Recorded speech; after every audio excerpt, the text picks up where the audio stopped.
ਮੌਤ ਵਿੱਚੋਂ ਜ਼ਿੰਦਗੀ ਏ ਵੀਰ ਪੰਥ ਖਾਲਸੇ ਨੂੰ ਮੌਤ ਵਿੱਚੋਂ ਜ਼ਿੰਦਗੀ ਏ ਵੀਰ ਪੰਥ ਖਾਲਸੇ ਨੂੰ ਰੱਖਦਾ ਹੈ ਆਇਆ ਸਦਾ ਰੱਖਦਾ ਹੈ ਆਇਆ ਸਦਾ ਇੱਜ਼ਤਾਂ ਬੇਗਾਨੀਆਂ ਰੱਖਦਾ ਹੈ ਆਇਆ ਸਦਾ ਇੱਜ਼ਤਾਂ ਬੇਗਾਨੀਆਂ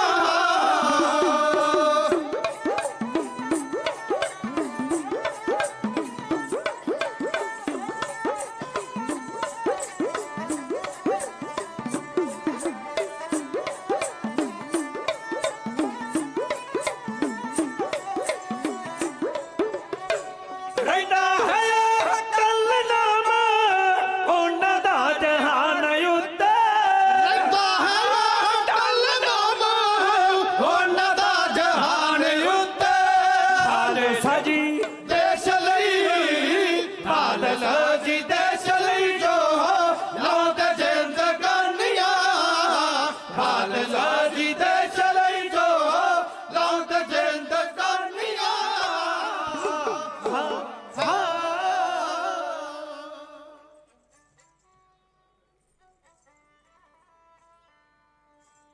ਵਾਹਿਗੁਰੂ ਵਾਹਿਗੁਰੂ।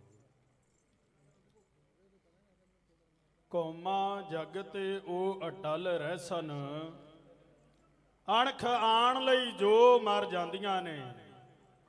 ਰੱਸੀ ਗਲੋਂ ਗੁਲਾਮੀ ਦੀ ਲਾਉਣ ਖਾਤਰ ਪੁਰਜਾ ਪੁਰਜਾ ਹੋ ਤਨ ਕਟਵਾਉਂਦੀਆਂ ਨੇ। ਲੜ ਕੇ ਹੋ ਸ਼ਹੀਦ ਬੇਸ਼ੱਕ ਜਾਵਣ, ਪਰ ਉਹ ਪੈਰ ਨਾ ਪਿੱਛੇ ਪਰਤਾਂਦੀਆਂ ਨੇ। ਕੌਮਾਂ ਮਰਦੀਆਂ ਉਦੋਂ ਗੁਰੂ ਖਾਲਸਾ ਜੀ ਮੁਰਦੇ ਦਿਲਾਂ ਨੂੰ ਜਦੋਂ ਬਣਾਉਂਦੀਆਂ ਨੇ।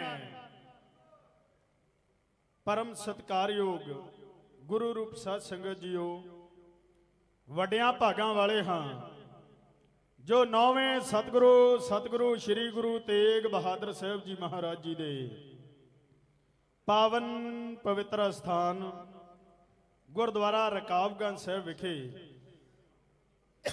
ਦਿੱਲੀ ਸਿੱਖ ਗੁਰਦੁਆਰਾ ਪ੍ਰਬੰਧਕ ਕਮੇਟੀ ਵੱਲੋਂ ਦਿੱਤੇ ਹੋਏ ਸੱਦੇ ਤੇ ਅੱਜ ਅਸੀਂ ਇੱਥੇ ਜੁੜੇ ਬੈਠੇ ਹਾਂ। ਤੇ ਆਓ ਸਾਧ ਸੰਗਤ, ਸਭ ਤੋਂ ਪਹਿਲਾਂ ਸਾਹਿਬੇ ਕਮਾਲ ਸਾਹਿਬ ਸ੍ਰੀ ਗੁਰੂ ਕਲਗੀਧਰ ਪਾਤਸ਼ਾਹ ਜੀ ਦੀ ਬਖਸ਼ਿਸ਼ ਨੂੰ ਦੁਹਰਾਈਏ। ਕੋਈ ਵੀ ਰਸਨਾ ਫਤਿਹ ਤੋਂ ਵਾਂਝੀ ਨਾ ਰਹੇ। ਆਓ ਇੱਕ ਵਾਰ ਚੜ੍ਹਦੀ ਕਲਾ ਵਿੱਚ ਗੱਜ ਕੇ ਆਖੋ ਜੀ ਵਾਹਿਗੁਰੂ ਜੀ ਕਾ ਖਾਲਸਾ ਵਾਹਿਗੁਰੂ ਜੀ ਕੀ ਫਤਿਹ। ਧੰਨਵਾਦੀ ਹਾਂ ਆਪ ਸਭ ਸੰਗਤਾਂ ਦੇ, ਜੋ ਕਿ ਅਸੀਂ ਬੜੀ ਚੰਗੀ ਤਰ੍ਹਾਂ ਜਾਣਦੇ ਹਾਂ ਕਿ ਦਿੱਲੀ ਸਿੱਖ ਗੁਰਦੁਆਰਾ ਪ੍ਰਬੰਧਕ ਕਮੇਟੀ ਵੱਲੋਂ ਆਲ ਇੰਡੀਆ ਪੰਥਕ ਕਨਵੈਨਸ਼ਨ ਕੀਤੀ ਜਾ ਰਹੀ ਹੈ। ਤੇ ਸਾਡੇ ਕਮੇਟੀ ਦੇ ਸਾਰੇ ਹੀ ਪ੍ਰਧਾਨ ਸਾਹਿਬ, ਸਕੱਤਰ ਸਾਹਿਬ ਤੇ ਸਮੂਹ ਕਮੇਟੀ ਦੇ ਸੱਦੇ ਤੇ ਆਪ ਇੱਥੇ ਅੱਜ ਜੁੜੇ ਬੈਠੇ ਹੋ। ਤੇ ਸਾਧ ਸੰਗਤ, ਸ਼੍ਰੀ ਅਕਾਲ ਤਖਤ ਸਾਹਿਬ ਦੀ ਆਨ ਬਾਨ ਸ਼ਾਨ ਤੇ ਮਰਿਆਦਾ ਨੂੰ ਬਹਾਲ ਰੱਖਣ ਲਈ ਉਲੀਕੀ ਗਈ ਇਸ ਕਨਵੈਨਸ਼ਨ ਦੇ ਵਿੱਚ ਅਸੀਂ ਇਕੱਤਰ ਹੋਏ ਬੈਠੇ ਹਾਂ। ਸਾਧ ਸੰਗਤ, ਸਵਾਲ ਪੈਦਾ ਹੁੰਦਾ ਹੈ ਕਿ ਇਹ ਕਨਵੈਨਸ਼ਨਾਂ ਸਾਨੂੰ ਕਿਉਂ ਕਰਨੀਆਂ ਪੈਂਦੀਆਂ ਨੇ? ਕਿਉਂਕਿ ਸ਼੍ਰੀ ਅਕਾਲ ਤਖਤ ਸਾਹਿਬ ਦੀ ਮਰਿਆਦਾ ਦਾ ਘਾਣ ਜਿੰਨਾ ਸਾਡੇ ਆਪਣਿਆਂ ਨੇ ਕੀਤਾ ਹੈ ਉਹ ਭੁੱਲਣ ਯੋਗ ਨਹੀਂ, ਨਾ ਬਖਸ਼ੇ ਜਾਣ ਯੋਗ ਨੇ। ਜਿਹੜੇ ਚੜ ਕੇ ਆਉਂਦੇ ਰਹੇ ਤੇ ਸਾਡੀ ਅਣਖ ਤੇ ਗੈਰਤ ਨੂੰ ਵੰਗਾਰਦੇ ਰਹੇ, ਉਹ ਬਖਸ਼ਣ ਯੋਗ ਨਹੀਂ, ਪਰ ਉਹ ਵੀ ਭੁੱਲਣ ਯੋਗ ਨਹੀਂ ਜਿਨ੍ਹਾਂ ਨੂੰ ਅਸੀਂ ਆਪਣੇ ਕਹਿ ਕੇ ਪਦਵੀਆਂ ਤੇ ਬਿਰਾਜਮਾਨ ਕੀਤਾ। ਇੱਕ ਸ਼ਾਇਰ ਕਹਿੰਦਾ ਹੈ, जिन को हार समझा था गला अपना सजाने को, वो काले नाग बन बैठे हमें ही काट खाने को। जिन्ना कहान श्री अकाल तख्त साहब की मर्यादा दा असी कीता है या साडे अपनियां ने कीता है, वो किसी बेगाने ने नहीं कीता। ਤੇ ਦਿੱਲੀ ਸਿੱਖ ਗੁਰਦੁਆਰਾ ਪ੍ਰਬੰਧਕ ਕਮੇਟੀ ਵੱਲੋਂ ਇਹ ਪਹਿਲ ਕਦਮੀ ਕੀਤੀ ਗਈ ਸ਼੍ਰੀ ਅਕਾਲ ਤਖਤ ਸਾਹਿਬ ਦੀ ਮਰਿਆਦਾ ਨੂੰ ਬਹਾਲ ਰੱਖਣ ਵਾਸਤੇ। ਤੇ ਇਹ ਆਲ ਇੰਡੀਆ ਪੰਥਕ ਕਨਵੈਨਸ਼ਨ ਅੱਜ ਦਾ ਇਹ ਪ੍ਰੋਗਰਾਮ ਉਲੀਕਿਆ ਗਿਆ ਹੈ। ਵੱਡਿਆਂ ਭਾਗਾਂ ਵਾਲੇ ਹਾਂ, ਧੰਨਵਾਦ ਹੈ ਆਪ ਸਭ ਦਾ ਜੋ ਇਸ ਕਨਵੈਨਸ਼ਨ ਵਿੱਚ ਆਪ ਸਭ ਸ਼ਾਮਲ ਹੋਏ ਹੋ। ਸ਼੍ਰੀ ਅਕਾਲ ਤਖਤ ਸਾਹਿਬ ਅਸੀਂ ਜਾਣਦੇ ਹਾਂ ਕੌਮ ਦੇ ਵਿੱਚ ਇਨਕਲਾਬ ਆਇਆ, ਕੌਮ ਦੇ ਵਿੱਚ ਪਰਿਵਰਤਨ ਆਇਆ ਜਦੋਂ 30 ਮਈ 1606 ਈਸਵੀ ਪੰਚਮ ਪਾਤਸ਼ਾਹ ਧੰਨ ਗੁਰੂ ਅਰਜਨ ਸਾਹਿਬ ਮਹਾਰਾਜ ਆ ਲਾਹੌਰ ਦੇ ਵਿੱਚ ਸ਼ਹੀਦ ਕੀਤੇ ਗਏ ਤੇ ਗੁਰਤਾ ਗੱਦੀ ਤੇ ਬਿਰਾਜਮਾਨ ਹੋਏ ਮੀਰੀ ਪੀਰੀ ਦੇ ਮਾਲਕ ਸਤਿਗੁਰੂ ਸ੍ਰੀ ਗੁਰੂ ਹਰਗੋਬਿੰਦ ਸਾਹਿਬ ਮਹਾਰਾਜ, ਜਿਨ੍ਹਾਂ ਨੇ ਕੌਮ ਵਿੱਚ ਇਨਕਲਾਬ ਲਿਆਂਦਾ, ਕੌਮ ਵਿੱਚ ਪਰਿਵਰਤਨ ਲਿਆਂਦਾ। ਇਹ ਪਰਿਵਰਤਨ ਆਇਆ ਕਿਉਂ, ਕਿਵੇਂ ਆਇਆ ਇਹ ਪਰਿਵਰਤਨ? ਸ਼ਹੀਦਾਂ ਦਾ ਪਵਿੱਤਰ ਲਹੂ ਡੁੱਲਣ ਦੇ ਨਾਲ। ਪ੍ਰਸਿੱਧ ਇਤਿਹਾਸਕਾਰ ਮੁਹੰਮਦ ਲਤੀਫ ਨੇ ਲਿਖਿਆ, ਦੀ death of Guru Arjan is a great turning point in the history of the Sikhs। Guru Arjan Sahib ਮਹਾਰਾਜ ਦੀ ਸ਼ਹਾਦਤ ਸਿੱਖ ਪੰਥ ਵਿੱਚ ਇੱਕ ਨਵਾਂ ਮੋੜ ਲੈ ਕੇ ਆਈ। ਗੁਰਤਾ ਗੱਦੀ ਤੇ ਬਿਰਾਜਮਾਨ ਹੋਏ ਗੁਰੂ ਹਰਗੋਬਿੰਦ ਸਾਹਿਬ ਮਹਾਰਾਜ ਗਾਤਰੇ ਮੀਰੀ ਪੀਰੀ ਦੀਆਂ 2 ਤਲਵਾਰਾਂ ਪਹਿਨੀਆਂ ਤੇ 1609 ਵਿੱਚ ਸ਼੍ਰੀ ਅਕਾਲ ਤਖਤ ਸਾਹਿਬ ਦੀ ਸਿਰਜਣਾ ਕੀਤੀ। ਗੁਰੂ ਹਰਗੋਬਿੰਦ ਸਾਹਿਬ ਮਹਾਰਾਜ ਨੇ ਇਤਿਹਾਸ ਅਸੀਂ ਬੜੀ ਚੰਗੀ ਤਰ੍ਹਾਂ ਜਾਣਦੇ ਹਾਂ ਤੇ ਇਸ ਸ਼੍ਰੀ ਅਕਾਲ ਤਖਤ ਸਾਹਿਬ ਦੀ ਮਰਿਆਦਾ ਨੂੰ ਕਾਇਮ ਰੱਖਣ ਵਾਸਤੇ ਸਾਡੇ ਵੱਡ ਵਡੇਰੇ, ਸਾਡੇ ਬਜ਼ੁਰਗ ਸ਼ਹਾਦਤਾਂ ਦਿੰਦੇ ਆਏ, ਕੁਰਬਾਨੀਆਂ ਕਰਦੇ ਆਏ ਤੇ ਕੌਮ ਦੀ ਅਗਵਾਈ ਕਰਦੇ ਆਏ। ਅੱਜ ਦਾ ਮੇਰਾ ਵਿਸ਼ਾ ਉਹਨਾਂ ਬਾਰੇ ਨਹੀਂ ਜਿਨ੍ਹਾਂ ਨੇ ਸ਼੍ਰੀ ਅਕਾਲ ਤਖਤ ਸਾਹਿਬ ਦੀ ਮਰਿਆਦਾ ਦਾ ਘਾਣ ਕੀਤਾ।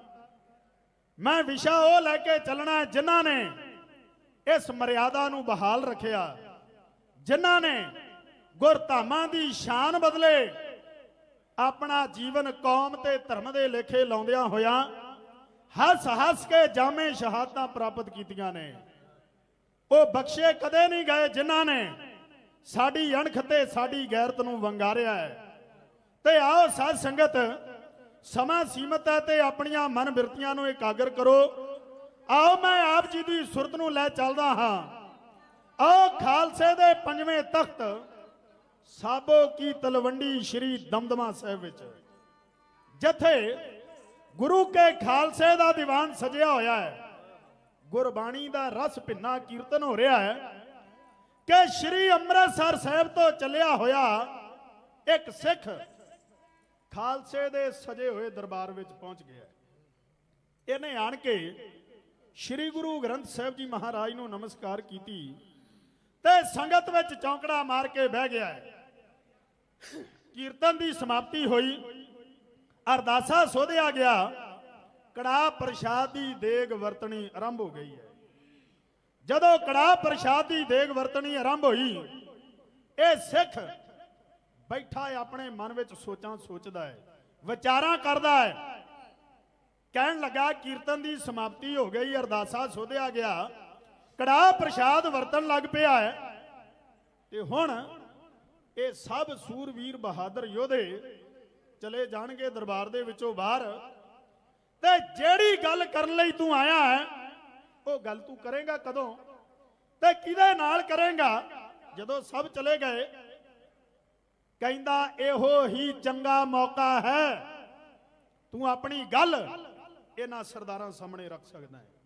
ਕਹਿੰਦਾ ਇਹੋ ਹੀ ਚੰਗਾ ਮੌਕਾ ਹੈ। ਉੱਠਿਆ, ਸ਼੍ਰੀ ਗੁਰੂ ਗ੍ਰੰਥ ਸਾਹਿਬ ਜੀ ਮਹਾਰਾਜ ਨੂੰ ਕੀਤੀ ਹੈ ਨਮਸਕਾਰ ਤੇ ਜਾ ਬੈਠਾ ਹੈ ਮਿਸਲ ਸ਼ਹੀਦਾਂ ਦੇ ਜਥੇਦਾਰ ਬਾਬਾ ਦੀਪ ਸਿੰਘ ਜੀ ਦੇ ਕੋਲ ਤੇ ਆਪਣੀ ਗੱਲ ਨੂੰ ਕਹਿਣ ਲਈ ਬੜਾ ਨਾਟਕੀ ਢੰਗ ਨੇ ਚੁਣਿਆ ਹੈ।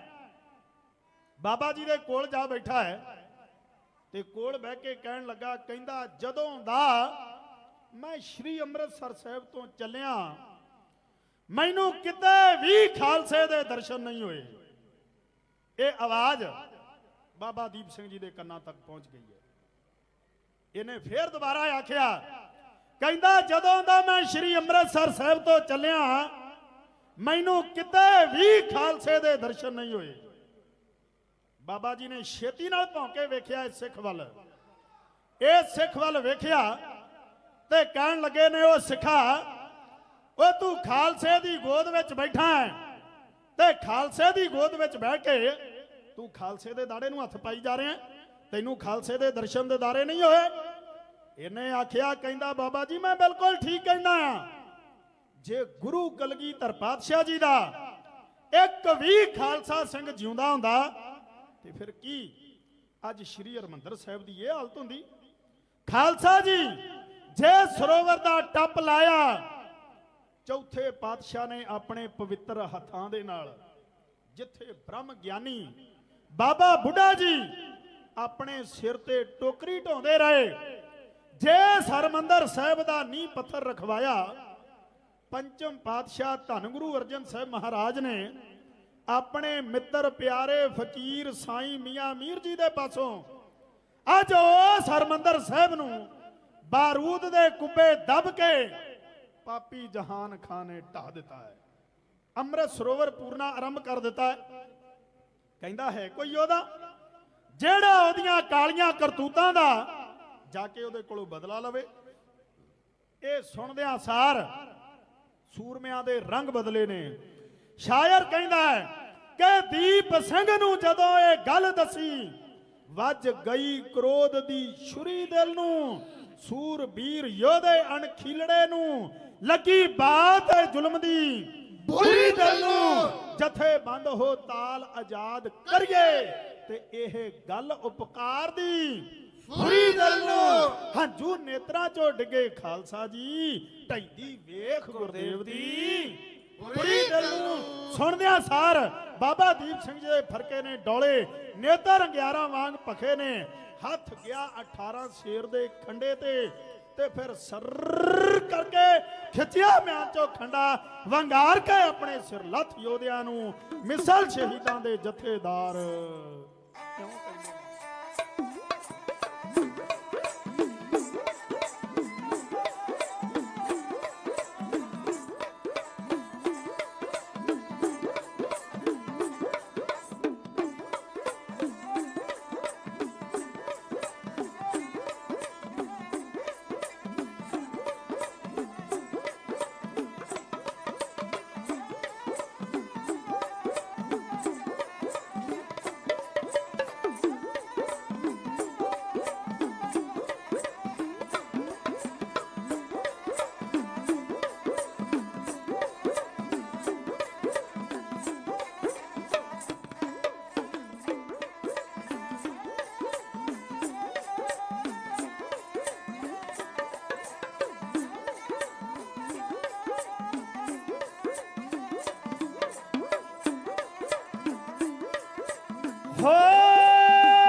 ਬਾਬਾ ਦੀਪ ਸਿੰਘ ਖੜਾ ਲਲਕਾਰਦਾ ਕਹਿੰਦਾ ਸੁਣੋ ਖਾਲਸਾ। ਏ ਬਾਬਾ ਦੀਪ ਸਿੰਘ ਖੜਾ ਲਲਕਾਰਦਾ ਕਹਿੰਦਾ ਸੁਣੋ ਖਾਲਸਾ। ਅੰਮ੍ਰਿਤਸਰ ਹਰਿਮੰਦਰ ਦੀ ਆਬ ਤੋਂ ਸੁਣੀ ਵਾਰਤਾ, ਅੰਮ੍ਰਿਤਸਰ ਹਰਿਮੰਦਰ ਦੀ ਆਬ ਤੋਂ ਸੁਣੀ ਵਾਰਤਾ। ਛੱਡ ਕੇ ਜਕਾਰੇ ਅੰਮ੍ਰਿਤਸਰ ਵੱਲ ਚੱਲ ਪਾ ਦਿਓ, ਹੋ ਜਾ ਕੁਰਬਾਨ ਸਿੱਖ ਸ਼ਾਨ ਵਾਸਤੇ ਜਿੰਦ ਲਿਖ ਲਾ ਦਿਓ, ਹੋ ਜਾ ਕੁਰਬਾਨ ਸਿੱਖ ਸ਼ਾਨ ਵਾਸਤੇ ਜਿੰਦ ਲਿਖ ਲਾ ਦਿਓ।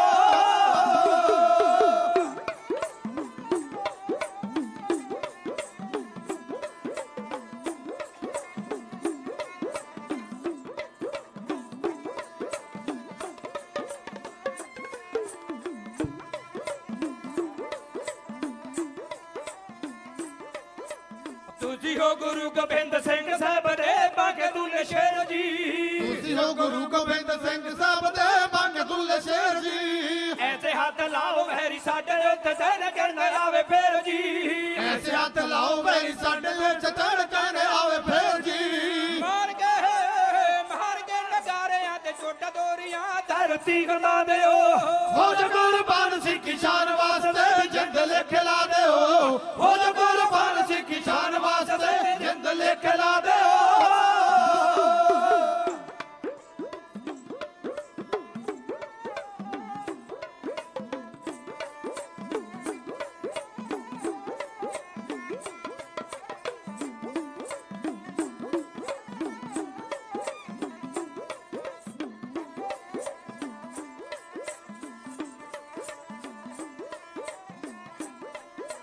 ਸ਼ੇਰ ਦਾ ਹੈ ਕੰਮ ਮਾਰਨਾ ਜਾਂ ਮਾਰਨਾ ਹੋ ਸ਼ੇਰ ਦਾ ਹੈ ਕੰਮ ਮਾਰਨਾ ਜਾਂ ਮਾਰਨਾ ਉਹ ਨਾ ਪਿੱਛੇ ਹਟਦਾ ਇਹ ਸ਼ੇਰ ਦਾ ਹੈ ਕੰਮ ਮਾਰਨਾ ਜਾਂ ਮਾਰਨਾ ਉਹ ਨਾ ਪਿੱਛੇ ਹਟਦਾ ਉਸ ਨੂੰ ਮਰਦ ਸਾਰੀ ਕਹੇ ਦੁਨੀਆ ਜੋ ਰਣ ਵਿੱਚ ਡਟਦਾ ਉਸ ਨੂੰ ਮਰਦ ਸਾਰੀ ਕਹੇ ਦੁਨੀਆ ਜੋ ਰਣ ਵਿੱਚ ਡਟਦਾ ਮਾਰ ਵੈਰੀਆਂ ਦੇ ਸਿੰਘ ਦੂਰੇ ਉਹ 70 ਵਿਛਾ ਦਿਓ ਏ ਹੋ ਕੁਰਬਾਨ ਸਿੱਖੀ ਸ਼ਾਨ ਵਾਸਤੇ ਜਿੰਦ ਲਿਖ ਲਾ ਦਿਓ ਹੋ ਕੁਰਬਾਨ ਸਿੱਖੀ ਸ਼ਾਨ ਵਾਸਤੇ ਜਿੰਦ ਲਿਖ ਲਾ ਦਿਓ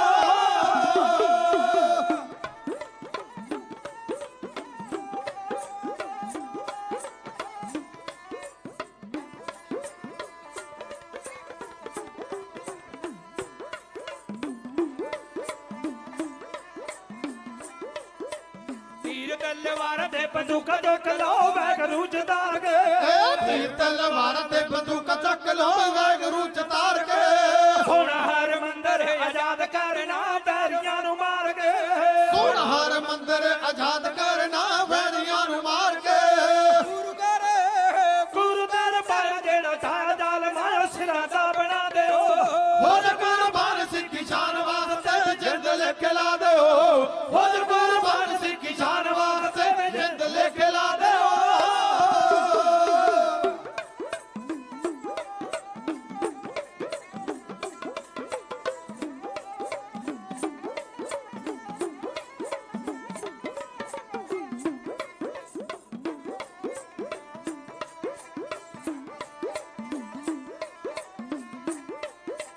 ਕਾਲ ਬਸਰਿੰਦਰ ਗੱਲ ਸੱਚੀ ਆਖਦਾ ਮੈਂ ਵੀ ਨਾਲ ਜਾਵਾਂਗਾ ਕਾਲਬ ਸਰਿੰਦਰ ਗੱਲ ਸੱਚੀ ਆਖਦਾ ਮੈਂ ਵੀ ਨਾਲ ਜਾਵਾਂਗਾ ਦੁਨੀਆ ਤੇ ਕਿਤੇ ਨਾ ਮਿਸਾਲ ਮਿਲੇਗੀ ਐਸਾ ਖੰਡਾ ਵਾਵਾਂਗਾ ਦੁਨੀਆ ਤੇ ਕਿਤੇ ਨਾ ਮਿਸਾਲ ਮਿਲੇਗੀ ਐਸਾ ਖੰਡਾਵਾਂਗਾ ਮਾਰ ਸਿੰਘ ਦੂਰੇ ਉਹ 70 ਵਿਛਾ ਦਿਓ ਹੋ ਕੁਰਬਾਨ ਸਿੱਖੀ ਸ਼ਾਨ ਵਾਸਤੇ ਵੀ ਜਿੰਦ ਲਿਖ ਲਾ ਦਿਓ ਹੋ ਕੁਰਬਾਨ ਸਿੱਖੀ ਸ਼ਾਨ ਵਾਸਤੇ ਜਿੰਦ ਲਿਖ ਲਾ ਦਿਓ ਹੋ ਸ਼ਾਨ ਵਾਸਤੇ ਵੀ ਜਿੰਦ ਲਿਖ ਲਾ ਦਿਓ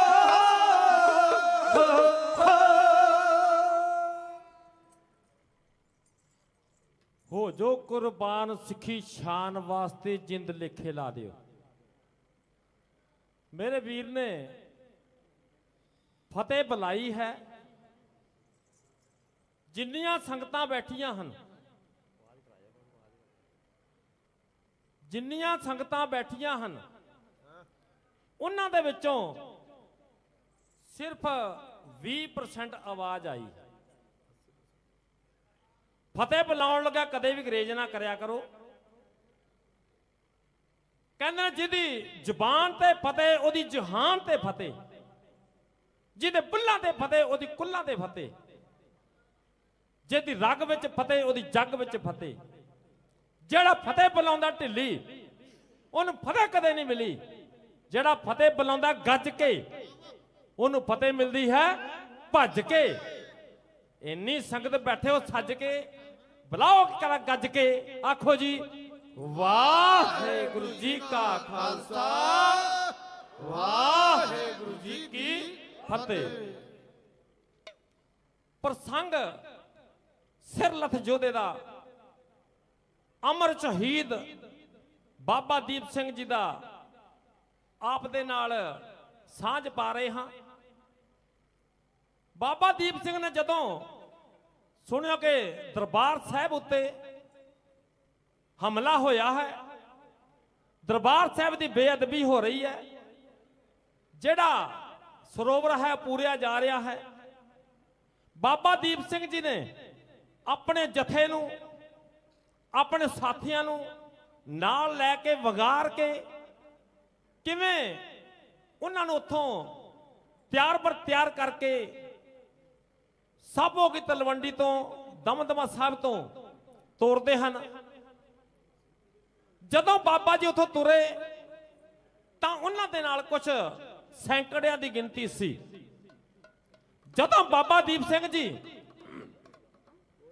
ਉੱਥੋਂ ਚਾਲੇ ਪਾਏ, ਜੱਗਾ, ਬ੍ਰਾਹਮਣੀ ਵਾਲਾ, ਵਿਜੂ ਕੇ, ਫੂਲ ਮਹਾਰਾਜ, ਕੋਟ ਹੱਥ ਲੱਖੀ ਜੰਗਲ ਤੋਂ ਹੁੰਦੇ ਹੋਏ ਜਦੋਂ ਬਾਬਾ ਜੀ ਤਰਨ ਤਾਰਨ ਵਾਲੇ ਪਾਸੇ ਜਾ ਰਹੇ ਸਨ, ਇੱਕ ਰਸਤੇ ਦੇ ਵਿੱਚ ਇੱਕ ਛੋਟੀ ਜਿਹੀ ਵਿਆਖਿਆ ਆਉਂਦੀ ਹੈ। ਇੱਕ ਗੱਭਰੂ ਕੱਲਾ ਕੱਲਾ ਮਾਂ ਦਾ ਪੁੱਤਰ ਜ਼ਮੀਨ ਵਾਹ ਕੇ ਸੁਹਾਗਾ ਫੇਰ ਰਿਹਾ ਸੀ। ਜਦੋਂ ਕੋਲੋਂ ਦੀ ਜਥਾ ਲੰਘਿਆ, ਜਥਾ ਜਿਹੜਾ ਸ਼ਬਦ ਪੜਦਾ ਜਾ ਰਿਹਾ ਸੀ, ਗਗਨ ਦਮਾਮਾ ਬਾਜਿਓ ਭਰਿਓ ਨਿਸ਼ਾਨੇ ਘਾਓ, ਖੇਤ ਚ ਮਾਂਡਿਓ ਸੂਰਮਾ ਅਬ ਜੂਜਨ ਕੋ ਦਾਓ। शब्द पढ़ते जा रहे सन, मोहे मरने का चाव है मरू तो हर के द्वार। ये शब्द पढ़ते जा रहे सन। उस नौजवान की माता जदों शाह वाला लेके आई, अज तो मेरे वीरां नूं शाह वाले का पता नहीं होना, जेड़े बजुर्ग हैं उन्होंने पता है शाह वाला किहनूं कहंदे हन, नहीं तो नाश्ता ब्रेकफास्ट इन्होंने अंग्रेजी जो लफ्ज ने इन्होंने पंजाबी लफ्जों को खा लिया। जदों माता ने आवाज मारी, बेटा आ जाओ प्रसादा छक लो, तो उसका पुत्र कह लगा, माता जी मैं प्रसादा तां छकांगा जे तुसी मेरी एक गल मन्नोगे। कह लगे, पुत्र तेरिया सारिया गल्लां सानू मंजूर हैं, तुसी प्रसादा छको। सब तो पहला जदों प्रसादा छकन लगे, कह लगे, पुत्र मैनू दस की गल है। कह लगे, माता जी मैनू इउं जापदा जिवें गुरधामां दे उत्ते कोई भीड़ बनी है, कोई गुरधामां दी बेअदबी कर रहा है। एक जथा इथों दे लंघिया, वो शब्द पढ़ते जाते सन, गगन दमामा बाजियो भरियो निशाने घाओ, खेत चो मांडियो सूरमा अब जूजन को दाओ। कह लगे शब्द पढ़ते जा रहे सन। कह लगे, पुत्र फिर तू की विचार किया? कहना, माता जी मेरा दिल किया मैं भी उस जथे दे नाल जावां। कह लगे, पुत्र जे तू जथे दे नाल जाना सी तो जथा तो बहुत दूर लंघ गया होवेगा, तू इस तरह कर, घर चल, बलद जड़े ने अपने बलद वेचते, बलद वेच के एक घोड़ी ले लै, क्योंकि जथे दे नाल जदों जाएगा जंगा युद्धां दे विच ते तुहानूं वो घोड़ी जिहड़ी है जंगा युद्धां दे विच लड़न दे विच सहायता करेगी। जदों ये बचन मां दे जबान तो सुने तां जिहड़ा वो नौजवान सी घर गया, घर जाके उन बलद वेचे, घोड़ी खरीदी, तो जदों घोड़ी दे उत्ते सवार होण लगा, तां जदों सवार होण लगा ते माता कहण लगे, बेटा 2 मिनट रुक जा, 2 मिनट रुक। है अंदर गई, अंदर जाके ट्रंक का जिंदरा खुलिया, ट्रंक दे विचों एक बंदूक कढ़ के लेके आई। जदों बंदूक लिया के अपने पुत्र दे हत्थां ते रखी, कहने लगा, माता जी इस बंदूक बारे मैनू अज तक तुसी कोई वचन नहीं किया मेरे नाल।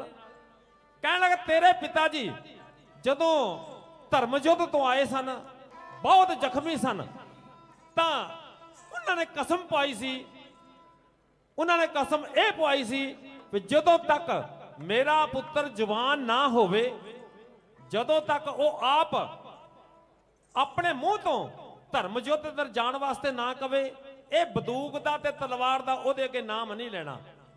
तो जदों धर्मयुद्ध जाण वास्ते पुत्र तैयार हो गया, फिर जी उन्होंने माता ने बंदूक लिया के दी, बंदूक लैके उस जथे दे नाल जाके मिल गया।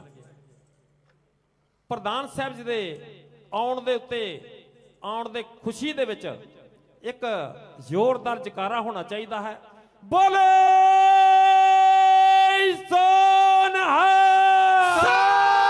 श्री अकाल। जदों बाबा दीप सिंह जी तरनतार पहुंचे, इन्हां दे गिनती बहुत हो चुकी सी। बाबा जी ਅਰਦਾਸ ਕਰਨ ਲੱਗੇ ਹਨ। ਸਿੰਘ ਅਰਦਾਸ ਗੁਜ਼ਾਰ ਦਾ ਗਲ ਪੱਲਾ ਪਾ ਕੇ ਕਿਵੇਂ ਅਰਦਾਸ ਕਰਦੇ ਹਨ, ਕਿਹੜੇ ਕਿਹੜੇ ਬਚਨ ਅਰਦਾਸ ਦੇ ਵਿੱਚ ਕਹਿੰਦੇ ਹਨ। ਬਹੁਤ ਸੁੰਦਰ ਲਾਈਨਾਂ ਹਨ। ਢਾਡੀ ਦਾ ਉਹਨਾਂ ਲਾਈਨਾਂ ਨੂੰ ਇਉਂ ਬਿਆਨ ਕਰਦਾ।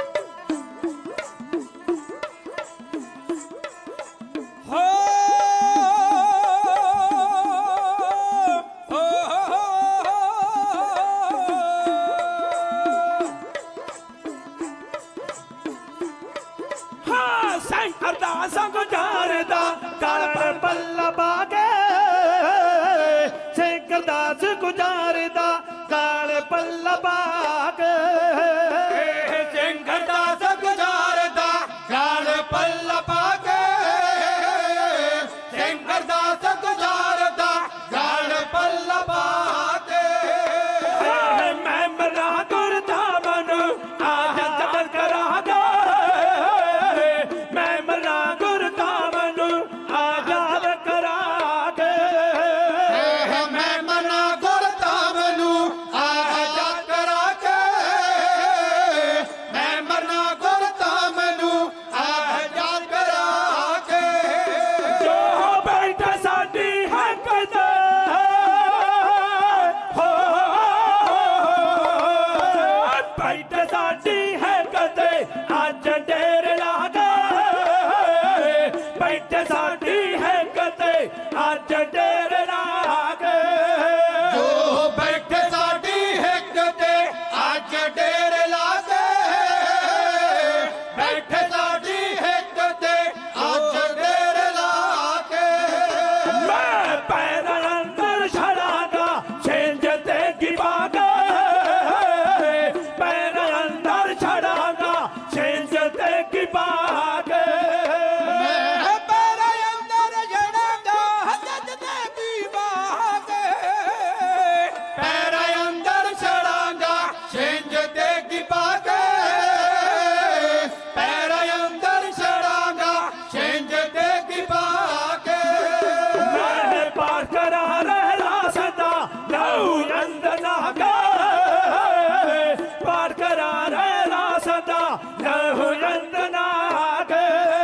ਮੈਂ ਪਾਠ ਕਰਾਂ ਰਾਸ ਦਾ ਲਹੂ ਅੰਦਰ ਨਾ ਕੇ, ਪਾਠ ਕਰਾਂ ਰਾਸ ਦਾ ਲਹੂ ਅੰਦਰ ਨਾ ਕੇ। ਮੈਂ ਤੇਰਾ ਚੜਾਵਾਂ ਸੀਸਾਂ ਦਾ ਵੀ ਅੰਮ੍ਰਿਤ ਸਰ ਜਾ ਕੇ, ਓਏ ਤੇਰਾ ਚੜਾਵਾਂ ਸੀਸਾਂ ਦਾ ਅੰਮ੍ਰਿਤ ਸਰ ਜਾ ਕੇ, ਤੇਰਾ ਚੜਾਵਾਂ ਸੀਸਾਂ ਦਾ ਅੰਮ੍ਰਿਤ ਸਰ ਜਾ ਕੇ। ਮੈਂ ਤੇਰਾ ਚੜਾਵਾਂ ਸੀਸ ਦਾ ਅੰਮ੍ਰਿਤ ਸਰ ਜਾ ਕੇ, ਤੇਰਾ ਚੜਾਵਾਂ ਸੀਸ ਦਾ ਅੰਮ੍ਰਿਤ ਸਰ ਜਾ ਕੇ। ਮੈਂ ਜਮ ਸ਼ਹਾਦਤ ਪੀਵਾਂਗਾ ਗੱਲ ਹੋਰ ਚੜਾਗਾ, ਜਮ ਸ਼ਹਾਦਤ ਪੀਵਾਂਗਾ ਗੱਲ ਤੋੜ ਚੜਾ ਕੇ। ਮੈਂ ਜਮ ਸ਼ਹਾਦਤ ਪੀਆਂਗਾ ਗੱਲ ਤੋੜ ਚੜਾ ਕੇ, ਜਮ ਸ਼ਹਾਦਤ ਪੀਆਂਗਾ ਗੱਲ ਤੋੜ ਚੜਾ ਕੇ। ਹੁਣ ਤੈਨੂੰ ਸ਼ਰਮਾ ਸਤਿਗੁਰੂ ਕਹਾਂ ਸਿਨਵਾਗਾ, ਤੈਨੂੰ ਸ਼ਰਮਾ ਸਤਿਗੁਰੂ ਕਹਾਂ ਸਿਨਵਾਗਾ, ਤੈਨੂੰ ਸ਼ਰਮਾ ਸਤਿਗੁਰੂ ਕਹਾਂ ਸਿਨਵਾਗਾ। ਹੁਣ ਤੈਨੂੰ ਸ਼ਰਮਾ ਸਤਿਗੁਰੂ ਕਹਾਂ ਸੀਸ ਨਵਾ ਕੇ, ਤੈਨੂੰ ਸ਼ਰਮਾ ਸਤਿਗੁਰੂ ਕਹਾਂ ਸਿਨਵਾ ਕੇ।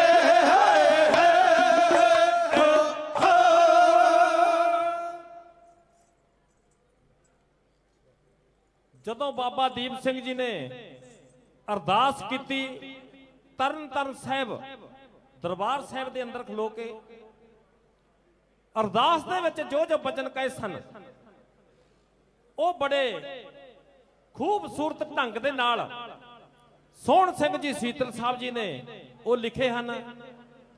ਹਲੇ ਪ੍ਰਸੰਗ ਆਰੰਭ ਹੋਇਆ ਹੈ, ਸਾਨੂੰ ਹੁਕਮ ਹੋਇਆ ਕਿ ਸਮਾਪਤੀ ਕੀਤੀ ਜਾਵੇ। ਇਤਿਹਾਸ ਬਿਆਨ ਕਰਦਿਆਂ ਕਈ ਪ੍ਰਕਾਰ ਦੀਆਂ ਗਲਤੀਆਂ ਹੋ ਜਾਂਦੀਆਂ ਹਨ, ਅੱਖਰ ਵਾਧਾ ਘਾਟਾ ਹੋ ਜਾਂਦਾ ਹੈ। ਗੁਰੂ ਦੀ ਸਾਧ ਸੰਗਤ ਬਖਸ਼ਣ ਜੋਗ ਹੈ, ਬਖਸ਼ ਲੈਣਾ। ਹੁਣ ਅਗਲਾ ਪ੍ਰੋਗਰਾਮ ਸਟੇਜ ਸੈਕਟਰੀ ਸਾਹਿਬ ਤੋਂ ਸਰਵਣ ਕਰੋ ਤੇ ਸਾਡੇ ਨਾਲ ਬੁਲਾਓ। ਫਤਿਹ ਆਖੋ ਜੀ। ਵਾਹਿਗੁਰੂ ਜੀ ਕਾ ਖਾਲਸਾ, ਵਾਹਿਗੁਰੂ ਜੀ ਕੀ ਫਤਿਹ।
Check.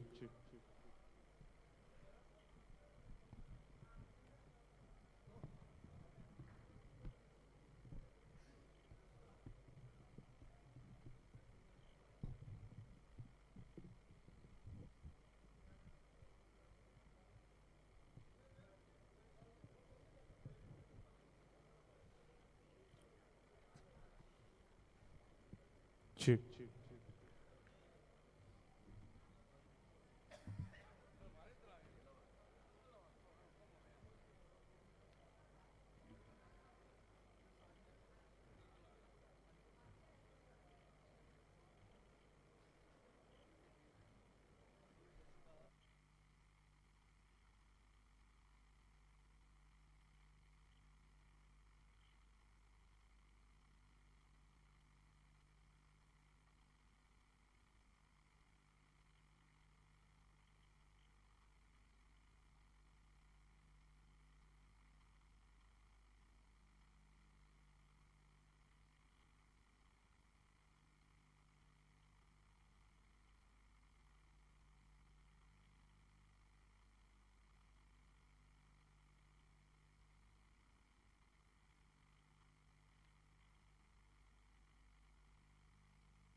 ਵਾਹਿਗੁਰੂ।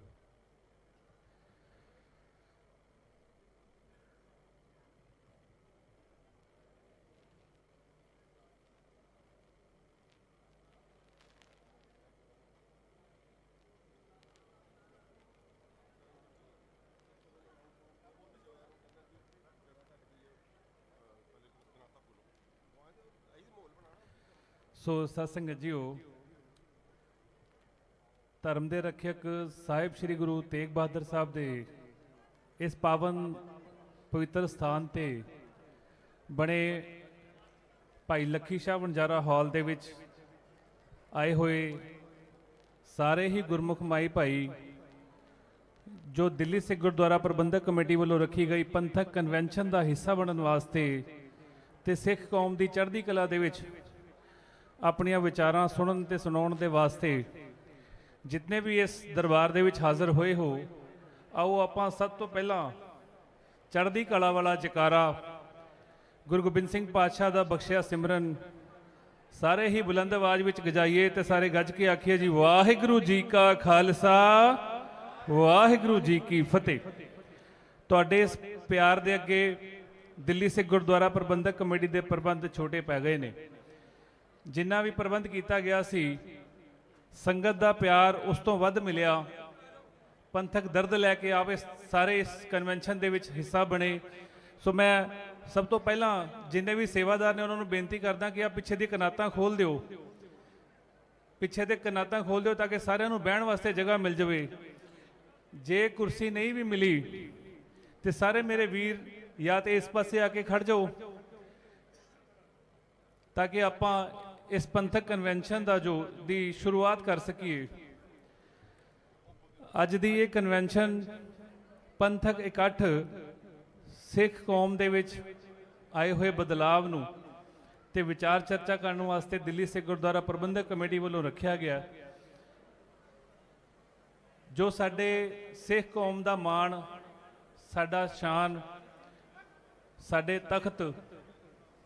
ਤਖਤਾਂ ਦੇ ਉੱਪਰ ਬਹਾਲ ਸਾਡੇ ਸਿੱਖ ਕੌਮ ਦੇ ਆਗੂ ਜਥੇਦਾਰ ਸਾਹਿਬਾਨ, ਸਿੱਖ ਕੌਮਾਂ ਤੋਂ ਸਿੱਖ ਕੌਮ ਦੇ ਚੜ੍ਹਦੀ ਕਲਾ ਵਾਸਤੇ ਹੋਏ ਹੋਏ ਹੁਕਮਨਾਮੇ, ਉਹਨਾਂ ਦੇ ਉੱਪਰ ਵਿਚਾਰ ਚਰਚਾ ਹੋਵੇਗੀ ਕਿ ਕਿਸ ਤਰ੍ਹਾਂ ਜਿਨ੍ਹਾਂ ਨੇ ਸਿੱਖ ਕੌਮ ਨੂੰ ਡਾਇਰੈਕਸ਼ਨ ਦੇਣੀ ਹੈ ਉਹਨਾਂ ਦਾ ਮਾਣ ਕਿਸ ਤਰ੍ਹਾਂ ਬਰਕਰਾਰ ਰੱਖਿਆ ਜਾਵੇ ਤੇ ਉਹਨਾਂ ਦਾ ਸਤਿਕਾਰ ਜਿੱਥੇ ਸਾਰੀ ਕੌਮ ਕਰਦੀ ਹੈ ਉੱਥੇ ਕਮੇਟੀਆਂ ਵੀ ਕਰਨ।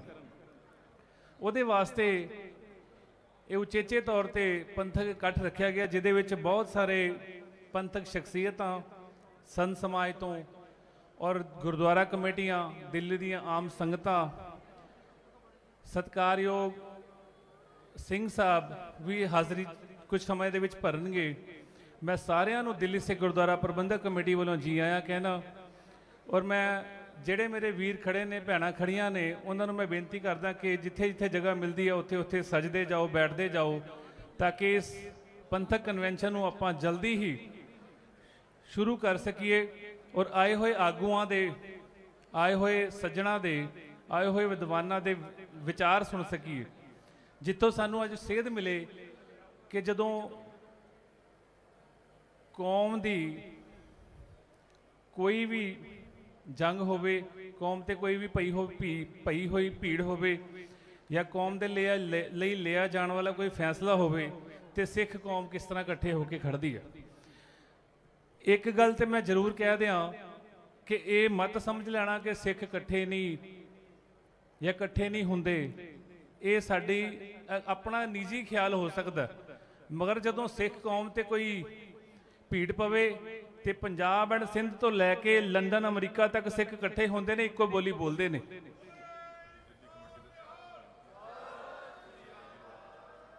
ਦਿੱਲੀ ਕਮੇਟੀ ਦੇ ਸਟਾਫ ਨੂੰ ਮੈਂ ਬੇਨਤੀ ਕਰਦਾ ਕਿ ਪਿੱਛੇ ਹੋਰ ਕੁਰਸੀਆਂ ਨੇ ਤੇ ਕੁਰਸੀਆਂ ਲਵਾ ਦਿਓ, ਜਿਹੜੀਆਂ ਲੰਗਰ 'ਚ ਕੁਰਸੀਆਂ ਪਈਆਂ ਨੇ ਉਹ ਵੀ ਚੱਕ ਲਿਓ।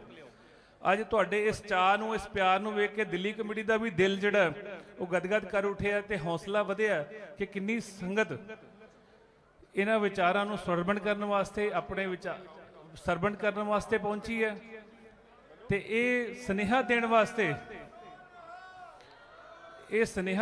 ਆਪਾਂ ਪਹੁੰਚੇ ਹਾਂ ਕਿ ਆਪਾਂ ਸਾਰੇ ਇਕੱਠੇ ਹਾਂ। ਜੇ ਆਪਾਂ ਗੱਲ ਤਖਤ ਦੀ ਕਰ ਲਈਏ ਤੇ ਤਖਤ ਕਿਸੇ ਪਾਂਦੀ ਨਨਕਾਣਵੀ ਨੇ ਬੜਾ ਸੋਹਣਾ ਲਿਖਿਆ ਕਿ ਮੈਂ ਪੰਜਾਬ ਦਾ ਤਖਤ ਬੋਲਦਾ, ਮੈਂ ਤਖਤ ਬੋਲਦਾ ਪੰਜਾਬ ਦਾ, ਜਿਸ ਦਾ ਮਾਣ, ਜਿਸ ਦੀ ਸ਼ਾਨ ਹਿੰਦੁਸਤਾਨ ਦੇ ਕੀ ਦੁਨੀਆ ਦੇ ਬਾਦਸ਼ਾਹਾਂ ਨੂੰ ਚੱਕਰਿਤ ਕਰਦੀ ਸੀ, ਜਿਸ ਦੀ ਬਾਦਸ਼ਾਹਤ ਅੱਗੇ ਦੁਨੀਆ ਦੇ ਬਾਦਸ਼ਾਹ ਸੂਰਮੇ ਯੋਧੇ ਸਿਰ ਝੁਕਾਉਂਦੇ ਸੀ।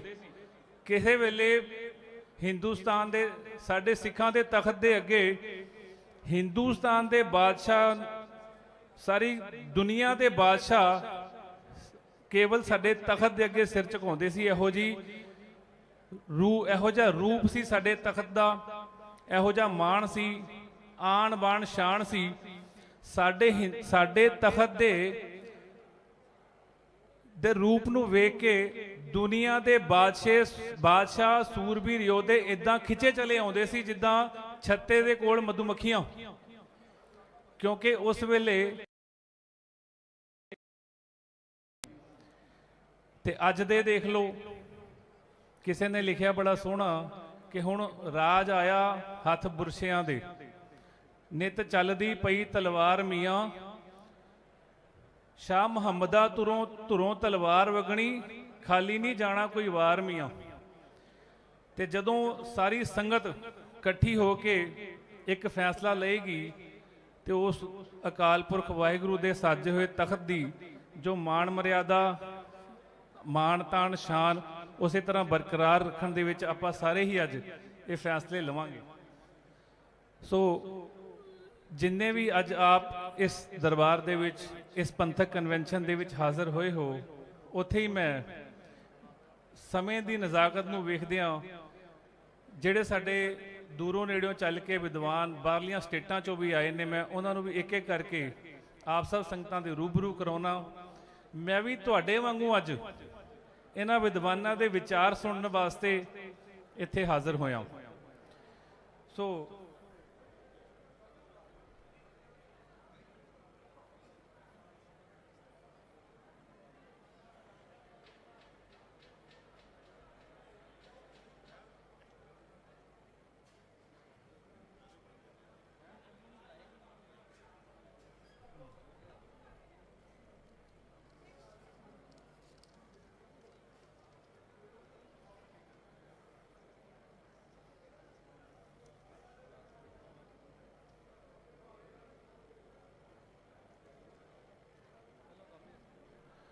ਸੋ ਪੰਥਕ ਵਿਚਾਰਾਂ ਸ਼ੁਰੂ ਹੋਣ ਵਾਲੀਆਂ ਨੇ ਕੇਵਲ 5-7 ਮਿੰਟਾਂ ਦੇ ਵਿੱਚ, ਕਿਉਂਕਿ ਸਾਡੇ ਜੋ ਸਿੱਖ ਕੌਮ ਦਾ ਬਹੁਤ ਵੱਡਾ ਮਾਣ ਭਾਈ ਸਿੰਘ ਸਾਹਿਬ ਗਿਆਨੀ ਹਰਪ੍ਰੀਤ ਸਿੰਘ ਜੀ ਕੁਝ ਮਿੰਟਾਂ ਦੇ ਵਿੱਚ ਤੁਹਾਡੇ ਸਾਹਮਣੇ ਰੂਬਰੂ ਹੋਣਗੇ। ਉਹਨਾਂ ਤੋਂ ਵੀ ਆਪਾਂ ਇਹਨਾਂ ਬੁਲਾਰਿਆਂ ਤੋਂ ਬਾਅਦ ਚ ਵਿਚਾਰ ਸਰਵਣ ਕਰਾਂਗੇ। ਉਸ ਤੋਂ ਪਹਿਲਾਂ ਜਿੱਥੇ ਅੱਜ ਇਹਨਾਂ ਵਿਦਵਾਨਾਂ ਨੇ, ਇਹਨਾਂ ਗੁਰਸਿੱਖਾਂ ਨੇ, ਇਹਨਾਂ ਪਤਵੰਤੇ ਸੱਜਣਾ ਨੇ ਆਪਣੇ ਵਿਚਾਰ ਸਾਂਝੇ ਕਰਨੇ ਨੇ, ਇੱਕ ਵਿਚਾਰ ਮੈਂ ਸੋਚਦਾ ਬਾਅਦ ਚ ਪਤਾ ਨਹੀਂ ਸਮਾਂ ਮਿਲੇ ਨਾ ਮਿਲੇ, ਆਪਾਂ ਪਹਿਲਾਂ ਹੀ ਸਾਂਝੀ ਕਰ ਲਈਏ। ਜੇ ਸਾਰੇ ਹੀ ਆਪੋ ਆਪਣੀ ਜਗ੍ਹਾ ਤੇ ਸੱਜ ਗਏ ਨੇ ਤੇ ਇੱਕ ਵਾਰੀ ਸਟੇਜ ਵੱਲ ਧਿਆਨ ਦਿਓ।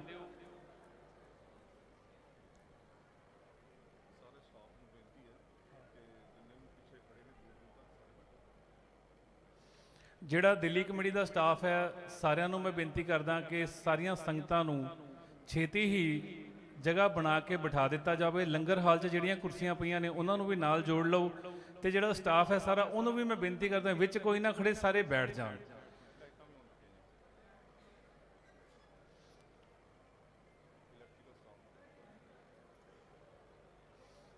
ਸੋ ਅੱਜ ਦਾ ਜੋ ਪੰਥਕ ਕਨਵੈਨਸ਼ਨ ਦਿੱਲੀ ਸਿੱਖ ਗੁਰਦੁਆਰਾ ਪ੍ਰਬੰਧਕ ਕਮੇਟੀ ਵੱਲੋਂ ਰੱਖਿਆ ਗਿਆ, ਬਾਬਾ ਗੁਰਬਚਨ ਸਿੰਘ ਜੀ, ਬਾਬਾ ਗੁਰਚਰਨ ਸਿੰਘ ਜੀ ਨਾਨਕਸਰ ਠਾੜ ਗੁਲਾਬੀ ਬਾਗ ਤੋਂ ਸਾਡੇ ਵਿੱਚ ਪਹੁੰਚੇ ਨੇ। ਮੈਂ ਉਹਨਾਂ ਨੂੰ ਵੀ ਜੀ ਆਇਆਂ ਕਹਿਣਾ। ਬਾਬਾ ਜੀ ਨੂੰ ਬੇਨਤੀ ਕਰਦਾ ਕਿ ਸਟੇਜ ਤੇ ਆ ਕੇ ਅਗਲੀ ਸੀਟ ਤੇ ਸੱਜ ਜਾਣਗੇ ਤੇ ਜਥਾ ਜਿਹੜਾ ਨਾਲ ਦੇ ਸਿੰਘ ਆਏ ਨੇ ਉਹ ਪਿੱਛੇ ਬੈਠ ਜਾਣਗੇ ਨਾਲ।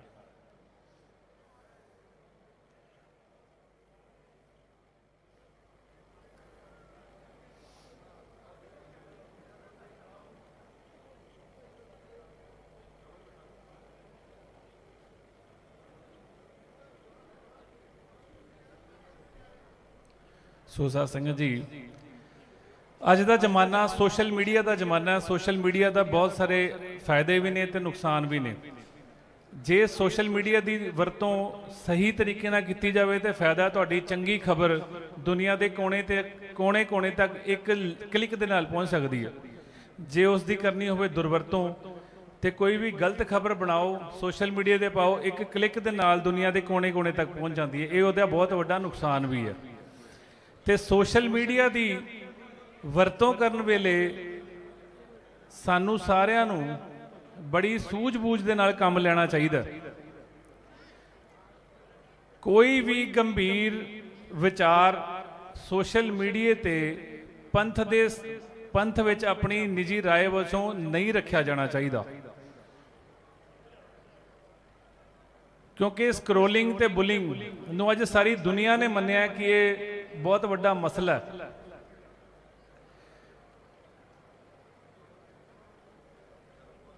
ਸਿੱਖ ਬਾਬਾ ਸੁਰਿੰਦਰ ਸਿੰਘ ਜੀ ਕਾਰ ਸੇਵਾ ਵਾਲੇ ਆਏ ਨੇ, ਮੈਂ ਉਹਨਾਂ ਨੂੰ ਵੀ ਬੇਨਤੀ ਕਰਦਾ ਕਿ ਸਟੇਜ ਤੇ ਆ ਜਾਣ। ਬਾਬਾ ਮੇਜਰ ਸਿੰਘ ਜੀ ਸਟੇਜ ਤੇ ਆ ਕੇ ਸੱਜ ਜਾਣ ਤੇ ਉਹਨਾਂ ਦੇ ਜਿੰਨੇ ਵੀ ਬਾਕੀ ਸਾਥੀ ਆਏ ਨੇ ਮੈਂ ਉਹਨਾਂ ਨੂੰ ਬੇਨਤੀ ਕਰਦਾ ਕਿ ਥੱਲੇ ਹੀ ਸਟੇਜ ਤੇ ਜਿੱਥੇ ਵੀ ਜਗ੍ਹਾ ਮਿਲਦੀ ਹੈ ਉੱਥੇ ਬੈਠ ਜਾਣ। ਮੈਂ ਸੇਵਾਦਾਰਾਂ ਨੂੰ ਬੇਨਤੀ ਕਰਦਾ ਦਿੱਲੀ ਕਮੇਟੀ ਦੇ, ਉਹਨਾਂ ਨੂੰ ਜਗ੍ਹਾ ਦੇ ਕੇ ਬਿਠਾਇਆ ਜਾਵੇ।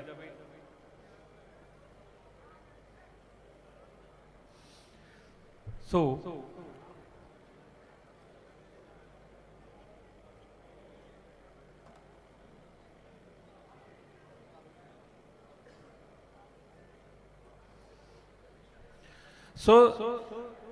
ਕਿਸੇ ਵੀ ਸੰਸਥਾ ਦੇ ਵਿੱਚ, ਆਪਣੀ ਜ਼ਿੰਦਗੀ ਦੇ ਵਿੱਚ, ਆਪਣੇ ਘਰ ਦੇ ਵਿੱਚ ਕਰਨ ਵਾਲੇ ਦੋ ਕੰਮ ਹੁੰਦੇ ਨੇ ਜੀ, ਡੂ ਡੋਂਟ। ਇੱਕ ਕੰਮ ਕਰਨ ਵਾਲਾ ਹੁੰਦਾ, ਇੱਕ ਕੰਮ ਨਹੀਂ ਕਰਨ ਵਾਲਾ ਹੁੰਦਾ। ਤੇ ਜਿਹੜਾ ਕਰਨ ਵਾਲਾ ਹੁੰਦਾ ਉਹ ਚੰਗਾ ਕੰਮ ਹੁੰਦਾ, ਜਿਹਦਾ ਸਾਨੂੰ ਫਾਇਦਾ ਹੋਵੇ, ਘਰ ਨੂੰ ਫਾਇਦਾ ਹੋਵੇ, ਕੌਮ ਨੂੰ ਫਾਇਦਾ ਹੋਵੇ, ਦੇਸ਼ ਨੂੰ ਫਾਇਦਾ ਹੋਵੇ, ਪੰਥ ਨੂੰ ਫਾਇਦਾ ਹੋਵੇ। ਤੇ ਇੱਕ ਹੁੰਦਾ ਡੋਂਟ, ਵੀ ਜਿਹੜਾ ਨਹੀਂ ਕਰਨਾ ਚਾਹੀਦਾ ਤੇ ਅਗਰ ਘਰ ਨੂੰ ਨਹੀਂ ਫਾਇਦਾ, ਕੌਮ ਨੂੰ ਵੀ ਫਾਇਦਾ ਨਹੀਂ ਹੋਣਾ ਉਸ ਚੀਜ਼ ਦਾ। ਤੇ ਜਿਹੜਾ ਡੋਂਟ ਹੈ ਸਾਡੇ ਵਿੱਚ ਅੱਜ ਉਹ ਇਹ ਹੈ ਵੀ ਸੋਸ਼ਲ ਮੀਡੀਆ ਤੇ ਦੀ ਵਰਤੋਂ ਜਿਹੜੀ ਹੈ ਬੜੇ ਤਰੀਕੇ ਦੇ ਨਾਲ ਹੋਣੀ ਚਾਹੀਦੀ ਹੈ। ਸਿੱਖਾਂ ਦੇ ਵਿੱਚ ਇੱਕ ਚੀਜ਼ ਅੱਜ ਦੇਖਣ ਨੂੰ ਮਿਲੀ ਕਿ ਚੰਗੇ ਔਰ ਮਾੜੇ ਦਾ ਫਰਕ ਸਾਡੇ ਦਿਲਾਂ 'ਚੋਂ ਖਤਮ ਹੋ ਗਿਆ, ਜਾਂ ਅਸੀਂ ਚੰਗਾ ਤੇ ਮਾੜਾ ਪਛਾਣਨਾ ਭੁੱਲ ਗਏ। ਗੁਰੂ ਸਾਹਿਬਾਂ ਦੀ ਹੁੰਦੀ ਹੈ ਬੇਅਦਬੀ, ਸਿੱਖ ਉਸ ਵੀਡੀਓ ਨੂੰ ਆਪਣੀ ਜ਼ਿੰਮੇਵਾਰੀ ਸਮਝ ਕੇ ਅੱਗੇ ਭੇਜੀ ਜਾਂਦੇ ਨੇ।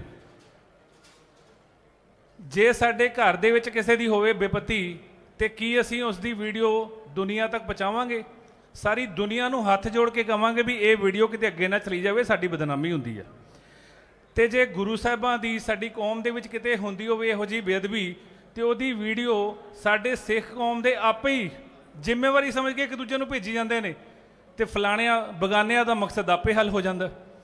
ਤੇ ਡੋਂਟ, ਇਹ ਕੰਮ ਕਦੇ ਨਹੀਂ ਕਰਨਾ। ਅੱਜ ਇਸ ਚੀਜ਼ ਦਾ ਫੈਸਲਾ ਵੀ ਹੋਣਾ ਚਾਹੀਦਾ। ਜੇ ਤੁਸੀਂ ਨਕਾਰਾਤਮਕ ਨੈਗੇਟਿਵ ਜਿਹਨੂੰ ਕਹਿੰਦੇ ਨੇ, ਸਾਜ਼ਿਸ਼ਾਂ ਦੇ ਅਧੀਤ ਬਣੀ ਹੋਈ ਵੀਡੀਓ ਜਿਹਨੂੰ ਕਹਿੰਦੇ ਨੇ, ਜੇ ਅਸੀਂ ਆਪ ਹੀ ਰੋਕਣ ਦੇ ਵਿੱਚ ਕਾਮਯਾਬ ਹੋ ਗਏ ਤੇ ਸਾਡੀ ਇੰਨੀ ਕੋਈ ਬਦਨਾਮੀ ਹੈ ਨਹੀਂਗੀ। ਅਸੀਂ ਦੂਜੀਆਂ ਕੌਮਾਂ ਦੇ ਵਿੱਚ ਵੀ ਦੇਖਿਆ, ਭਾਵੇਂ ਥੋੜੀ ਜਿਹੀ ਛੋਟੀ ਜਿਹੀ ਸੰਸਥਾ ਹੋਵੇ, 50 ਬੰਦੇ ਹੋਣ ਤੇ ਉਹਦੇ 'ਚ ਜਿੰਨੀ ਪਾਟੋ ਧਾੜ ਹੁੰਦੀ ਹੈ ਆਪਣੇ 'ਚ ਇੰਨੀ ਹੈ ਨਹੀਂ। ਸਿੱਖਾਂ ਦੇ ਵਿੱਚ ਇੰਨੀ ਪਾਟੋ ਧਾੜ ਹੈ ਨਹੀਂਗੀ, ਅਸੀਂ ਫੇਰ ਡਰੀ ਜਾਂਦੇ ਹਾਂ। ਇੱਕ ਕਥਾਵਾਚਕ ਨੇ ਕਥਾ ਸੁਣਾਈ ਇੱਕ ਚੰਗੇ ਤੇ ਬੁਰੇ ਦੀ, ਅੱਧੇ ਘੰਟੇ ਦੀ ਕਥਾ। ਅੱਧੇ ਘੰਟੇ ਦੀ ਕਥਾ ਦੇ ਵਿੱਚ 20 ਮਿੰਟ ਉਹਨੇ ਬੁਰੇ ਬੰਦੇ ਤੇ ਲਾਏ, ਫਲਾਣਾ ਇਦਾਂ ਸੀ, ਫਲਾਣਾ ਇਦਾਂ ਸੀ, ਫਲਾਣਾ ਇਦਾਂ ਸੀ। ਤੇ ਕਥਾ ਫਿਰ ਬੁਰੇ ਬੰਦੇ ਦੀ ਹੋ ਗਈ, ਪ੍ਰਚਾਰ ਉਹ 20 ਮਿੰਟ ਬੁਰੇ ਬੰਦੇ ਦਾ ਹੀ ਹੋ ਗਿਆ। ਆਪਾਂ ਵੀ ਜੇ ਅੱਜ ਸਾਰੇ ਜਣੇ ਕਹੀ ਜਾਈਏ ਅਸੀਂ ਢਹਿੰਦੀ ਕਲਾਂ 'ਚ ਸਾਡਾ ਹਾਲ ਬੜਾ ਬੁਰਾ ਹੈ, ਸਾਡਾ ਹਾਲ ਬੜਾ ਮਾੜਾ ਹੈ, ਤੇ ਆਪਾਂ ਸਾਰੇ ਮੰਨ ਲਵਾਂਗੇ ਕਿ ਵਾਕਈ ਸਾਡਾ ਹਾਲ ਬੜਾ ਮਾੜਾ ਹੈ। ਇਦਾਂ ਨਹੀਂ, ਸਿੱਖ ਕੌਮ ਚੜ੍ਹਦੀ ਕਲਾ ਦੇ ਵਿੱਚ ਰਵੇਗੀ। ਬਸ ਆਪਾਂ ਇਕੱਠੇ ਹੋ ਕੇ ਇਸੇ ਤਰ੍ਹਾਂ ਸਿਰ ਜੋੜ ਕੇ ਵਿਚਾਰ ਕਰ ਲਿਆ ਕਰੀਏ। ਜੇ ਕੋਈ ਮਸਲਾ ਉੱਠੇ ਤੇ ਫਿਰ ਇਸੇ ਤਰ੍ਹਾਂ ਪੰਥਕ ਕਨਵੈਨਸ਼ਨਾਂ ਰੱਖੀਆਂ ਜਾਣ, ਉਹਦੇ ਵਿੱਚ ਬਹਿ ਕੇ ਵਿਚਾਰ ਹੋ ਜਾਇਆ ਕਰੇ ਵੀ ਆਪਾਂ ਸਾਰਿਆਂ ਨੂੰ ਇੱਕ ਡਾਇਰੈਕਸ਼ਨ ਦੇਤੀ, ਹੁਣ ਆਪਾਂ ਸਾਰਿਆਂ ਨੇ ਇੱਧਰ ਨੂੰ ਚੱਲਣਾ। ਇਹਨਾਂ ਚੀਜ਼ਾਂ ਨੂੰ ਦੇਖਦਿਆਂ ਹੀ ਪ੍ਰਧਾਨ ਹਰਮੀਤ ਸਿੰਘ ਜੀ ਕਾਲਕਾ, ਜਨਰਲ ਸਕੱਤਰ ਜਗਦੀਪ ਸਿੰਘ ਜੀ ਕਾਲੋਂ ਔਰ ਸਾਡੀ ਕਮੇਟੀ ਨੇ ਇਹ ਵਿਚਾਰ ਕੀਤਾ ਵੀ ਜਦੋਂ ਵੀ ਕਦੇ ਪੰਥਕ ਮਸਲਾ ਉੱਠੇ ਹਰੇਕ ਦੀ ਆਪਣੀ ਮਤ ਹੁੰਦੀ ਆ, ਆਪਣੀ ਬੁੱਧ ਹੁੰਦੀ ਆ, ਆਪਣੀ ਮਤ ਬੁੱਧ ਦੇ ਅਨੁਸਾਰ ਅਸੀਂ ਆਪਣੇ ਵਿਚਾਰਾਂ ਨੂੰ ਸੋਸ਼ਲ ਮੀਡੀਆ ਤੇ ਪਾ ਦਿੰਦੇ ਆ। ਉਹਦਾ ਖਲਾਰਾ ਇੰਨਾ ਜ਼ਿਆਦਾ ਪੈ ਜਾਂਦਾ ਹੈ ਕਿ ਜਿਹੜਾ ਕਦੇ ਸਾਂਭਿਆ ਨਹੀਂ ਜਾਂਦਾ, ਸਾਂਭਿਆ ਜਾ ਵੀ ਨਹੀਂ ਸਕਦਾ, ਕਿਉਂਕਿ ਉੱਥੇ ਸੁਣਨ ਤੇ ਸੁਣਾਉਣ ਨੂੰ, ਲਿਖਣ ਤੇ ਪੜ੍ਹਨ ਨੂੰ ਆਜ਼ਾਦੀ ਹੈ। ਕੇਵਲ ਤੁਸੀਂ ਫੋਨ ਚਾਹੀਦਾ ਤੇ ਸੋਸ਼ਲ ਮੀਡੀਆ ਦਾ ਨੈਟ ਚਾਹੀਦਾ, ਤੁਸੀਂ ਆਪਣੇ ਵਿਚਾਰ ਪ੍ਰਗਟ ਕਰ ਸਕਦੇ ਹੋ। ਬੰਦੇ ਦਫ਼ਤਰ 'ਚ ਬੈਠੇ ਕੰਮ ਕਰਦੇ ਹੁੰਦੇ ਨੇ, ਆਪੋ ਆਪਣੇ ਕੰਮਾਂ ਤੇ ਹੁੰਦੇ ਨੇ, ਆਪੋ ਆਪਣੇ ਕਾਰੋਬਾਰਾਂ ਤੇ ਹੁੰਦੇ ਨੇ, ਆਪਣੀ ਕਿਰਤ ਦੇ ਵਿੱਚ ਹੁੰਦੇ ਨੇ, ਕੋਈ ਗੱਡੀ 'ਚ ਹੁੰਦਾ ਹੈ, ਕੋਈ ਕਿਤੇ ਬੈਠਾ ਹੁੰਦਾ ਹੈ। ਮਾੜੀ ਜੀ ਕੋਈ ਖਬਰ ਆਈ ਤੇ ਅਸੀਂ ਆਪਣੀ ਜ਼ਿੰਮੇਵਾਰੀ ਸਮਝ ਕੇ ਸੋਸ਼ਲ ਮੀਡੀਆ ਤੇ ਬਿਨਾਂ ਬੁਲਾਏ ਬੋਲਣ ਤੁਰ ਪੈਂਦੇ ਹਾਂ। ਹਾਲਾਂਕਿ ਸਾਨੂੰ ਉਸ ਰਾਜਨੀਤੀ ਦੀ, ਉਸ ਪੰਥਕ ਇਸ਼ੂ ਦੀ ਖਬਰ ਵੀ ਨਹੀਂ ਹੁੰਦੀ ਪੂਰੀ, ਉਸ ਦੀ ਪੂਰੀ ਜਾਣਕਾਰੀ ਵੀ ਨਹੀਂ ਹੁੰਦੀ।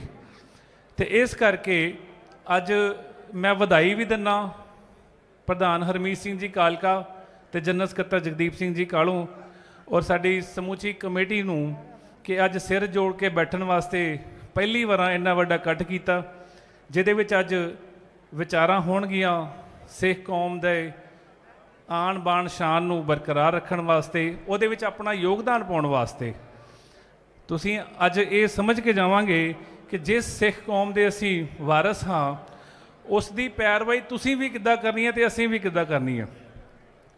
ਸੋ ਜਿੰਨੇ ਵੀ ਮਹਾਂਪੁਰਖ ਇੱਥੇ ਪਹੁੰਚੇ ਨੇ, ਮੈਂ ਉਹਨਾਂ ਨੂੰ ਵੀ ਦਿੱਲੀ ਸਿੱਖ ਗੁਰਦੁਆਰਾ ਪ੍ਰਬੰਧਕ ਕਮੇਟੀ ਵੱਲੋਂ ਬਾਬਾ ਮੇਜਰ ਸਿੰਘ ਜੀ, ਬਾਬਾ ਗੁਰਚਰਨ ਸਿੰਘ ਜੀ ਨਾਨਕਸਰ ਵਾਲੇ, ਬਾਬਾ ਸ਼ਿੰਦਰ ਸਿੰਘ ਜੀ ਕਾਰ ਸੇਵਾ ਵਾਲੇ, ਉਹਨਾਂ ਵੱਲੋਂ ਮੈਂ ਜੀ ਆਇਆਂ ਕਹਿਣਾ। ਸੋ ਹੁਣ ਮੈਂ ਬੇਨਤੀ ਕਰਦਾ ਕਿ ਜਨਰਲ ਸਕੱਤਰ ਜਗਦੀਪ ਸਿੰਘ ਜੀ ਕਾਲੋਂ ਉਹ ਸਟੇਜ ਦੀ ਕਾਰਵਾਈ ਕੁਝ ਸਮੇਂ ਵਾਸਤੇ ਚਲਾਉਣਗੇ। ਉਹਨਾਂ ਨੂੰ ਮੈਂ ਬੇਨਤੀ ਕਰਦਾ ਕਿ ਸਟੇਜ ਤੇ ਆਉਣ ਔਰ ਆਏ ਹੋਏ ਸਾਰੇ ਹੀ ਵੀਰਾਂ ਦਾ, ਮਹਾਂਪੁਰਖਾਂ ਦਾ, ਪਤਵੰਤੇ ਸੱਜਣਾ ਦਾ, ਵਿਦਵਾਨਾਂ ਦਾ ਦੀ ਹਾਜ਼ਰੀ ਵੀ ਲਵਾਉਣਗੇ ਤੇ ਉਹਨਾਂ ਨੂੰ ਜੀ ਆਇਆਂ ਵੀ ਕਹਿਣਗੇ। ਆਪ ਸਭ ਸੰਗਤਾਂ ਦੇ ਰੂਬਰੂ ਹੋਣਗੇ ਜਨਰਲ ਸਕੱਤਰ ਜਗਦੀਪ ਸਿੰਘ ਜੀ ਕਾਲੋਂ।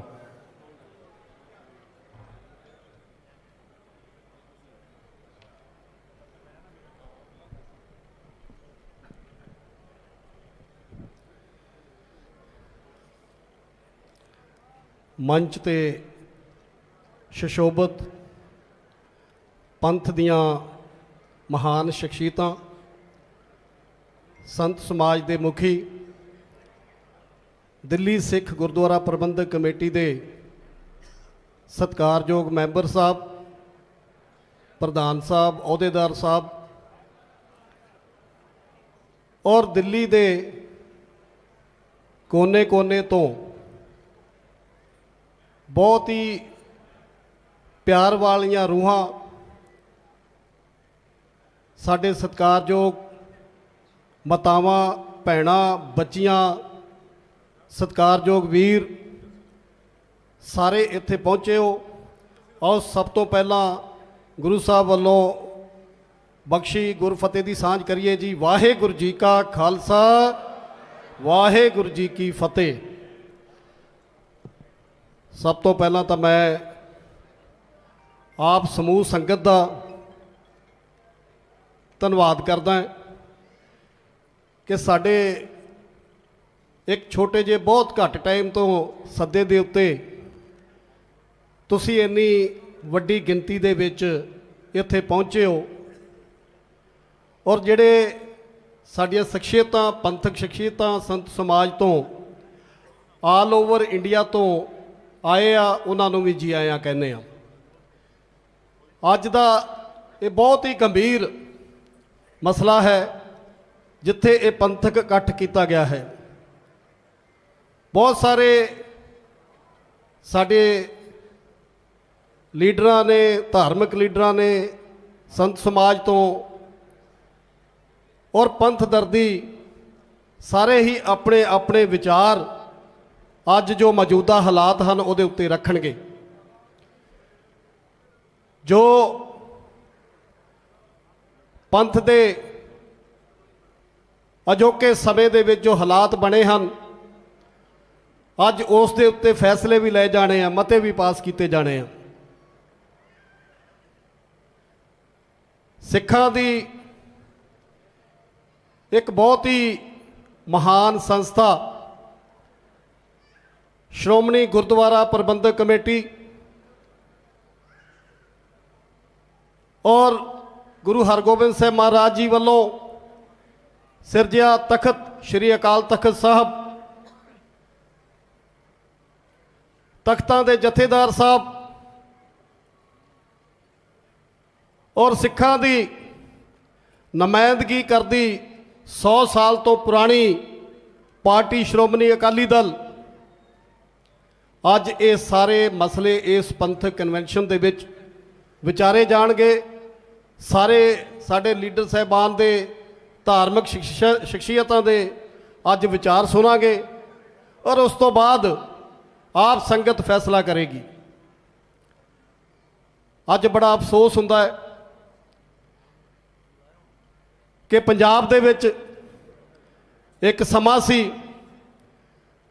ਜਦੋਂ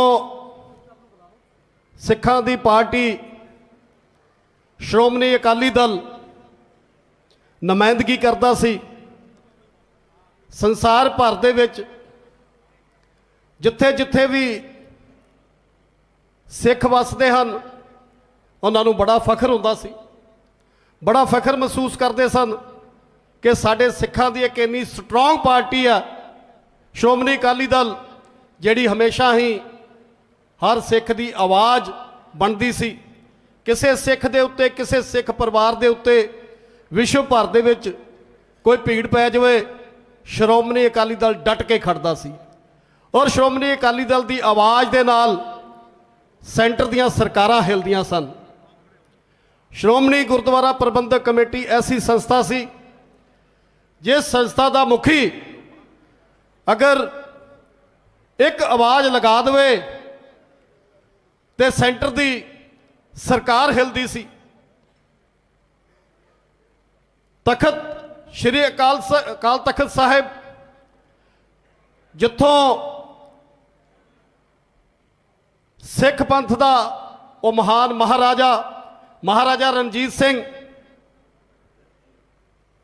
ਉਸ ਨੂੰ ਵੀ ਸਜ਼ਾ ਸੁਣਾਈ ਗਈ ਔਰ ਉਸਨੇ ਵੀ ਸਿਰ ਝੁਕਾ ਕੇ ਉਹ ਸਜ਼ਾ ਪ੍ਰਵਾਨ ਕੀਤੀ। ਐਸਾ ਰੁਤਬਾ ਸੀ ਸ੍ਰੀ ਅਕਾਲ ਤਖਤ ਸਾਹਿਬ ਦਾ। ਲੇਕਿਨ ਅਜੋਕੇ ਸਮੇਂ ਦੇ ਵਿੱਚ ਦੇਸ਼ ਦੇ ਵਿੱਚ ਤੇ ਵਿਦੇਸ਼ਾਂ ਦੇ ਵਿੱਚ ਜਿੱਥੇ ਜਿੱਥੇ ਵੀ ਸਿੱਖ ਬੈਠਾ ਹੈ ਉਸ ਨੂੰ ਇਸ ਗੱਲ ਦੀ ਬੜੀ ਗੰਭੀਰ ਚਿੰਤਾ ਹੈ ਕਿ ਕੀ ਬਣੇਗਾ ਇਹਨਾਂ ਸੰਸਥਾਵਾਂ ਦਾ।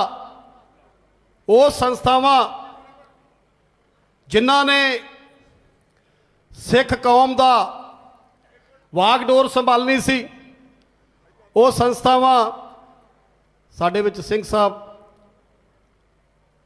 ਭਾਈ ਜਸਬੀਰ ਸਿੰਘ ਰੋਡੇ ਜੀ ਆਏ, ਉਹਨਾਂ ਨੂੰ ਮੈਂ ਬੇਨਤੀ ਕਰਾਂਗਾ ਕਿ ਉਹ ਵੀ ਸਟੇਜ ਦੇ ਉੱਤੇ ਆ ਜਾਣ। ਸੋ ਉਹ ਸੰਸਥਾਵਾਂ ਜਿਨ੍ਹਾਂ ਨੇ ਸਿੱਖੀ ਦੀ ਵਾਗਡੋਰ ਸੰਭਾਲਣੀ ਸੀ, ਉਹ ਸ਼੍ਰੋਮਣੀ ਗੁਰਦੁਆਰਾ ਪ੍ਰਬੰਧਕ ਕਮੇਟੀ ਜਿਸ ਨੇ ਨਾ ਕੇਵਲ ਪੰਜਾਬ ਦੇ ਵਿੱਚ ਬਲਕਿ ਪੂਰੇ ਸੰਸਾਰ ਭਰ ਦੇ ਵਿੱਚ ਸਿੱਖੀ ਦਾ ਪ੍ਰਚਾਰ ਪ੍ਰਸਾਰ ਕਰਨਾ ਸੀ,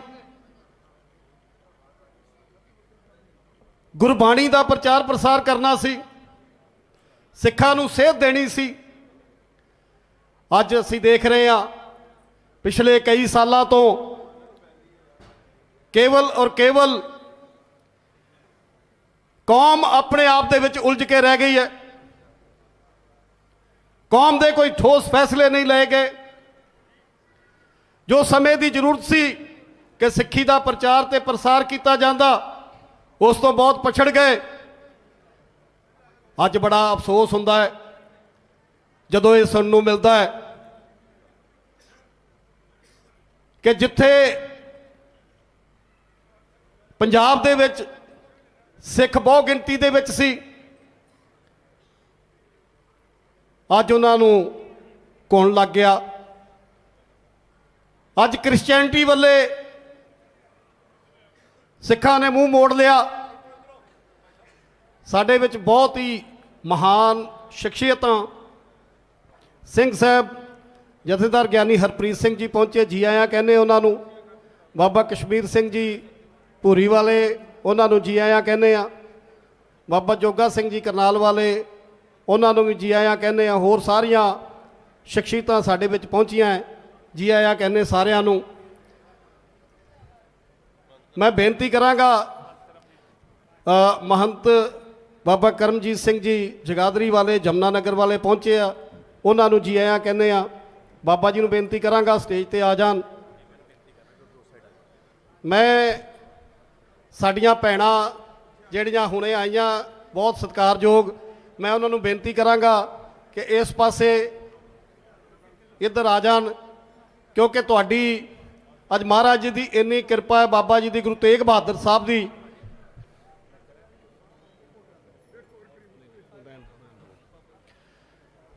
ਗੁਰੂ ਤੇਗ ਬਹਾਦਰ ਸਾਹਿਬ ਮਹਾਰਾਜ ਜੀ ਦੀ ਇੰਨੀ ਕਿਰਪਾ ਹੈ ਕਿ ਤੁਸੀਂ ਸਾਰੇ ਪੰਥ ਦਾ ਦਰਦ ਰੱਖਦੇ ਹੋ।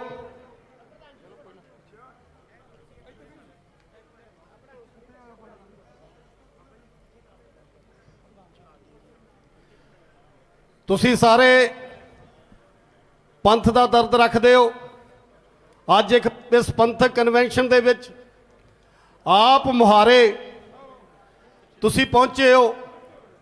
ਜਿੰਨੀ ਸਾਨੂੰ ਉਮੀਦ ਸੀ, ਤੁਸੀਂ ਉਸ ਤੋਂ ਕਿਤੇ ਵੱਧ ਸੰਗਤ ਇੱਥੇ ਪਹੁੰਚ ਚੁੱਕੀ ਆ। ਔਰ ਮੇਰੀ ਜਾਣਕਾਰੀ ਦੇ ਮੁਤਾਬਕ ਅਜੇ ਬਹੁਤ ਸਾਰੀ ਸੰਗਤ ਰਸਤੇ ਦੇ ਵਿੱਚ ਆ। ਸੋ ਜੋ ਹਾਲਾਤ ਹੈ, ਇਹ ਮੈਨੂੰ ਲੱਗਦਾ ਹੈ ਕਿ ਅੱਜ ਇੱਥੇ ਪੈਰ ਰੱਖਣ ਦੀ ਜਗ੍ਹਾ ਨਹੀਂ ਹੋਏਗੀ, ਇੰਨੀ ਸੰਗਤ ਅੱਜ ਇੱਥੇ ਪਹੁੰਚੇਗੀ। ਸਾਧ ਸੰਗਤ ਜੀ, ਮੈਂ ਬੇਨਤੀਆਂ ਕਰ ਰਿਹਾ ਸੀ। ਮੈਂ ਭੈਣਾਂ ਨੂੰ ਬੇਨਤੀ ਕਰਾਂਗਾ, ਜਿੱਥੇ ਜਿੱਥੇ ਵੀ ਜਗ੍ਹਾ ਮਿਲਦੀ ਆ ਤੁਸੀਂ ਉੱਥੇ ਹੀ ਬੈਠ ਜਾਓ ਜਿੱਥੇ ਸੀਟ ਮਿਲਦੀ ਆ। ਜੇ ਕਿਸੇ ਭੈਣ ਨੂੰ ਸੀਟ ਨਾ ਮਿਲੀ ਤਾਂ ਅਸੀਂ ਮਾਫੀ ਚਾਹਾਂਗੇ, ਪਰ ਕਿਉਂਕਿ ਆਪਾਂ ਇੱਕ ਮਕਸਦ ਦੇ ਲਈ ਇਕੱਠੇ ਹੋਏ ਆ।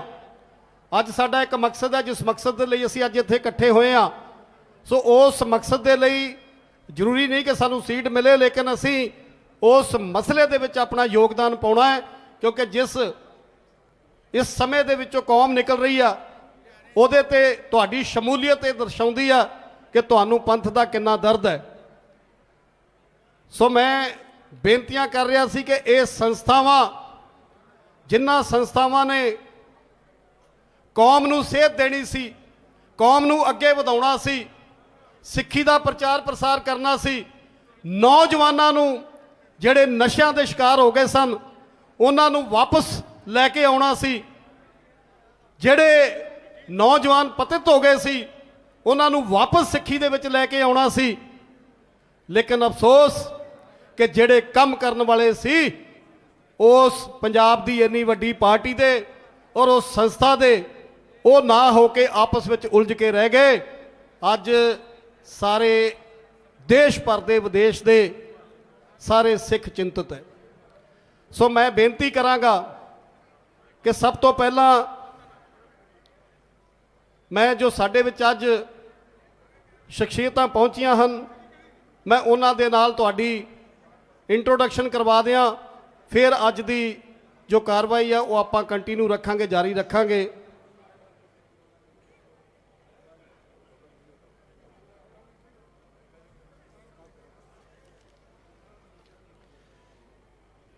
ਸਾਡੇ ਵਿੱਚ ਬਹੁਤ ਹੀ ਸਤਿਕਾਰਯੋਗ ਸਿੰਘ ਸਾਹਿਬ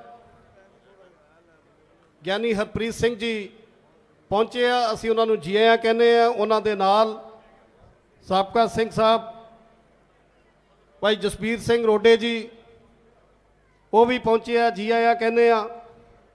ਬਾਬਾ ਕਸ਼ਮੀਰ ਸਿੰਘ ਜੀ ਭੂਰੀ ਵਾਲੇ, ਉਹ ਵੀ ਪਹੁੰਚੇ ਆ। ਸਾਡੇ ਵਿੱਚ ਬਾਬਾ ਮੇਜਰ ਸਿੰਘ ਜੀ, ਉਹ ਵੀ ਸ਼ਮੂਲੀਅਤ ਕਰ ਰਹੇ ਆ, ਜੀ ਆਇਆਂ ਕਹਿੰਦੇ ਆ। ਸਾਡੇ ਵਿੱਚ ਬਾਬਾ ਗੁਰਬਚਨ ਸਿੰਘ ਜੀ ਨਾਨਕਸਰ ਠਾਠ ਗੁਲਾਬੀ ਬਾਗ ਤੋਂ ਪਹੁੰਚੇ ਆ।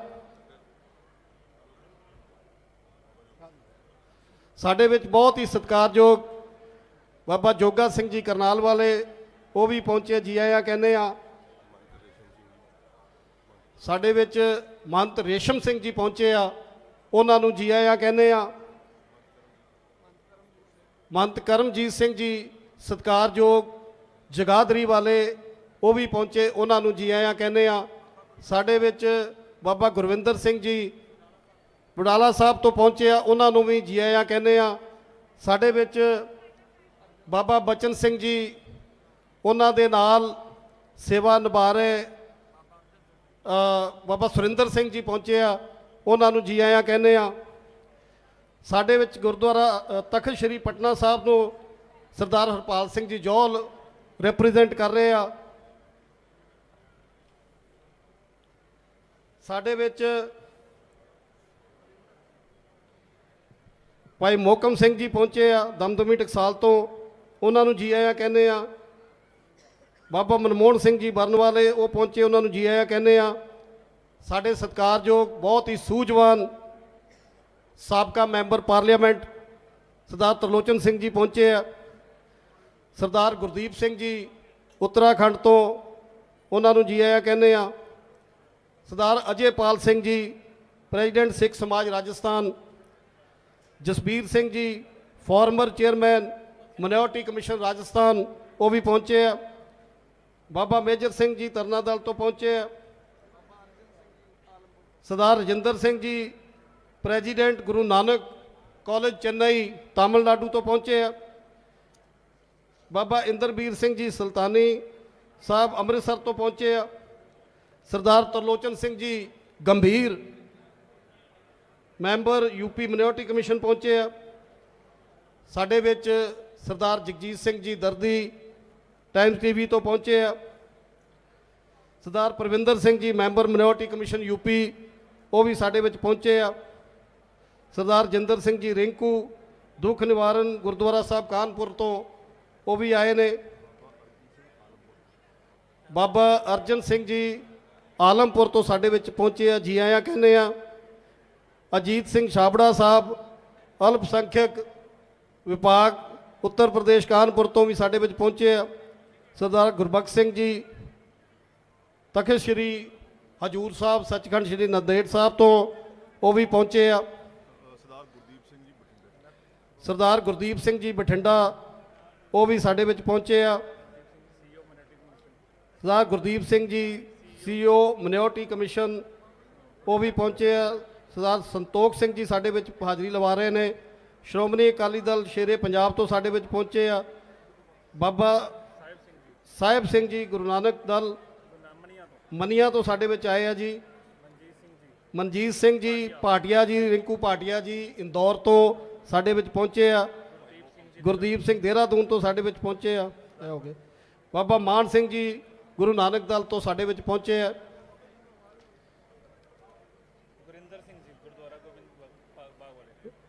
ਬਾਬਾ ਗੁਰਿੰਦਰ ਸਿੰਘ ਜੀ ਗੋਬਿੰਦ ਬਾਗ ਵਾਲੇ, ਉਹ ਵੀ ਸਾਡੇ ਵਿੱਚ ਹਾਜ਼ਰੀ ਲਗਵਾ ਰਹੇ ਆ। ਨਿਰਮਲ ਭੇਖ ਦੇ ਮੁਖੀ ਨਿਰਮਲ ਪੰਚਾਇਤੀ ਅਖਾੜਾ ਧਰਮ ਪੂਜਾ ਪਟਿਆਲਾ ਦੇ ਸ਼੍ਰੀ ਮਹੰਤ ਬਾਬਾ ਰੇਸ਼ਮ ਸਿੰਘ ਜੀ ਸੇਖਵਾਂ ਵਾਲੇ, ਉਹ ਵੀ ਸਾਡੇ ਵਿੱਚ ਪਹੁੰਚੇ ਆ। ਭਾਈ ਮੋਹਕਮ ਸਿੰਘ ਜੀ ਦਮਦਮੀ ਟਕਸਾਲ ਤੋਂ ਸਾਡੇ ਵਿੱਚ ਪਹੁੰਚੇ ਆ। ਬਾਬਾ ਅਵਤਾਰ ਸਿੰਘ ਜੀ ਬਿਧੀ ਚੰਦ ਸੰਸਥਾ ਵੱਲੋਂ ਕੌਣ ਪਹੁੰਚਿਆ? ਬਾਬਾ ਨਾਰ ਸਿੰਘ ਜੀ ਪਹੁੰਚੇ ਆ। ਸੋ ਸਾਰੀਆਂ ਸੰਤ ਸਮਾਜ ਧਾਰਮਿਕ ਸ਼ਖਸੀਅਤਾਂ ਸਾਰਿਆਂ ਨੂੰ ਅਸੀਂ ਜੀ ਆਇਆਂ ਕਹਿੰਦੇ ਆ। ਸੋ ਮੈਂ 1-2 ਮਿੰਟ ਆਪ ਜੀ ਨਾਲ ਹੋਰ ਸਾਂਝ ਪਾ ਕੇ ਉਸ ਤੋਂ ਬਾਅਦ ਮੈਂ ਬੇਨਤੀ ਕਰਾਂਗਾ ਦਿੱਲੀ ਸਿੱਖ ਗੁਰਦੁਆਰਾ ਪ੍ਰਬੰਧਕ ਕਮੇਟੀ ਦੇ ਪ੍ਰਧਾਨ ਸਾਹਿਬ ਸਰਦਾਰ ਹਮੀਦ ਸਿੰਘ ਕਾਲਕਾ ਜੀ, ਪਹਿਲਾਂ ਉਹ ਆਪਣੇ ਵਿਚਾਰ ਆਪ ਸੰਗਤਾਂ ਦੇ ਨਾਲ ਰੱਖਣਗੇ। ਉਸ ਤੋਂ ਬਾਅਦ ਜੋ ਸਾਡੇ ਵਿੱਚ ਸ਼ਖਸੀਅਤਾਂ ਆਈਆਂ ਹਨ ਉਹਨਾਂ ਨੇ ਆਪ ਜੀ ਦੇ ਨਾਲ ਆਪਣੇ ਵਿਚਾਰ ਸਾਂਝੇ ਕਰਨੇ ਆ। ਸੋ ਮੈਂ ਸਾਰਿਆਂ ਨੂੰ ਬੇਨਤੀ ਕਰਾਂਗਾ ਕਿ ਸਾਰੇ ਸਤਿਕਾਰਯੋਗ ਵੀਰ ਭੈਣ ਜਿੱਥੇ ਜਿੱਥੇ ਵੀ ਤੁਸੀਂ ਬੈਠੇ ਹੋ ਨਾ, ਬਸ ਇਹ ਅੱਧੇ ਪੌਣੇ ਘੰਟਾ 1 ਘੰਟੇ ਦੀ ਵਿਚਾਰ ਵਟਾਂਦਰਾ ਬੜਾ ਜ਼ਰੂਰੀ ਆ, ਤੇ ਸਾਰੇ ਸ਼ਾਂਤੀ ਨਾਲ ਬੈਠ ਜਾਓ। ਮੈਂ ਸਾਰਿਆਂ ਨੂੰ ਬੇਨਤੀ ਕਰਾਂਗਾ। ਸੋ ਮੈਂ ਬੇਨਤੀਆਂ ਕਰ ਰਿਹਾ ਸੀ ਕਿ ਜੋ ਅਜੋਕੇ ਹਾਲਾਤ ਹੈ, ਜੋ ਤਖਤਾਂ ਦੇ ਜਥੇਦਾਰ ਸਾਹਿਬ ਹਨ, ਜੋ ਸਤਿਕਾਰਯੋਗ ਹਸਤੀਆਂ ਹਨ, ਉਹਨਾਂ ਦੇ ਨਾਲ ਕੀ ਵਰਤ ਰਿਹਾ ਇਹ ਤੁਸੀਂ ਸਾਰੇ ਦੇਖ ਰਹੇ ਹੋ। ਕੇਵਲ ਔਰ ਕੇਵਲ ਇੱਕ ਪਰਿਵਾਰ ਦੀ ਖਾਤਰ, ਕੇਵਲ ਔਰ ਕੇਵਲ ਇੱਕ ਪਰਿਵਾਰ ਨੂੰ ਬਚਾਉਣ ਦੇ ਲਈ ਅੱਜ ਸਾਰੀ ਸ਼੍ਰੋਮਣੀ ਅਕਾਲੀ ਦਲ ਸਿੱਕੇ ਤੇ ਟੰਗ ਦਿੱਤੀ। ਅੱਜ ਸਾਰਾ ਪੰਥ ਇੱਕ ਪਾਸੇ ਆ ਔਰ ਇੱਕ ਪਰਿਵਾਰ ਨੂੰ ਬਚਾਉਣ ਦੇ ਲਈ ਅੱਜ ਇਹ ਸਾਰੀਆਂ ਖੇਡਾਂ ਖੇਡੀਆਂ ਜਾ ਰਹੀਆਂ। ਅੱਜ ਤੁਸੀਂ ਇਸ ਦੇ ਉੱਤੇ ਫੈਸਲੇ ਲੈਣੇ ਆ। ਮੈਨੂੰ ਬੜਾ ਅਫਸੋਸ ਹੈ ਕਿ ਉਹ ਲੋਕ ਜਿਨ੍ਹਾਂ ਨੂੰ ਦਿੱਲੀ ਦੀ ਸੰਗਤ ਨੇ ਪਿਛਲੀਆਂ 3 ਇਲੈਕਸ਼ਨਾਂ ਦੇ ਵਿੱਚ ਘਰ ਬਿਠਾ ਦਿੱਤਾ, ਜ਼ਮਾਨਤਾਂ ਜ਼ਬਤ ਕਰ ਦਿੱਤੀਆਂ, ਉਹ ਜਾ ਕੇ ਅੱਜ ਉੱਥੇ ਸਲਾਹਕਾਰ ਬਣੇ ਆ, ਜਿਨ੍ਹਾਂ ਨੇ ਦਿੱਲੀ ਦੇ ਜੋ ਸਭ ਤੋਂ ਵੱਡਾ ਦਿੱਲੀ ਦੇ ਵਿੱਚ ਵਾਕਿਆ ਹੋਇਆ, ਜੋ ਘੱਲੂਘਾਰਾ ਹੋਇਆ 1984 ਦੇ ਵਿੱਚ, ਜਿਸ ਵਿੱਚ ਹਜ਼ਾਰਾਂ ਦੀ ਗਿਣਤੀ ਦੇ ਵਿੱਚ ਸਿੱਖਾਂ ਨੂੰ ਮਾਰ ਦਿੱਤਾ ਗਿਆ। ਉਸ ਸਮੇਂ ਦੀ ਕਾਂਗਰਸ ਸਰਕਾਰ ਵੱਲੋਂ ਪੁਲਿਸ ਉਸ ਵੇਲੇ ਲੀਡ ਕਰ ਰਹੀ ਸੀ, ਮੈਂਬਰ ਪਾਰਲੀਮੈਂਟ ਉਸ ਸਮੇਂ ਲੀਡ ਕਰ ਰਹੇ ਸਨ, ਮਿਨਿਸਟਰ ਉਸ ਸਮੇਂ ਲੀਡ ਕਰ ਰਹੇ ਸਨ। ਬੜੇ ਅਫਸੋਸ ਦੀ ਗੱਲ ਹੈ ਕਿ ਉਹ ਪ੍ਰਬੰਧਕ ਜਿਨ੍ਹਾਂ ਨੇ ਉਹਨਾਂ ਨੂੰ ਸਜ਼ਾ ਦਿਵਾਉਣੀਆਂ ਸੀ, ਉਹਨਾਂ ਦੇ ਕੇਸਾਂ ਦੀ ਪੈਰਵਾਈ ਕਰਨੀ ਸੀ, ਉਹਨਾਂ ਨੂੰ ਜੇਲ੍ਹਾਂ ਦੇ ਪਿੱਛੇ ਭੇਜਣਾ ਸੀ, ਉਹਨਾਂ ਨੇ ਉਹਨਾਂ ਨੂੰ ਸਰੋਪੇ ਪਾਏ। ਉਹਨਾਂ ਨੂੰ ਇਹ ਕਹਿ ਕੇ ਕਿ ਅਸੀਂ ਇਹਨਾਂ ਕੋਲੋਂ ਕੰਮ ਲੈਣੇ ਆ। ਸਿੱਖਾਂ ਨੂੰ ਇਹ ਕਿਹਾ ਗਿਆ 1984 ਭੁੱਲ ਜਾਓ। ਅੱਜ ਉੱਥੇ ਜਾ ਕੇ ਸਲਾਹਕਾਰ ਬਣੇ ਆ। ਬੜੇ ਅਫਸੋਸ ਦੀ ਗੱਲ ਹੈ। ਅੱਜ 41 ਸਾਲ ਬਾਅਦ ਤੁਹਾਡੀ ਚੁਣੀ ਹੋਈ ਇਹ ਕਮੇਟੀ, 40 ਸਾਲ ਬਾਅਦ ਤੁਹਾਡੀ ਚੁਣੀ ਹੋਈ ਇਹ ਕਮੇਟੀ, ਜਿਨ੍ਹਾਂ ਨੇ ਕੇਸਾਂ ਦੀ ਪੈਰਵਾਈ ਕੀਤੀ, ਮੌਜੂਦਾ ਦੇਸ਼ ਦੀ ਸਰਕਾਰ ਜਿਨ੍ਹਾਂ ਨੇ SIT ਬਣਾਈਆਂ, CBI,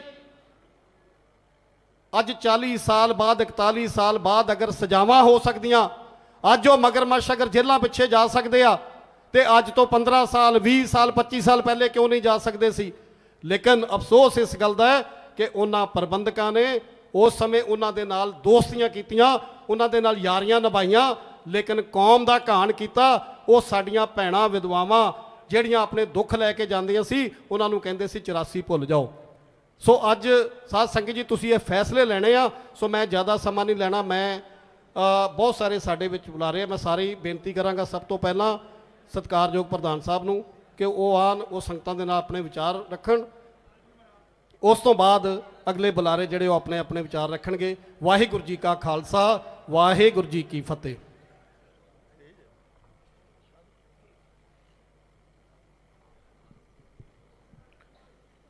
ਮੰਚ ਤੇ ਬੈਠੇ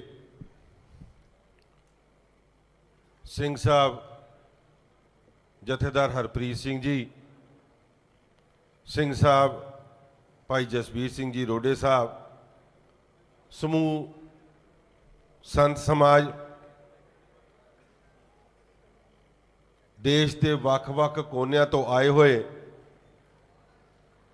ਵੱਖ-ਵੱਖ ਜਥੇਬੰਦੀਆਂ ਦੇ ਨਾਲ ਆਪਣੀ ਸਾਂਝ ਪਾਉਣ ਵਾਲੇ, ਉਹਨਾਂ ਜਥੇਬੰਦੀਆਂ ਨੂੰ ਚਲਾਉਣ ਵਾਲੇ ਸਮੂਹ ਸੰਤ ਸਮਾਜ, ਸਾਬਕਾ ਮੈਂਬਰ ਪਾਰਲੀਮੈਂਟ ਸਰਦਾਰ ਤਰਲੋਚਨ ਸਿੰਘ ਜੀ, ਦਿੱਲੀ ਸਿੱਖ ਗੁਰਦੁਆਰਾ ਪ੍ਰਬੰਧਕ ਕਮੇਟੀ ਦੇ ਸਾਰੇ ਮੈਂਬਰ ਸਾਹਿਬਾਨ ਔਰ ਦਿੱਲੀ ਦੀ ਵੱਖ-ਵੱਖ ਕੋਨਿਆਂ ਤੋਂ ਆਈ ਹੋਈ ਮੇਰੀ ਬਹੁਤ ਹੀ ਸਤਿਕਾਰਯੋਗ ਸਾਧ ਸੰਗਤ ਜੀ, ਗੁਰੂ ਸਾਹਿਬ ਦੀ ਫਤਿਹ ਸਾਂਝ ਕਰੀਏ। ਵਾਹਿਗੁਰੂ ਜੀ ਕਾ ਖਾਲਸਾ, ਵਾਹਿਗੁਰੂ ਜੀ ਕੀ ਫਤਿਹ। ਸਭ ਤੋਂ ਪਹਿਲਾਂ ਤਾਂ ਮੈਂ ਆਪਣੇ ਦਿਲ ਦੀਆਂ ਗਹਿਰਾਈਆਂ 'ਚੋਂ ਧੰਨਵਾਦ ਕਰਦਾ ਆਈ ਹੋਈ ਸਮੁੱਚੀ ਸੰਗਤ ਦਾ ਕਿ ਜਿਹੜਾ ਅੱਜ ਤੁਸੀਂ ਬਿਨਾਂ ਕਿਸੇ ਕੀਰਤਨ ਦਰਬਾਰ ਦੇ, ਬਿਨਾਂ ਕਿਸੇ ਢਾਡੀ ਪ੍ਰਸੰਗਾਂ ਦੇ, ਸਿਰਫ ਤੇ ਸਿਰਫ ਪੰਥ ਨੂੰ ਮੁੱਖ ਰੱਖਦੇ ਹੋਏ ਅੱਜ ਇੱਥੇ ਤੁਸੀਂ ਸ਼ਮੂਲੀਅਤ ਪਾ ਰਹੇ ਹੋ। ਅੱਜ ਇਹ ਪੰਥਕ ਵਿਚਾਰਾਂ ਤੁਸੀਂ ਸੁਣਨ ਵਸੇ, ਕਿਉਂਕਿ ਇਹ ਜਿਹੜੀ ਕਨਵੈਨਸ਼ਨ ਹੈ, ਇਹ ਆਲ ਇੰਡੀਆ ਸਿੱਖ ਕਨਵੈਨਸ਼ਨ ਅਸੀਂ ਇਸ ਕਰਕੇ ਸੱਦੀ ਹੈ ਕਿ ਜੋ ਅਜੋਕੇ ਸਮੇਂ ਦੇ ਵਿੱਚ ਹਾਲਾਤ ਬਣ ਰਹੇ ਆ, ਜੋ ਅਜੋਕੇ ਸਮੇਂ ਦੇ ਵਿੱਚ ਪੰਥ ਨੂੰ ਢਾਹ ਲਾਈ ਜਾ ਰਹੀ ਹੈ, ਉਹਨਾਂ ਦੇ ਉੱਤੇ ਅਸੀਂ ਸਿੰਘ ਸਾਹਿਬਾਂ ਦੇ ਵਿਚਾਰ ਸੁਣ ਸਕੀਏ, ਉਹ ਵੀ ਸੰਗਤਾਂ ਨੂੰ ਦੱਸ ਸਕਣ ਕਿ ਜੋ ਹਾਲਾਤ ਵਾਪਰ ਰਹੇ ਨੇ ਇਹਦੇ ਨਾਲ ਪੰਥ ਨੇ ਅੱਗੇ ਜਾ ਕੇ ਕਿੱਥੇ ਖਲੋਣਾ ਹੈ।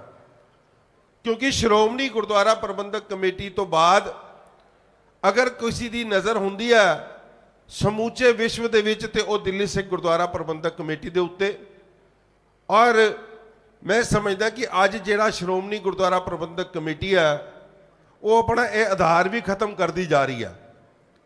ਅਸੀਂ ਸੁਣਿਆ ਸੀ ਔਰ ਦੇਖਿਆ ਸੀ ਆਪਣੇ ਜੀਵਨ ਦੇ ਵਿੱਚ, ਜਦ ਕਿਸੇ ਸਿੰਘ ਨੂੰ, ਜਦ ਕਿਸੇ ਜਥੇਦਾਰ ਨੂੰ ਸਨਮਾਨਿਤ ਕੀਤਾ ਜਾਂਦਾ ਸੀ, ਉਹਨੂੰ ਲਾਇਆ ਜਾਂਦਾ ਸੀ ਤੇ ਉਹਨਾਂ ਦੇ ਸਿਰਾਂ ਦੇ ਉੱਤੇ ਪੱਗਾਂ ਰੱਖੀਆਂ ਜਾਂਦੀਆਂ ਸੀ, ਉਹਨਾਂ ਦੇ ਉੱਤੇ ਸਰੋਪੇ ਰੱਖੇ ਜਾਂਦੇ ਸੀ। ਮਗਰ ਅੱਜ ਸਮਾਂ ਇਹੋ ਜਿਹਾ ਆ ਗਿਆ ਕਿ ਸ਼੍ਰੋਮਣੀ ਗੁਰਦੁਆਰਾ ਪ੍ਰਬੰਧਕ ਕਮੇਟੀ, ਸ਼੍ਰੋਮਣੀ ਅਕਾਲੀ ਦਲ ਜਿਹੜੀ ਸ਼ਹੀਦਾਂ ਦੀ ਜਥੇਬੰਦੀ ਆਪਣੇ ਆਪ ਨੂੰ ਕਹਿਲਾਉਂਦੀ ਸੀ, ਇਹਨੇ ਸਪੈਸ਼ਲ ਵਿੰਗ ਖੋਲ ਰੱਖਿਆ ਜਿਹਨੂੰ ਆਪਣਾ ਆਈਟੀ ਵਿੰਗ ਦਾ ਨਾਮ ਦਿੱਤਾ ਗਿਆ, ਜਿਹਦੇ ਵਿੱਚ ਆਪਣੇ ਗੁਰਗੇ ਰੱਖੇ ਹੋਏ ਨੇ ਕਿ ਅਸੀਂ ਉਹ ਜਥੇਦਾਰਾਂ ਨੂੰ ਜਿਨ੍ਹਾਂ ਨੂੰ ਕੌਮ ਨੇ ਪੱਗਾਂ ਪਾਈਆਂ, ਅੱਜ ਉਹਨਾਂ ਦੀਆਂ ਪੱਗਾਂ ਕਿੱਦਾਂ ਰੋਲਣੀਆਂ, ਇਹ ਆਈਟੀ ਵਿੰਗ ਦਾ ਕੰਮ ਅੱਜ ਸ਼੍ਰੋਮਣੀ ਅਕਾਲੀ ਦਲ ਕਰ ਰਿਹਾ। ਅੱਜ ਅਸੀਂ ਉਹਨਾਂ ਗੱਲਾਂ ਦੇ ਉੱਤੇ ਪਹਿਰਾ ਦੇਣਾ ਹੈ ਜਿਹੜਾ ਕੌਮ ਨੂੰ ਸੇਧ ਦਿੰਦਾ ਹੋਵੇ। ਅਸੀਂ ਉਹਨਾਂ ਲੋਕਾਂ ਦੇ ਬਾਰੇ ਵੀ ਤੁਹਾਨੂੰ ਜਾਣੂ ਕਰਵਾਉਣਾ ਹੈ ਕਿ ਜਿਨ੍ਹਾਂ ਨੇ ਪਿਛਲੇ ਸਮੇਂ ਦੇ ਵਿੱਚ ਜਿਸ ਤਰੀਕੇ ਦੇ ਨਾਲ ਹਾਲਾਤ ਪੈਦਾ ਹੋਏ, ਮੈਂ ਕਹਿ ਸਕਦਾ ਕਿ ਪਿਛਲੇ 2015 ਤੋਂ ਜਦ ਤੋਂ ਗੁਰੂ ਗ੍ਰੰਥ ਸਾਹਿਬ ਮਹਾਰਾਜ ਜੀ ਦੀਆਂ ਬੇਅਦਬੀਆਂ ਹੋਈਆਂ, ਜਦ ਤੋਂ ਬਰਗਾੜੀ ਦਾ ਕਾਂਡ ਹੋਇਆ, ਜਦ ਤੋਂ ਬੇਵਕਲੀ ਗੋਲੀ ਚੱਲੀ ਆ, ਔਰ ਉਸ ਤੋਂ ਬਾਅਦ ਪੰਥ ਦੀ ਸਰਕਾਰਾਂ ਨੇ ਜਿਸ ਤਰੀਕੇ ਦੇ ਨਾਲ ਸਿੱਖਾਂ ਦੀ ਭਾਵਨਾ ਦੇ ਨਾਲ ਖਿਲਵਾੜ ਕੀਤਾ, ਉਹਦਾ ਸਾਰਾ ਹਸ਼ਰ ਅੱਜ ਤੁਹਾਡੇ ਸਾਹਮਣੇ ਆ ਰਿਹਾ। ਤੁਸੀਂ ਇੱਕ ਇੱਕ ਦਿਨ ਦਾ ਸੀਨ ਆਪਣੇ ਅੱਖਾਂ ਦੇ ਸਾਹਮਣੇ ਦੇਖ ਸਕਦੇ ਹੋ ਕਿ ਅੱਜ 2 ਦਸੰਬਰ ਦੀ ਫਸੀਲ ਤੋਂ, ਜਦ ਅਕਾਲ ਤਖਤ ਸਾਹਿਬ ਦੀ ਫਸੀਲ ਤੋਂ ਜਿਹੜੇ ਫੈਸਲੇ ਸਿੰਘ ਸਾਹਿਬ ਉਹਨਾਂ ਨੇ ਲੈ ਗਏ, ਉਹਦੇ ਵਿੱਚ ਇਨ ਬਿਨ ਜਿਹੜੀਆਂ ਗੱਲਾਂ ਸੀ ਉਹਨਾਂ ਨੂੰ ਆਪਣੀ ਝੋਲੀ ਦੇ ਵਿੱਚ ਪਾਉਣ ਦੀ ਗੱਲ ਕੀਤੀ। ਮਗਰ ਜਿੱਦਾਂ ਹੀ ਮਾੜਾ ਜਿਹਾ ਸਾਹ ਆਇਆ, ਸ਼੍ਰੋਮਣੀ ਅਕਾਲੀ ਦਲ ਦੇ ਪ੍ਰਧਾਨ ਨੇ ਇਹ ਗੱਲਾਂ ਕਰਨੀਆਂ ਸ਼ੁਰੂ ਕਰਤੀਆਂ ਕਿ ਇਹ ਜਿਹੜੇ ਫੈਸਲੇ ਨੇ ਮੇਰੇ ਸਿਰ ਦੇ ਉੱਤੇ ਥੋਪੇ ਗਏ ਨੇ। ਇਹ ਦੁਖਾਂਤ ਜਿਹੜਾ ਕੌਮ ਦੇ ਵਿੱਚ ਆ ਰਿਹਾ, ਅੱਜ ਅਕਾਲ ਤਖਤ ਸਾਹਿਬ ਦੀ ਮਾਨ ਮਰਿਆਦਾ ਨੂੰ ਠੇਸ ਪਹੁੰਚਾਈ ਜਾ ਰਹੀ ਹੈ, ਅਕਾਲ ਤਖਤ ਸਾਹਿਬ ਦੀ ਸਰਵੋਚਤਾ ਨੂੰ ਠੇਸ ਪਹੁੰਚਾਈ ਜਾ ਰਹੀ ਹੈ। ਸੋ ਅੱਜ ਸਿੰਘ ਸਾਹਿਬ ਜੀ, ਮੈਂ ਜ਼ਰੂਰ ਆਪ ਜੀ ਨੂੰ ਦੱਸਣਾ ਚਾਹੁੰਦਾ ਕਿ ਇਹ ਦਿੱਲੀ ਦੀ ਉਹ ਸੰਗਤ ਹੈ ਜਿਨੇ ਉਸ ਵਕਤ ਵੀ ਫੈਸਲਾ ਲਿਆ ਜਦ ਅਸੀਂ ਸ਼੍ਰੋਮਣੀ ਅਕਾਲੀ ਦਲ 'ਚ ਹੁੰਦੇ ਸੀ, ਜਦ ਸਾਡੇ ਸਿਰਾਂ ਦੇ ਉੱਤੇ ਬਰਗਾੜੀ ਦਾ ਕਾਂਡ ਹੁੰਦਾ ਸੀ, ਸਾਡੇ ਸਿਰਾਂ ਦੇ ਉੱਤੇ ਗੁਰੂ ਗ੍ਰੰਥ ਸਾਹਿਬ ਦੀ ਚੋਰੀਆਂ ਦੀ ਇਲਜ਼ਾਮ ਲੱਗਦੇ ਸੀ। ਮਗਰ ਇਸ ਦਿੱਲੀ ਦੀ ਸੰਗਤ ਨੇ ਸਮੁੱਚੀ ਟੀਮ ਨੂੰ ਤਦ ਜਿਤਾਇਆ ਜਦ ਅਸੀਂ ਕੋਵਿਡ ਕਾਲ ਦੇ ਵਿੱਚ ਸੰਗਤਾਂ ਦੀ ਸੇਵਾ ਕੀਤੀ ਆ, ਜਦ ਅਸੀਂ ਕਿਸਾਨ ਵੀਰਾਂ ਨੂੰ ਸੇਵਾਵਾਂ ਕੀਤੀਆਂ, ਔਰ ਇਸ ਸੰਗਤ ਨੇ ਸੇਵਾ ਨੂੰ ਭਾਗ ਲਾਉਂਦੇ ਹੋਏ ਸਮੁੱਚੀ ਕਮੇਟੀ ਨੂੰ ਜਿਤਾ ਕੇ ਭੇਜਿਆ ਸਾਡੀ।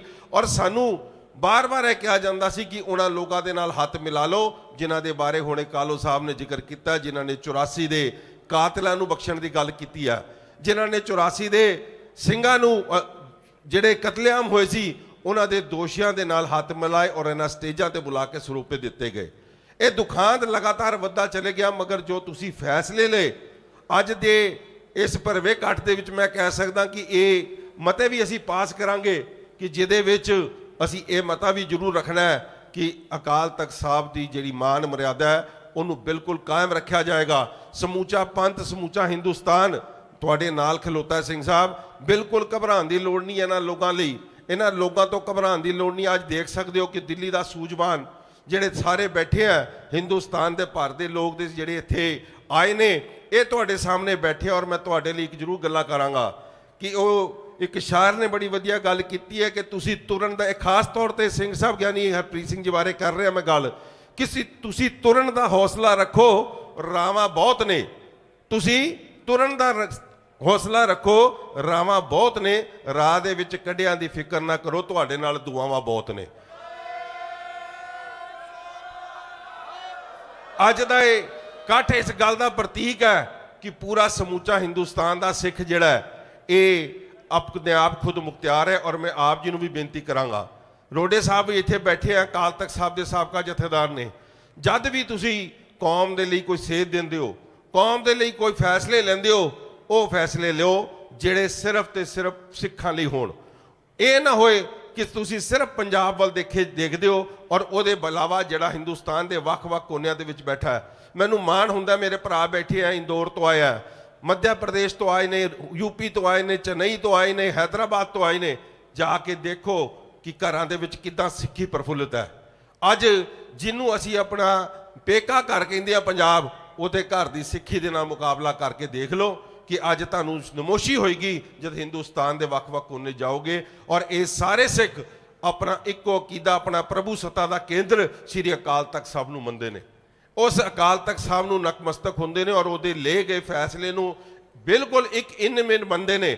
ਔਰ ਤੁਹਾਡਾ ਵੀ ਫਰਜ਼ ਬਣਦਾ ਕਿ ਫੈਸਲਾ ਜਦੇ ਵੀ ਲਵੋ ਪੂਰੇ ਹਿੰਦੁਸਤਾਨ ਦਾ ਨਹੀਂ, ਪੂਰੇ ਵਰਲਡ ਦੇ ਸਿੱਖਾਂ ਦੇ ਨਾਮ ਦੇ ਉੱਤੇ ਲਿਆ ਜਾਏ, ਤਾਂ ਕਿ ਅਸੀਂ ਪੰਜਾਬ ਦੇ ਸਿਆਸਤਦਾਨਾਂ ਨੂੰ ਇਹ ਦੱਸ ਸਕੀਏ ਕਿ ਸਮੁੱਚਾ ਵਿਸ਼ਵ ਭਰ ਦਾ ਸਿੱਖ ਜਿਹੜਾ ਹੈ ਉਹ ਅਕਾਲ ਤਖਤ ਸਾਹਿਬ ਨੂੰ ਸਮਰਪਿਤ ਹੈ। ਮੇਰੇ ਤੋਂ ਬਾਅਦ ਵੱਡੇ ਬਹੁਤ ਬੁਲਾਰਿਆਂ ਨੇ ਗੱਲਾਂ ਕਰਨੀਆਂ ਔਰ ਮੈਂ ਸਿਰਫ ਆਪਣੀ ਇੱਕ ਦੋ ਗੱਲਾਂ ਹੋਰ ਛੋਟੀ ਕਰਾਂਗਾ, ਕਿਉਂਕਿ ਬਹੁਤ ਵੱਡਾ ਫੈਸਲਾ 4 ਦਿਨ ਪਹਿਲਾਂ ਸ਼੍ਰੋਮਣੀ ਗੁਰਦੁਆਰਾ ਪ੍ਰਬੰਧਕ ਕਮੇਟੀ ਦੇ ਪ੍ਰਧਾਨ ਸਾਹਿਬ ਵੱਲੋਂ ਲਿਆ ਗਿਆ ਔਰ ਇਹ ਫੈਸਲਾ ਜਿਹੜਾ ਲਿਆ ਉਹਦੇ ਵਿੱਚ ਗਿਆਨੀ ਹਰਪ੍ਰੀਤ ਸਿੰਘ ਜੀ ਹੁਣਾਂ ਨੂੰ ਜਿਹੜੀ ਮੁਅੱਤਲ ਕਰਨ ਦੀ ਗੱਲ ਕੀਤੀ ਹੈ। ਮੈਂ ਅੱਜ ਇਸ ਭਰਵੇਂ ਇਕੱਠ ਦੇ ਵਿੱਚ ਸਾਰਿਆਂ ਕੋਲੋਂ ਇਜਾਜ਼ਤ ਲੈਂਦਾ ਹੋਇਆ ਸਭ ਤੋਂ ਪਹਿਲਾਂ ਤੇ ਸਾਡੇ ਚਰਨਾਂ 'ਚ ਮਾਫੀ ਮੰਗਦਾ ਕਿ ਸਾਡੀ ਸਰਮੋਰ ਸੰਸਥਾ ਹੋਵੇ ਔਰ ਜਥੇਦਾਰ ਨੂੰ ਇਸ ਤਰੀਕੇ ਦੇ ਨਾਲ ਹਟਾਇਆ ਜਾਏ।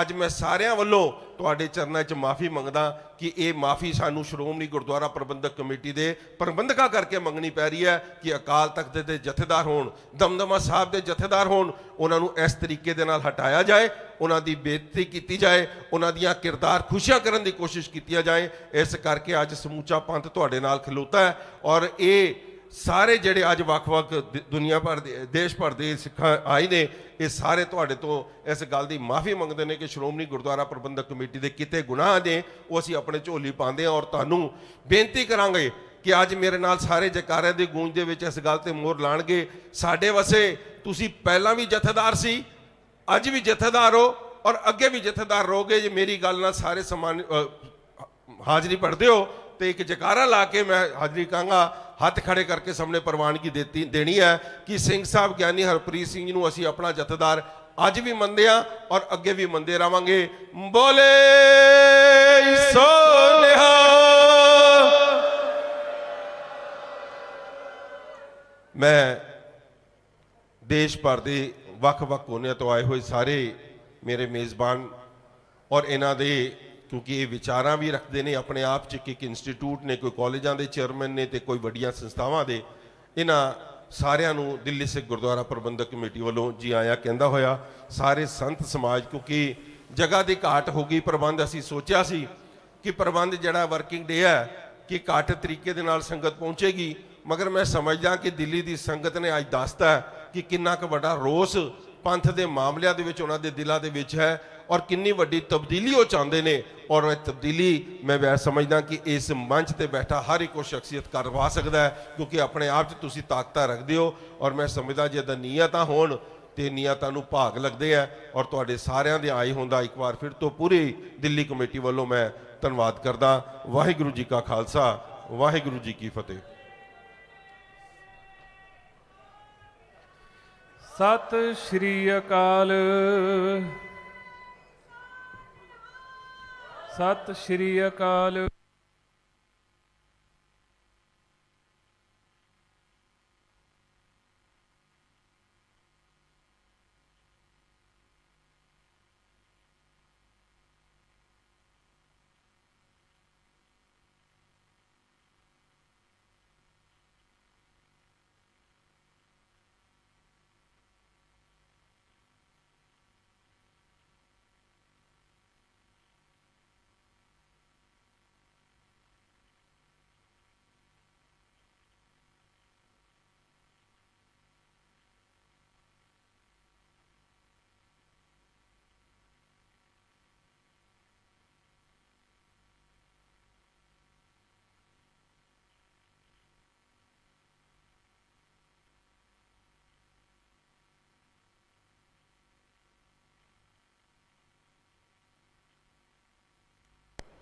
ਵਾਹਿਗੁਰੂ।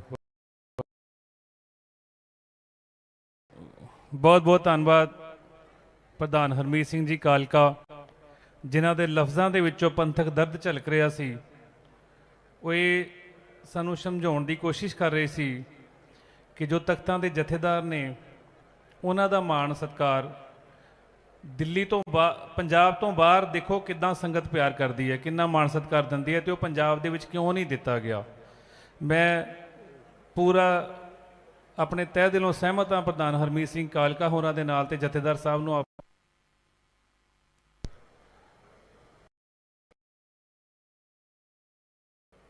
ਸੋ ਮੈਂ ਬੇਨਤੀ ਕਰਾਂ ਹੁਣ ਸਮੇਂ ਦੀ ਨਜ਼ਾਕਤ ਨੂੰ ਦੇਖਦਿਆਂ ਜੋ ਸਾਡੇ ਅਗਲੇ ਬੁਲਾਰੇ ਨੇ ਸਰਦਾਰ ਤਰਲੋਚਨ ਸਿੰਘ ਜੀ, ਸਾਬਕਾ ਮੈਂਬਰ ਪਾਰਲੀਮੈਂਟ, ਉਹਨਾਂ ਨੂੰ ਮੈਂ ਬੇਨਤੀ ਕਰਦਾ ਆ ਕੇ ਆਪ ਸਭ ਸੰਗਤਾਂ ਦੇ ਨਾਲ ਆਪਣੇ ਵਿਚਾਰ ਸਾਂਝੇ ਕਰਨਗੇ। ਸਰਦਾਰ ਤਰਲੋਚਨ ਸਿੰਘ ਜੀ।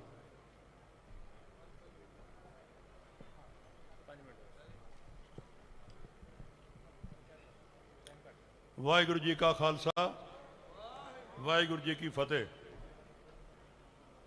ਸਾਧ ਸੰਗਤ ਜੀ, ਅੱਜ ਅਸੀਂ ਏਡੀ ਵੱਡੀ ਗਿਣਤੀ ਵਿੱਚ ਇੱਥੇ ਇਕੱਠੇ ਹੋਏ ਹਾਂ। ਬਹੁਤ ਉੱਚੀਆਂ ਹਸਤੀਆਂ ਅਕਾਲ ਤਖਤ ਦੋ ਬੈਠੇ,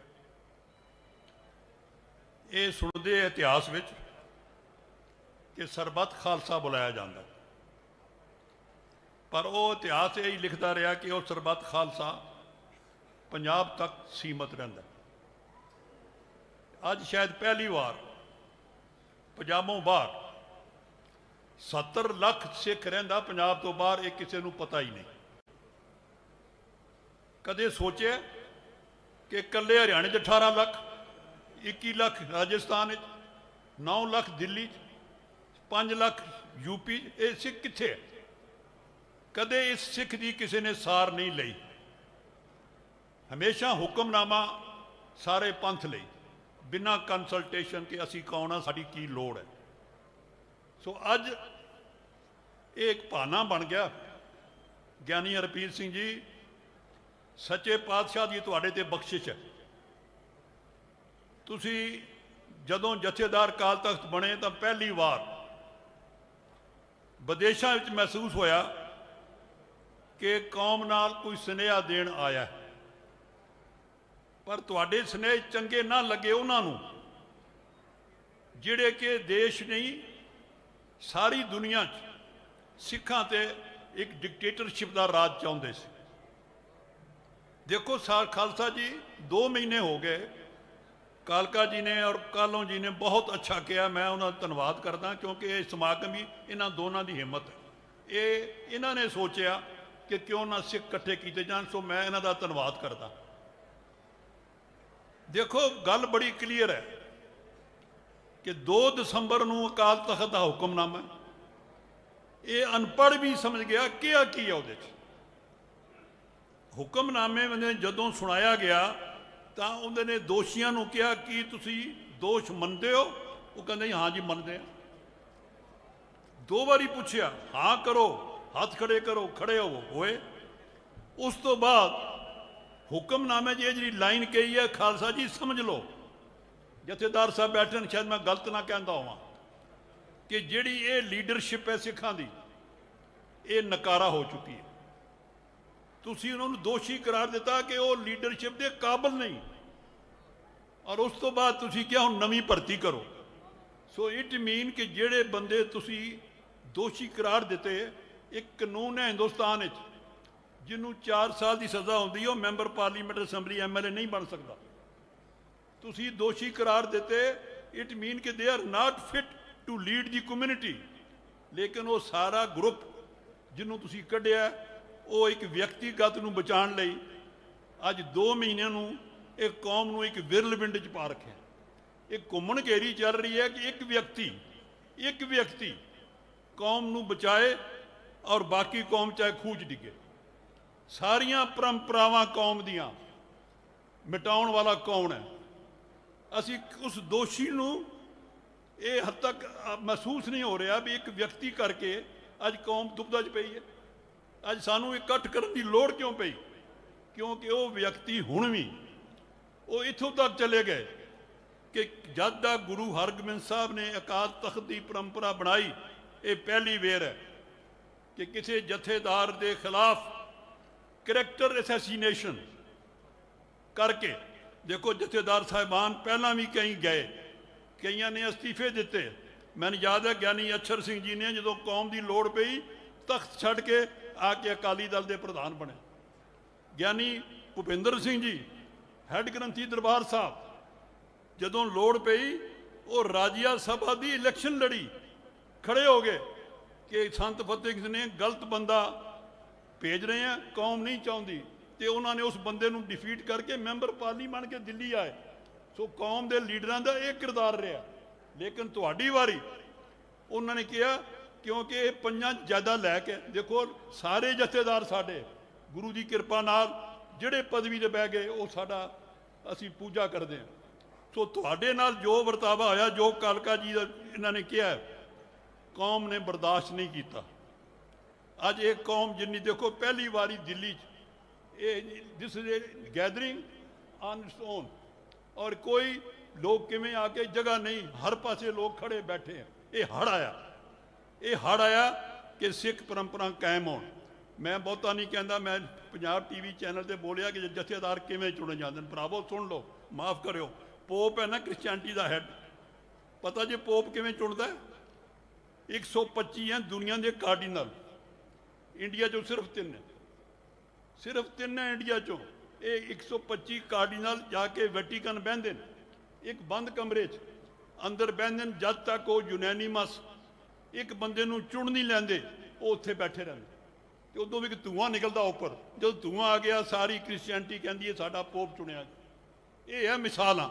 ਸਾਡੇ ਲਿਫਾਫੇ 'ਚੋਂ ਨਾਂ ਕੱਢਾ, ਪਰੰਪਰਾ ਖਤਮ ਹੋਵੇ। ਜੋ ਅਸੀਂ ਅੱਜ ਪ੍ਰਪੋਜ਼ ਇਹ ਕਰਦੇ ਹਾਂ, ਇਹ ਖਾਲਸਾ ਪੰਥ ਕਿ ਜਥੇਦਾਰਾਂ ਦੀ ਅਪੁਆਇੰਟਮੈਂਟ ਕੌਮ ਦੇ ਲੀਡਰ, ਕੌਮ ਦੀ ਆਪ ਨੁਮਾਇੰਦੇ ਕਰਨਗੇ। ਇਹ ਸ਼੍ਰੋਮਣੀ ਕਮੇਟੀ ਨੂੰ ਮੁਲਾਜ਼ਮ ਸਮਝ ਕੇ ਨਾ ਕਰੇ, ਇਹ ਪਰੰਪਰਾ ਖਤਮ ਕੀਤੀ ਜਾਵੇ। ਔਰ ਉਸ ਤੋਂ ਬਾਅਦ ਜਥੇਦਾਰ ਸਾਹਿਬਾਨ ਪੰਜੋ ਇਕੱਠੇ ਹੋ ਕੇ ਆਪਣੀ ਰਹੁ ਰੀਚੀ ਬਣਾਉਣ ਕਿ ਕੀ ਕਰਨਾ ਹੈ। ਸ਼੍ਰੋਮਣੀ ਕਮੇਟੀ ਦੀ ਕੋਈ ਪਾਵਰ ਨਹੀਂ। ਇਹ ਬਿਲਕੁਲ ਟੋਟਲ ਪੰਥ ਰਿਜੈਕਟ ਕਰਦਾ। ਅੱਜ ਉਸ ਤੇ ਮੋਹਰ ਲਾਉਣ ਲਈ ਅਸੀਂ ਸਾਰੇ ਇਕੱਠੇ ਹੋਏ, ਅਰੇ ਇਹ ਸਾਡੀ ਡਿਮਾਂਡ ਹੈ।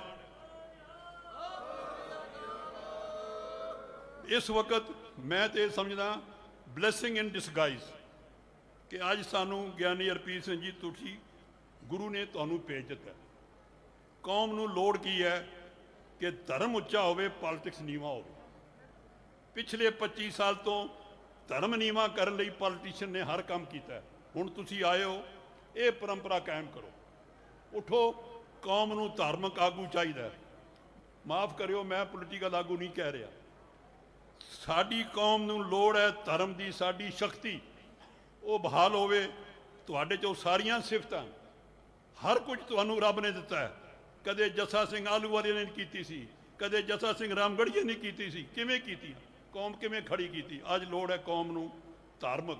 ਔਰ ਜਿਹੜੇ ਪੋਲੀਟੀਸ਼ੀਅਨ ਆਪਣੀ ਜ਼ਾਤ ਲਈ, ਜਿਵੇਂ ਕਾਲੋ ਸਾਹਿਬ ਨੇ ਕਿਹਾ ਕਿ ਸਾਡੇ ਦਿੱਲੀ 'ਚ ਵੀ ਬੜੇ ਨੇ ਐਸੇ ਜਿਨ੍ਹਾਂ ਨੇ ਦਿੱਲੀ ਸ਼ਹਿਰ 'ਚ ਵੰਡੀਆਂ ਪਾਤੀਆਂ ਕਿ 2 ਵਾਰੀ ਇੱਥੇ ਸੰਗਰਾਂਦਾਂ ਮਨਾਓ, ਗੁਰੂ ਅਰਜਨ ਦੇ ਗੁਰਪੁਰਬ 2 ਵਾਰੀ ਮਨਾਓ। ਇੱਥੇ ਗੁਰੂ ਗੋਬਿੰਦ ਸਿੰਘ ਦਾ ਜਨਮ ਦਿਨ ਜਿਹੜਾ ਪਟਨਾ ਸਾਹਿਬ ਮਨਾਉਂਦਾ, ਉਸ ਦਿਨ ਸਾਡੇ ਸਕੂਲ ਖੁੱਲ੍ਹੇ ਰਹੇ ਸਿੱਖਾਂ ਦੇ। ਨਹੀਂ ਜੀ, ਸਾਡਾ ਦਿਨ ਹੋਰ ਹੈ। ਉਹ ਸ਼ਕਤੀਆਂ ਵੀ ਖਤਮ ਹੋਣ, ਪੰਥ ਇਕੱਠਾ ਹੋਵੇ। ਤੁਸੀਂ ਗੁਰੂ ਦੀ ਕਿਰਪਾ ਨਾਲ ਅੱਗੇ ਨਿਤਰੋ। ਸਾਰੇ ਜਿੰਨੇ ਮੈਂ ਕਹਿੰਦਾ ਇੱਥੇ ਜਿੰਨੇ ਇੰਡੀਆ 'ਚੋਂ ਲੋਕ ਆਏ, ਮੈਂ ਨਾਂ ਨਹੀਂ ਲੈਂਦਾ, ਬਹੁਤ ਵੱਡਾ ਇਕੱਠ ਅੱਜ ਇਸ ਕੰਮ ਲਈ ਆਇਆ, ਮੋਹਰ ਲਾਉਣ ਲਈ। ਮੈਂ ਇਸ ਤੋਂ ਵੱਧ ਨਹੀਂ ਕਹਿੰਦਾ। ਅੱਗੋਂ ਤੋਂ ਅਕਾਲ ਤਖਤ ਇੱਕ ਕੋਆਰਡੀਨੇਸ਼ਨ ਕਮੇਟੀ ਬਣਾਵੇ ਔਰ ਉਸ ਕਮੇਟੀ ਵਿੱਚ ਸਾਰੇ ਇੰਡੀਆ ਦੀਆਂ ਸਟੇਟਾਂ ਦਾ ਇੱਕ ਨੁਮਾਇੰਦਾ ਹੋਵੇ। ਕੱਲਾ ਪੰਜਾਬ ਦਾ ਫੈਸਲਾ ਨਹੀਂ। ਇਹ ਨਹੀਂ ਕਿ ਪੰਜਾਬ 'ਚ ਬੈਠੇ ਜੋ ਉਹ ਕਰਨ। ਸ਼੍ਰੋਮਣੀ ਕਮੇਟੀ ਹੁਣ ਸਿਰਫ ਪੰਜਾਬ ਗੁਰਦੁਆਰਾ ਕਮੇਟੀ ਹੈ, ਇਹ ਗੱਲ ਸਮਝ ਲਓ। ਹਰਿਆਣਾ ਵੱਖਰੀ ਬਣ ਗਈ, ਦਿੱਲੀ ਬਣ ਗਈ, ਹਰ ਤੋਂ ਸਿਰਫ ਪੰਜਾਬ ਕਮੇਟੀ ਹੈ। ਉਹ ਆਪਣੇ ਆਪ ਨੂੰ ਇੰਡੀਆ ਦੀ ਕਮੇਟੀ ਨਾ ਸਮਝੇ। ਉਹ ਤੁਸੀਂ ਨਵੀਂ ਇੱਕ ਚੋਣ ਕਰਕੇ ਬਣਾਓ ਔਰ ਉਹ ਫੈਸਲਾ ਕਰੇ। ਜੇ ਕੋਈ ਗਲਤ ਕਿਹਾ ਹੋਵੇ ਮਾਫ ਕਰਿਓ। ਵਾਹਿਗੁਰੂ ਜੀ ਕਾ ਖਾਲਸਾ, ਵਾਹਿਗੁਰੂ ਜੀ ਕੀ ਫਤਿਹ। ਬਹੁਤ ਬਹੁਤ ਧੰਨਵਾਦ ਸਰਦਾਰ ਤਰਲੋਚਨ ਸਿੰਘ ਜੀ ਦਾ, ਜੋ ਬੜੇ ਹੀ ਸੂਝਵਾਨ ਨੇ, ਇੰਟੈਲੈਕਚੁਅਲ ਨੇ ਔਰ ਬਹੁਤ ਵਧੀਆ ਸਲਾਹ ਦੇ ਕੇ ਗਏ ਨੇ ਕਿ ਇੱਕ ਕਮੇਟੀ ਬਣਨੀ ਚਾਹੀਦੀ ਹੈ ਸਾਰੇ ਹਿੰਦੁਸਤਾਨ ਦੀਆਂ ਕਮੇਟੀਆਂ ਦੀ। ਉਹ ਬਣੇ ਸ਼੍ਰੋਮਣੀ ਕਮੇਟੀ ਤੇ ਫੈਸਲੇ ਲਏ ਜਾਣ। ਸੋ ਹੁਣ ਮੈਂ ਬੇਨਤੀ ਕਰਾਂ ਸਿੰਘ ਸਾਹਿਬ, ਸਾਬਕਾ ਜਥੇਦਾਰ ਭਾਈ ਸਾਹਿਬ ਜਸਵੀਰ ਸਿੰਘ ਜੀ ਰੋਡੇ, ਆਪ ਸਭ ਸੰਗਤਾਂ ਨਾਲ ਆਪਣੇ ਵਿਚਾਰ ਸਾਂਝੇ ਕਰਨਗੇ 5 ਮਿੰਟਾਂ ਵਾਸਤੇ। ਗੁਰੂ ਰੂਪ ਗੁਰੂ ਖਾਲਸਾ ਸਾਧ ਸੰਗਤ ਜੀ, ਸਰਬੱਤ ਸੰਗਤ ਦਾਸ ਦੀ ਫਤਿਹ ਪ੍ਰਵਾਨ ਕਰਿਓ। ਬਹੁਤ ਦੂਰ ਦਰਾਡਿਆਂ ਤੋਂ ਸੰਗਤਾਂ ਆਈਆਂ। ਅਸੀਂ ਵੀ ਇੱਕ ਬਹੁਤ ਰਾਤ ਦਾ ਪ੍ਰੋਗਰਾਮ ਸੀ ਕਰਕੇ ਰਾਤੇ ਰਾਤ ਇੱਥੇ ਪਹੁੰਚੇ ਹਾਂ। ਫਤਿਹ ਬੁਲਾਉਣ ਲੱਗੇ ਕੰਜੂਸੀ ਨਾ ਕਰਿਓ, ਸਾਰੇ ਗੱਜ ਕੇ ਬੁਲਾਇਆ ਕਰੋ ਫਤਿਹ। ਵਾਹਿਗੁਰੂ ਜੀ ਕਾ ਖਾਲਸਾ, ਵਾਹਿਗੁਰੂ ਜੀ ਕੀ ਫਤਿਹ। ਮੈਂ ਸਭ ਤੋਂ ਪਹਿਲਾਂ ਦਿੱਲੀ ਸਿੱਖ ਗੁਰਦੁਆਰਾ ਪ੍ਰਬੰਧਕ ਕਮੇਟੀ ਨੂੰ ਇਸ ਗੱਲ ਦੀ ਵਧਾਈ ਦਿੰਦਾ ਕਿ ਤੁਸੀਂ ਪਹਿਲ ਕਦਮੀ ਕਰਕੇ ਇਹ ਇੱਕ ਸੰਵਾਦ ਰੱਖਿਆ ਹੈ ਕਿ ਸਿੱਖਾਂ ਦੇ ਨਾਲ ਜੋ ਕੁਝ ਹੋਣ ਜਾ ਰਿਹਾ ਹੈ ਇਹ ਇਕੱਲਾ ਸਿੰਘ ਸਾਹਿਬ ਗਿਆਨੀ ਹਰਪ੍ਰੀਤ ਸਿੰਘ ਦਾ ਮਸਲਾ ਨਹੀਂ, ਬਲਕਿ ਸਮੁੱਚੀ ਸਿੱਖ ਕੌਮ ਤੇ ਜੋ ਕੁਝ ਅੱਗੇ ਵਾਪਰਨ ਦੀ ਤਿਆਰੀ ਹੋ ਰਹੀ ਹੈ ਉਹਨੂੰ ਸਮਝਣ ਦੀ ਲੋੜ ਹੈ। ਕਿਉਂਕਿ ਇਹੀ ਲੋਕ ਮੁੜ ਕੇ ਬਹੁਤ ਕੁਝ ਕਹਿੰਦੇ ਨੇ। ਮੈਂ ਪੰਜਾਬ 'ਚ ਵੀ 2 ਸਟੇਜਾਂ ਤੇ ਗੱਲਾਂ ਕਹੀਆਂ ਕਿ ਜੋ ਕੁਝ ਹੋਣ ਜਾ ਰਿਹਾ ਹੈ ਇਹ ਕੋਈ ਸਧਾਰਨ ਨਹੀਂ ਗਾ। ਸ੍ਰੀ ਅਕਾਲ ਤਖਤ ਸਾਹਿਬ ਸਿੱਖਾਂ ਦੀ ਸਰਵਉੱਚ ਸੁਪਰੀਮ ਪਾਵਰ ਹੈ। ਇਹ ਸੰਸਥਾ ਨੂੰ ਦੁਨੀਆ ਦੀਆਂ ਰਾਜਨੀਤਿਕ ਸ਼ਕਤੀਆਂ ਨੇ ਮਿਟਾਉਣ ਦੀ ਕੋਸ਼ਿਸ਼ ਕੀਤੀ। ਅੱਜ ਦੁਨੀਆ ਦੀਆਂ ਕੋਈ ਵਿਰੋਧੀ ਤਾਕਤਾਂ ਨਹੀਂ, ਬਲਕਿ ਸਿੱਖਾਂ ਦੀ ਰਾਜਨੀਤਿਕ ਸ਼ਕਤੀ ਜਿਹੜੀ ਹੈ ਉਹ ਸ੍ਰੀ ਅਕਾਲ ਤਖਤ ਸਾਹਿਬ ਦੀ ਸੁਪਰਮੈਸੀ ਨੂੰ ਨੀਵਾਂ ਦਿਖਾਉਣ ਦੀ ਕੋਸ਼ਿਸ਼ ਕਰ ਰਹੀ ਹੈ। ਪਰ ਇਹ ਬੰਦੇ ਦੀ ਸ਼ਕਤੀ ਨਹੀਂ, ਇਹ ਗਿਆਨੀ ਹਰਪ੍ਰੀਤ ਸਿੰਘ ਦੀ ਸ਼ਕਤੀ ਨਹੀਂ, ਇਹ ਭਾਈ ਜਸਵੀਰ ਸਿੰਘ ਦੀ ਸ਼ਕਤੀ ਨਹੀਂ। ਇਹ ਤਖਤ ਕਿਹਦਾ? ਇਹਨੂੰ ਅਸੀਂ ਅਕਾਲ ਤਖਤ ਕਹਿੰਦੇ। ਅਕਾਲ ਤਖਤ ਇਹ ਅਕਾਲ ਦਾ ਤਖਤ ਹੈ। ਇਹਦੀ ਸ਼ਕਤੀ ਛੋਟੀ ਹੋਣੀ ਨਹੀਂ ਤੇ ਸਰਦਾਰ ਸੁਖਬੀਰ ਸਿੰਘ ਬਾਦਲ ਨਾਲੋਂ ਵੱਧ ਪਾਵਰਫੁਲ ਸੀ ਮੱਸਾ ਰੰਘੜ, ਜਿਹਨੇ ਇਹ ਭਰਮ ਪਾਲਿਆ ਸੀ ਇਹਦੇ ਵਾਂਗੂ ਕਿ ਕਿਹੜੀ ਗੱਲ ਹੈ, ਥੋੜੇ ਜਿਹੇ ਥਾਂ 'ਚ ਪਾਣੀ ਖੜਾ ਹੈ, 2 ਬਿਲਡਿੰਗਾਂ ਖੜੀਆਂ, ਮੈਂ ਉੱਥੇ ਜਾ ਕੇ ਮੰਜੇ ਡਾਵਾਂਗਾ, ਕੁਕਰਮ ਕਰਾਂਗਾ। ਉਹਨਾਂ ਨੇ ਕੀਤਾ, ਮੈਂ ਸ਼ਾਰਟਕਟ ਕਹਿ ਰਿਹਾ, ਉਹਨੇ ਕੀਤਾ। ਪਰ ਕੀ ਸਿੱਖਾਂ ਨੇ ਬਰਦਾਸ਼ਤ ਕੀਤਾ? ਸਿੱਖਾਂ ਨੇ ਤਾਂ ਨਹੀਂ ਬਰਦਾਸ਼ਤ ਕੀਤਾ। ਹਾਂ, ਪਰ ਉਦੋਂ ਉਹਨੂੰ ਇਉਂ ਲੱਗ ਰਿਹਾ ਸੀ ਵੀ ਵਾਹ, ਮੇਰੇ ਵਰਗਾ ਕੋਈ ਤਾਕਤਵਰ ਰਾਜਨੀਤਿਕ ਨਹੀਂ ਪੈਦਾ ਹੋਇਆ ਹੋਣਾ, ਕਿਉਂਕਿ ਥਾਪੀਆਂ ਦੇਣ ਵਾਲੇ ਬੜੇ ਸੀ, ਅੱਜ ਵੀ ਬੜੇ ਆ। ਪਰ ਜਦੋਂ ਮੱਸਾ ਰੰਘੜ ਨੂੰ ਸਜ਼ਾ ਦਿੱਤੀ ਤੇ ਫਿਰ ਪਤਾ ਲੱਗਾ ਦੁਨੀਆ ਦੇ ਲੋਕਾਂ ਨੂੰ ਵੀ ਇਹ ਸ਼ਕਤੀ ਅਕਾਲ ਦੀ ਤਖਤੀ ਆ। ਸਾਧ ਸੰਗਤ ਇੱਥੇ ਜਹਾਨ ਖਾਨ ਆਇਆ, ਕਹਿਣ ਲੱਗਾ ਵੀ ਇਹ ਪੂਰੀ ਦਿਓ, ਹਰਿਮੰਦਰ ਸਾਹਿਬ ਦਾ ਸਰੋਵਰ ਪੂਰ ਦਿਓ। ਪਰ ਉਹਨੂੰ ਪਤਾ ਸੀ ਵੀ ਇੱਥੇ ਸ਼ਕਤੀਆਂ ਤਾਂ ਸਿੱਖਾਂ ਦੀਆਂ ਬਹੁਤ ਨੇ, ਪਰ ਮੇਰੇ ਨਾਲ ਟਕਰਾਉਣ ਵਾਲਾ ਕੋਈ ਨਹੀਂ। ਪਰ 75 ਸਾਲ ਦੀ ਉਮਰ ਦਾ ਬਾਬਾ ਦੀਪ ਸਿੰਘ ਜਦੋਂ ਟਕਰਾਇਆ ਨਾ, ਲੋਹਗੜ੍ਹ ਦੇ ਕਿਲੇ 'ਚ ਹੀ, ਵਾਹਿਗੁਰੂ ਮੈਦਾਨ ਵਿੱਚ ਹੀ ਉਹਨੂੰ ਢਹਿ ਢੇਰੀ ਕਰ ਦਿੱਤਾ ਸੀ। ਗੱਲ ਮੁੱਕੀ ਨਹੀਂ। ਹਿੰਦੁਸਤਾਨ ਦੀ ਸਰਕਾਰ ਨੇ ਵੀ ਸੋਚਿਆ, ਜਦੋਂ ਮਿਸਿਸ ਇੰਦਰਾ ਗਾਂਧੀ ਨੇ ਇਹ ਇੱਕ ਫੈਸਲਾ ਲੈ ਲਿਆ ਕਿ ਮੁੱਠੀ ਭਰ ਬੰਦੇ ਨੇ ਸ੍ਰੀ ਅਕਾਲ ਤਖਤ ਸਾਹਿਬ ਤੇ ਬੈਠੇ, ਇਤਿਹਾਸ ਨੂੰ ਭੁੱਲ ਗਈ ਵੀ ਨਹੀਂ ਬੈਠੇ ਕਿੱਥੇ ਨੇ ਸ੍ਰੀ ਅਕਾਲ ਤਖਤ ਸਾਹਿਬ ਤੇ। ਫਿਰ ਉਹਨਾਂ ਨੂੰ ਕੋਈ ਚੈਲੰਜ ਨਹੀਂ, ਉਹਨਾਂ ਨੂੰ ਕੋਈ ਲੈਟਰ ਨਹੀਂ, ਉਹਨਾਂ ਨੂੰ ਕੋਈ ਨੋਟਿਸ ਨਹੀਂ ਕਿ ਜੇ ਤੁਸੀਂ ਸਾਡੀ ਗੱਲ ਨਾ ਮੰਨੀ, ਸਾਡੇ ਨਾਲ ਗੱਲ ਨਾ ਕੀਤੀ ਤਾਂ ਅਸੀਂ ਅਕਾਲ ਤਖਤ ਤੇ ਹਮਲਾ ਕਰ ਦਿਆਂਗੇ। ਨਹੀਂ, ਧੌਂਸ ਦੇਣ ਦੀ ਇੱਕ ਨੀਤੀ ਅਪਣਾਈ। ਪਰ ਜਦੋਂ ਇੰਦਰਾ ਗਾਂਧੀ ਦਾ ਵੀ ਕਤਲ ਹੋਇਆ ਨਾ, ਉਦੋਂ ਇਹਨਾਂ ਲੋਕਾਂ ਨੇ ਸਮਝਿਆ ਵੀ ਨਹੀਂ, ਸੁਪਰਮੈਸੀ ਕੇਵਲ ਤੋਪਾਂ ਤੇ ਟੈਂਕਾਂ ਦੀ ਨਹੀਂ, ਸੁਪਰਮੈਸੀ ਅਕਾਲ ਤਖਤ ਦੀ ਆ। ਅੱਜ ਮੈਂ ਇਸ ਭਰੇ ਦੀਵਾਨ ਵਿੱਚ ਕਹਿਣਾ ਚਾਹੁੰਦਾ, ਸਰਦਾਰ ਸੁਖਬੀਰ ਸਿੰਘ ਬਾਦਲ ਇਹ ਸੁਪਰਮੈਸੀ ਮਾਇਆ ਦੀ ਨਹੀਂ, ਸੁਪਰਮੈਸੀ ਚਾਪਲੂਸਾਂ ਦੀ ਨਹੀਂ, ਇਹ ਸੁਪਰਮੈਸੀ 4 ਵੋਟਾਂ ਦੀ ਵੀ ਨਹੀਂ। ਬਹੁਤ ਵਾਰ ਤੈਨੂੰ ਬੈਠ ਕੇ ਸਮਝਾਇਆ ਅਸੀਂ ਵੀ ਨਹੀਂ, ਇਸ ਸੁਪਰਮੈਸੀ ਦੇ ਨਾਲ ਤੋਂ, ਇਸ ਤਾਕਤ ਦੇ ਨਾਲ ਟੱਕਰ ਨਾ ਲਈ। ਪਰ ਅੱਜ ਜੋ ਕੁਝ ਕਿਹਾ ਉਹਦੇ ਵਿਪਰੀਤ, ਉਹਦੇ ਉਲਟ ਸ੍ਰੀ ਅਕਾਲ ਤਖਤ ਸਾਹਿਬ ਦੀ ਦਲੀਜ ਤੇ ਖਲੋ ਕੇ ਤਾਂ ਤੂੰ ਕਵੇਂ ਵੀ ਆਹ ਵੀ ਗਲਤੀ ਮੈਂ ਕੀਤੀ, ਇਹ ਵੀ ਮੈਥੋਂ ਹੋਈ, ਆਹ ਵੀ ਮੈਥੋਂ ਹੋਈ, ਤੇ ਫਿਰ ਉਸੇ ਅਕਾਲ ਤਖਤ ਦੇ ਸ਼ਰਧਾਲੂਆਂ ਨੂੰ, ਸੰਗਤਾਂ ਨੂੰ ਤੂੰ ਬੁੱਧੂ ਬਣਾਉਣ ਦੀ ਕੋਸ਼ਿਸ਼ ਕਰੇ ਵੀ ਨਹੀਂ, ਮੈਂ ਤਾਂ ਉੱਥੇ ਆਪਦੀ ਝੋਲੀ ਚੋਂ ਹੀ ਪਵਾਲੀਆਂ, ਮੈਂ ਗਲਤੀਆਂ ਕੀਤੀਆਂ ਨਹੀਂ। ਇਹਦਾ ਮਤਲਬ ਜਾਂ ਤੇ ਤੂੰ ਅਕਾਲ ਤਖਤ ਸਾਹਿਬ ਤੇ ਝੂਠ ਬੋਲਿਆ ਤੇ ਜਾਂ ਅੱਜ ਬੋਲ ਰਿਹਾ। ਇਹ ਸਭ ਕੁਝ ਹੋ ਰਿਹਾ ਹੈ, ਪਰ ਯਾਦ ਰੱਖਿਓ ਮੈਂ ਕਿਸੇ ਜਜ਼ਬਾਤ ਵਿੱਚ ਨਹੀਂ ਕਹਿ ਰਿਹਾ। ਨੁਕਸਾਨ ਹੋਊਗਾ। ਫਿਰ ਕਹੋਗੇ ਕਾਲੇ ਦਿਨ ਆ ਗਏ, ਚਿੱਟੇ ਦਿਨ ਆ ਗਏ, ਬਹੁਤ ਕੁਝ ਕਹੋਗੇ, ਕਹਿੰਦੇ ਰਹੇ ਆ, ਪਰ ਕਾਲੇ ਦਿਨ ਕਹਿਣ ਵਾਲਿਆਂ ਦਾ ਕੋਈ ਕਾਲਾ ਦਿਨ ਨਹੀਂ ਆਇਆ। ਇਹ ਤਾਂ ਜਿਹੜੇ ਸਿਰਾਂ ਤੇ ਕਫਨ ਬੰਨ੍ਹ ਕੇ ਚੱਲੇ ਸੀ ਨਾ, ਉਹਨਾਂ ਨੇ ਇੱਕ ਜ਼ਮਾਨਾ ਬਦਲਣਾ ਸੀ, ਜਿਹੜਾ ਦਹਿਸ਼ਤ ਦਾ ਜ਼ਮਾਨਾ ਸੀ, ਜਿਹੜਾ ਜ਼ੁਲਮ ਦਾ ਜ਼ਮਾਨਾ ਸੀ, ਉਹ ਬਦਲਣਾ ਸੀ। ਉਹਨਾਂ ਸਿਰ ਤੇ ਕਫਨ ਬੰਨੇ। ਪਰ ਅੱਜ ਜਿਸ ਪਾਸੇ ਤੁਸੀਂ ਵੱਧ ਰਹੇ ਹੋ, ਇਹ ਸਿਵਿਆਂ ਦਾ ਰਾਹ ਹੈ, ਨਾ ਚੁਣੋ, ਇਸ ਪਾਸੇ ਨਾ ਜਾਓ। ਆਪਣੇ ਗਿਰੀਬਾਨ ਮੈਂ ਸਿਰ ਨੀਵਾਂ ਕਰ ਦੇਖ, ਆਪਣੇ ਹਿਰਦੇ 'ਚ ਝਾਤੀ ਮਾਰ ਕੇ ਦੇਖੋ ਕਿਹਦੇ ਨਾਲ ਟਕਰਾ ਰਹੇ ਹੋ।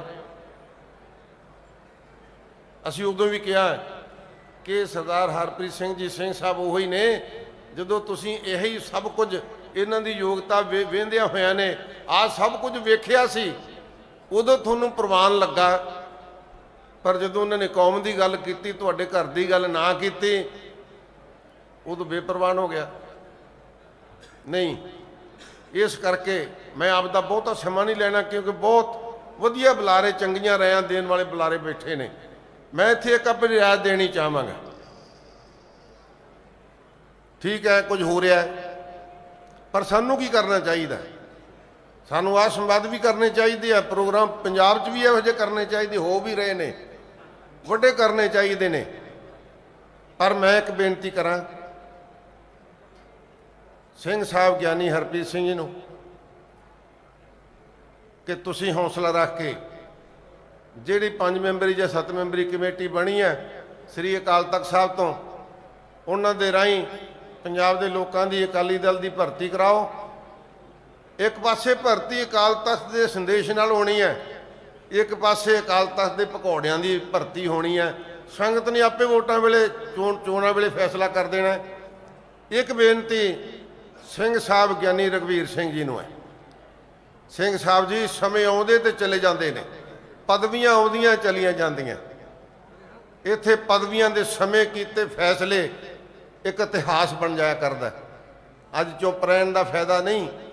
ਅੱਜ ਸਮਾਂ ਨਹੀਂ ਕਿ ਤੁਸੀਂ ਇੰਨੇ ਵਿਖੜੇ ਸਮੇਂ 'ਚ ਵਿਦੇਸ਼ਾਂ ਚਲੇ ਜਾਓ।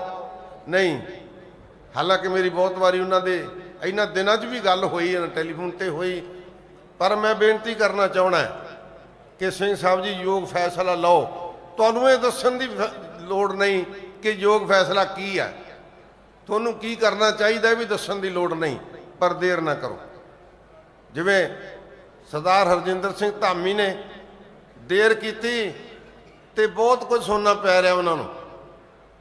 ਜਿਹੜਾ ਕੁਝ ਅੱਜ ਕੀਤਾ ਹੈ ਇਹ ਉਸ ਦਿਨ ਕਰਨਾ ਚਾਹੀਦਾ ਸੀ ਜਦੋਂ ਸਿੰਘ ਸਾਹਿਬ ਗਿਆਨੀ ਹਰਪ੍ਰੀਤ ਸਿੰਘ ਨੂੰ ਹਟਾਇਆ ਸੀ, ਉਹਦੇ ਕਰਨਾ ਚਾਹੀਦਾ ਸੀ, ਪਰ ਨਹੀਂ, ਦੇਰ, ਬਹੁਤ ਦੇਰ ਕਰ ਦਿੱਤੀ। ਇਸ ਵਾਸਤੇ ਮੈਂ ਬਹੁਤਾ ਕੁਝ ਨਾ ਕਹਿੰਦਾ ਹੋਇਆ ਇਹੀ ਬੇਨਤੀ ਕਰੂੰਗਾ ਕਿ ਸਾਧ ਸੰਗਤਾਂ ਦਾ ਇਸ ਢੰਗ ਦੇ ਨਾਲ ਜੇ ਸਾਨੂੰ ਸਹਿਯੋਗ ਮਿਲਿਆ ਤੇ ਗੁਰੂ ਕਿਰਪਾ ਦੇ ਨਾਲ ਅਕਾਲ ਤਖਤ ਦੇ ਨਾਲ ਖੜਨ ਵਾਲੇ ਸੰਗਤਾਂ ਦਾ ਹੜ ਆਏਗਾ ਤੇ ਅਸੀਂ ਹਮੇਸ਼ਾ ਇਹ ਕਹਾਂਗੇ। ਮੈਂ ਉੱਚੀ ਆਵਾਜ਼ ਦੇ ਵਿੱਚ ਇੱਕ ਨਾਰਾ ਲਾਉਂਗਾ, ਸਾਰੇ ਬੋਲਿਓ। ਅਸੀਂ ਦੁਨੀਆ 'ਚ ਕਹਾਂਗੇ, ਪੰਜਾਬ ਦੇ ਕੋਨੇ-ਕੋਨੇ 'ਚ, ਪਿੰਡ-ਪਿੰਡ 'ਚ ਕਹਾਂਗੇ, ਸਾਰੇ ਗੱਜ ਕੇ ਬੋਲਿਓ। ਮੈਂ ਕਹੂੰਗਾ ਅਕਾਲ ਤਖਤ ਮਹਾਨ ਹੈ। ਤੁਸੀਂ ਕਿਉਂ? ਸਿੱਖ ਪੰਥ ਦੀ ਸ਼ਾਨ ਹੈ। ਅਕਾਲ ਤਖਤ ਮਹਾਨ ਹੈ, ਸਿੱਖ ਪੰਥ ਦੀ ਸ਼ਾਨ ਹੈ। ਅਕਾਲ ਤਖਤ ਮਹਾਨ ਹੈ, ਸਿੱਖ ਪੰਥ ਦੀ ਸ਼ਾਨ ਹੈ। ਭੁੱਲਾਂ ਚੁੱਕਾਂ ਦੀ ਖਿਮਾ ਬਖਸ਼ਣੀ ਗੱਜ ਕੇ ਫਤਿਹ ਬੁਲਾਓ। ਵਾਹਿਗੁਰੂ ਜੀ ਕਾ ਖਾਲਸਾ, ਵਾਹਿਗੁਰੂ ਜੀ ਕੀ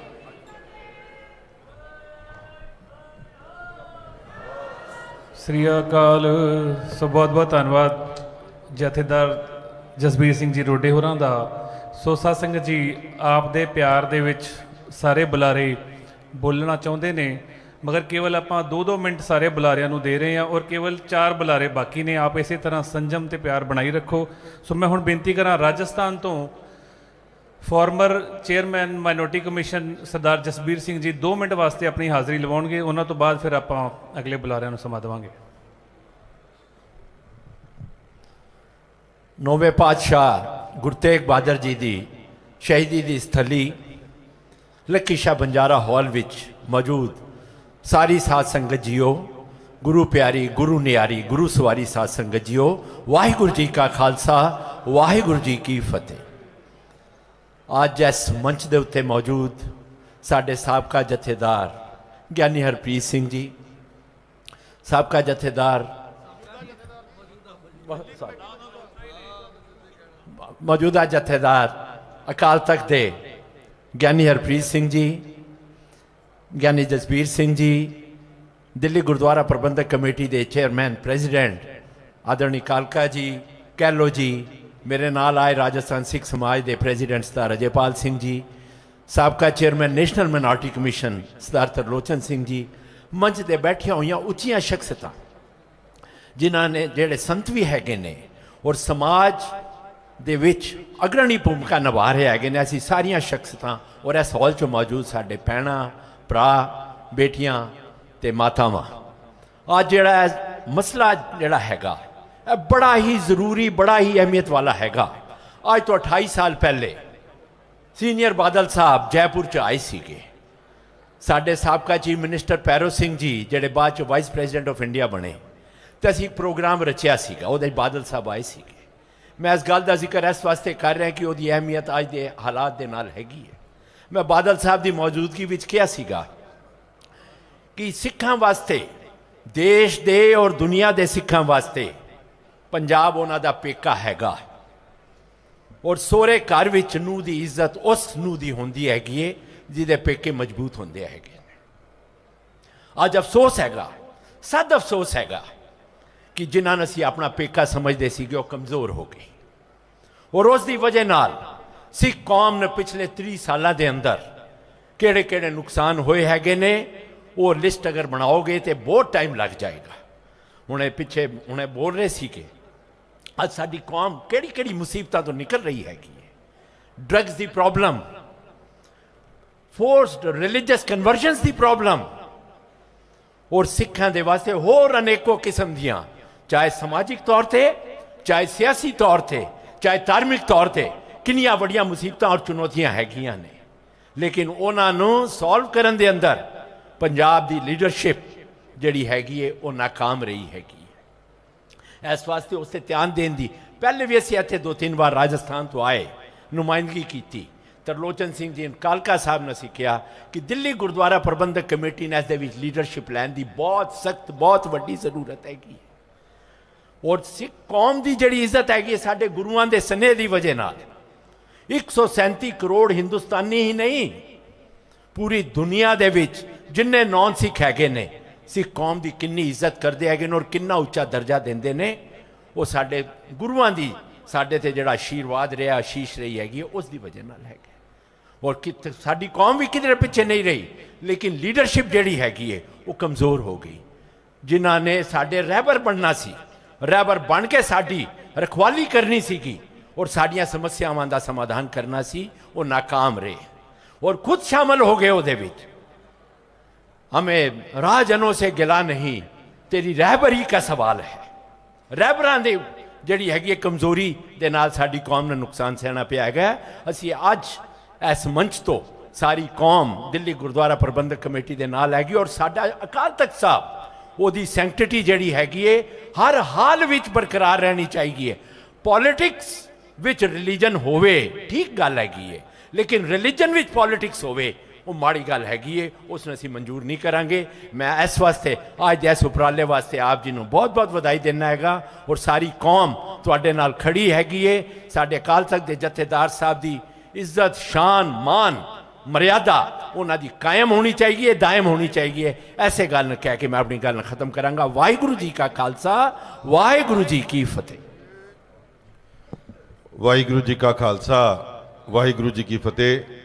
मैं सारिਆਂ ਬੁਲਾਰਿਆਂ ਦਾ ਧੰਨਵਾਦ ਕਰਦਾ ਹੋਇਆ ਬੇਨਤੀ ਕਰਾਂਗਾ ਕਿਉਂਕਿ ਸਮੇਂ ਦੀ ਵੀ ਘਾਟ ਹੈ ਔਰ ਸੰਗਤ ਜਿਸ ਵੱਡੇ ਪੱਧਰ ਦੇ ਇੱਥੇ ਪਹੁੰਚੀ ਹੈ ਦੇਖਣ ਵਿੱਚ ਮਿਲ ਰਿਹਾ ਕਿ ਜਗ੍ਹਾ ਘੱਟ ਹੋਣ ਕਰਕੇ ਉੱਠ ਵੀ ਰਹੇ ਨੇ, ਸਾਈਡ ਤੇ ਵੀ ਹੋ ਰਿਹਾ।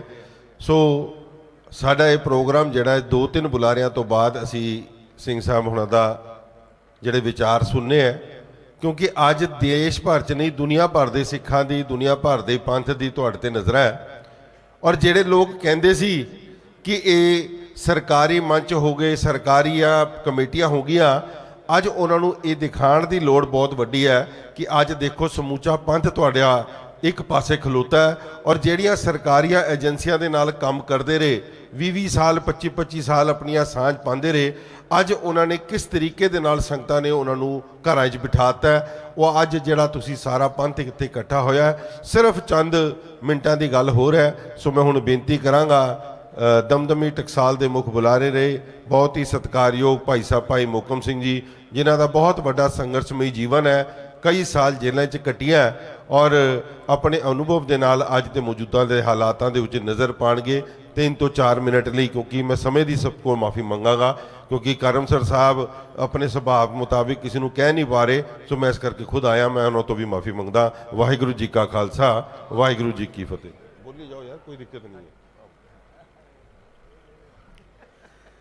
ਸਾਹਿਬ ਸ੍ਰੀ ਗੁਰੂ ਤੇਗ ਬਹਾਦਰ ਸਾਹਿਬ ਮਹਾਰਾਜ ਦੇ ਪਵਿੱਤਰ ਸਥਾਨ ਤੇ ਸ਼ਸ਼ੋਭਤ ਗੁਰੂ ਸਵਾਰੀ ਸਾਧ ਸੰਗਤ ਜੀ ਸਭ ਤੋਂ ਪਹਿਲਾਂ ਪਿਆਰ ਨਾਲ ਫਤਿਹ ਬੁਲਾਓ। ਵਾਹਿਗੁਰੂ ਜੀ ਕਾ ਖਾਲਸਾ ਵਾਹਿਗੁਰੂ ਜੀ ਕੀ ਫਤਿਹ।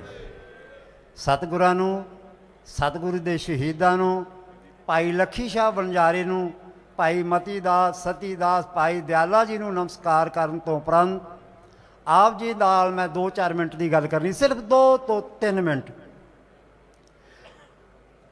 ਕਾਲਕਾ ਜੀ ਸਰਦਾਰ ਤਲੋਚਨ ਸਿੰਘ ਜੀ ਬੈਠੇ ਹੈ ਸਰਦਾਰ ਜਗਜੀਤ ਸਿੰਘ ਜੀ ਬੈਠੇ ਆ ਸਾਡੇ ਸਤਿਕਾਰਯੋਗ ਸਿੰਘ ਸਾਹਿਬਾਨ ਬੈਠੇ ਹੋਏ ਨੇ ਸਿੰਘ ਸਾਹਿਬ ਹਰਪ੍ਰੀਤ ਸਿੰਘ ਜੀ ਸਿੰਘ ਸਾਹਿਬ ਭਾਈ ਜਸਵੀਰ ਸਿੰਘ ਰੋਡੇ ਦਰਜਾ ਬਦਰਜਾ ਬਹੁਤ ਸ਼ਖਸੀਅਤਾਂ ਬੈਠੀਆਂ ਹੋਈਆਂ ਨੇ। ਅੱਜ ਸਿੱਖ ਸਮੱਸਿਆਵਾਂ ਦੇ ਵਿੱਚ ਘਿਰਿਆ ਹੋਇਆ ਹੈ। ਅੱਜ ਸਿੱਖਾਂ ਦੀ ਸੰਸਥਾ ਵੱਡੀ ਸੰਸਥਾ ਸ਼੍ਰੋਮਣੀ ਕਮੇਟੀ ਦੀ 15 ਸਾਲ ਤੋਂ ਇਲੈਕਸ਼ਨ ਨਹੀਂ ਹੋਈ। ਇਹਦੋਂ ਵੱਡੀ ਸਮੱਸਿਆ ਹੋਰ ਕੀ ਹੋ ਸਕਦੀ ਹੈ। ਜੇ ਲੋਕ ਅੱਜ ਤੋਂ 10 ਸਾਲ ਪਹਿਲਾਂ ਗਏ ਹੁੰਦੇ ਆ ਜਿਹੜੀ ਅੱਜ ਆਪਾਂ ਸਭਾ ਕਰ ਰਹੇ ਇਸ ਦੀ ਲੋੜ ਨਹੀਂ ਸੀ ਪੈਣੀ। ਸਿੰਘ ਸਾਹਿਬ ਦਾ ਬਣਨ ਦਾ ਲੱਥਣ ਦਾ ਸਿਸਟਮ ਬਣਿਆ ਹੋਣਾ ਸੀ। ਕਾਲਕਾ ਜੀ ਮੈਂ ਆਪ ਜੀ ਨੂੰ ਇੱਕ ਬੇਨਤੀ ਤੇ ਤਰਲੋਚਨ ਸਿੰਘ ਨੂੰ ਸਪੈਸ਼ਲ ਤੌਰ ਤੇ ਕਰਨਾ ਚਾਹਣਾ। ਜ਼ਕਰੀਏ ਦੀ ਸਭਾ ਦੇ ਵਿੱਚ ਸਮੰਦ ਖਾਂ ਦੀ ਸਭਾ ਵਿੱਚ ਇੱਕ ਆਗੂ ਸੀ ਜਿਹਦਾ ਨਾਂ ਸਰਦਾਰ ਸ਼ਬੇਕ ਸਿੰਘ ਆਉਂਦਾ ਹੈ। ਉੱਥੇ ਰਹਿ ਕੇ ਮਿੱਠਾ ਮਲ ਨੇ ਉੱਥੇ ਰਹਿ ਕੇ ਸਿੱਖਾਂ ਦੀ ਮਦਦ ਕੀਤੀ ਸੀ। ਕੋਈ ਪਰਵਾਹ ਨਾ ਕਰੋ ਕਿਸੇ ਦੀ। ਸਿੱਖ ਮਸਲੇ ਚਾਹੇ ਪੰਜਾਬ ਦੇ ਹੈ ਚਾਹੇ ਦੇਸ਼ ਦੇ ਅੰਦਰ ਵੱਖ-ਵੱਖ ਸੂਬਿਆਂ ਦੇ ਹੈ ਦਿੱਲੀ ਦੇ ਸਿੱਖਾਂ ਦੇ ਹੈ ਖੁੱਲ੍ਹ ਕੇ ਤਗੜੇ ਹੋ ਕੇ ਇਹਨਾਂ ਦੀ ਅਗਵਾਈ ਕਰੋ ਤੇ ਪੰਥ ਨੂੰ ਇਹਨਾਂ ਸਮੱਸਿਆਵਾਂ ਚੋਂ ਕੱਢੋ। ਨਸ਼ੇ ਦੀ ਸਮੱਸਿਆ ਲੋਕ ਪੰਜਾਬ ਛੱਡ ਕੇ ਵਿਦੇਸ਼ਾਂ ਨੂੰ ਜਾ ਰਹੇ ਹੈ ਉੱਥੋਂ ਬੇਇੱਜ਼ਤ ਹੋ ਕੇ ਅਸੀਂ ਵਾਪਸ ਆ ਰਹੇ ਹਾਂ। ਆ ਸਾਡੀ ਹਾਲਾਤ ਹੈ। ਸ਼੍ਰੋਮਣੀ ਕਮੇਟੀ ਦੀ ਇਲੈਕਸ਼ਨ ਹੋ ਨਹੀਂ ਰਹੀ। ਤਖਤਾਂ ਦਾ ਅਪਮਾਨ ਹੋ ਰਿਹਾ ਹੈ। ਸੰਸਥਾਵਾਂ ਜਿਹੜੀਆਂ ਸਾਡੀਆਂ ਸ਼੍ਰੋਮਣੀ ਕਮੇਟੀ ਤੇ ਬਾਕੀ ਉਹ ਬਿਸਤਰੇ ਮਰਗ ਤੇ ਪਈਆਂ ਹੋਈਆਂ ਨੇ ਉਹਨਾਂ ਦੇ ਪੱਲੇ ਸਾਹ ਸੱਤ ਹੈ ਹੀ ਨਹੀਂ। ਸਿਰਫ ਸੰਸਥਾ ਕਰਕੇ ਅਸੀਂ ਉਹਨਾਂ ਦਾ ਸਤਿਕਾਰ ਕਰਦੇ ਹਾਂ। ਕੁਛ ਪੱਲੇ ਨਹੀਂ। ਇੱਕ ਵਿਅਕਤੀ ਨੇ ਇੱਕ ਪਰਿਵਾਰ ਨੇ ਸਿੱਖਾਂ ਦੀਆਂ ਕੀਤੀਆਂ ਹੋਈਆਂ ਘਾਲਣਾ ਨਾਲ ਬਣਾਈ ਹੋਈ ਸੰਸਥਾ ਨੂੰ ਅੱਜ ਰੋਲ ਕੇ ਰੱਖ ਦਿੱਤਾ ਹੈ। ਤੇ ਸਿੱਖੋ ਤੁਸੀਂ ਵੀ ਰੋਲ ਕੇ ਰੱਖ ਦਿੱਤਾ ਹੈ।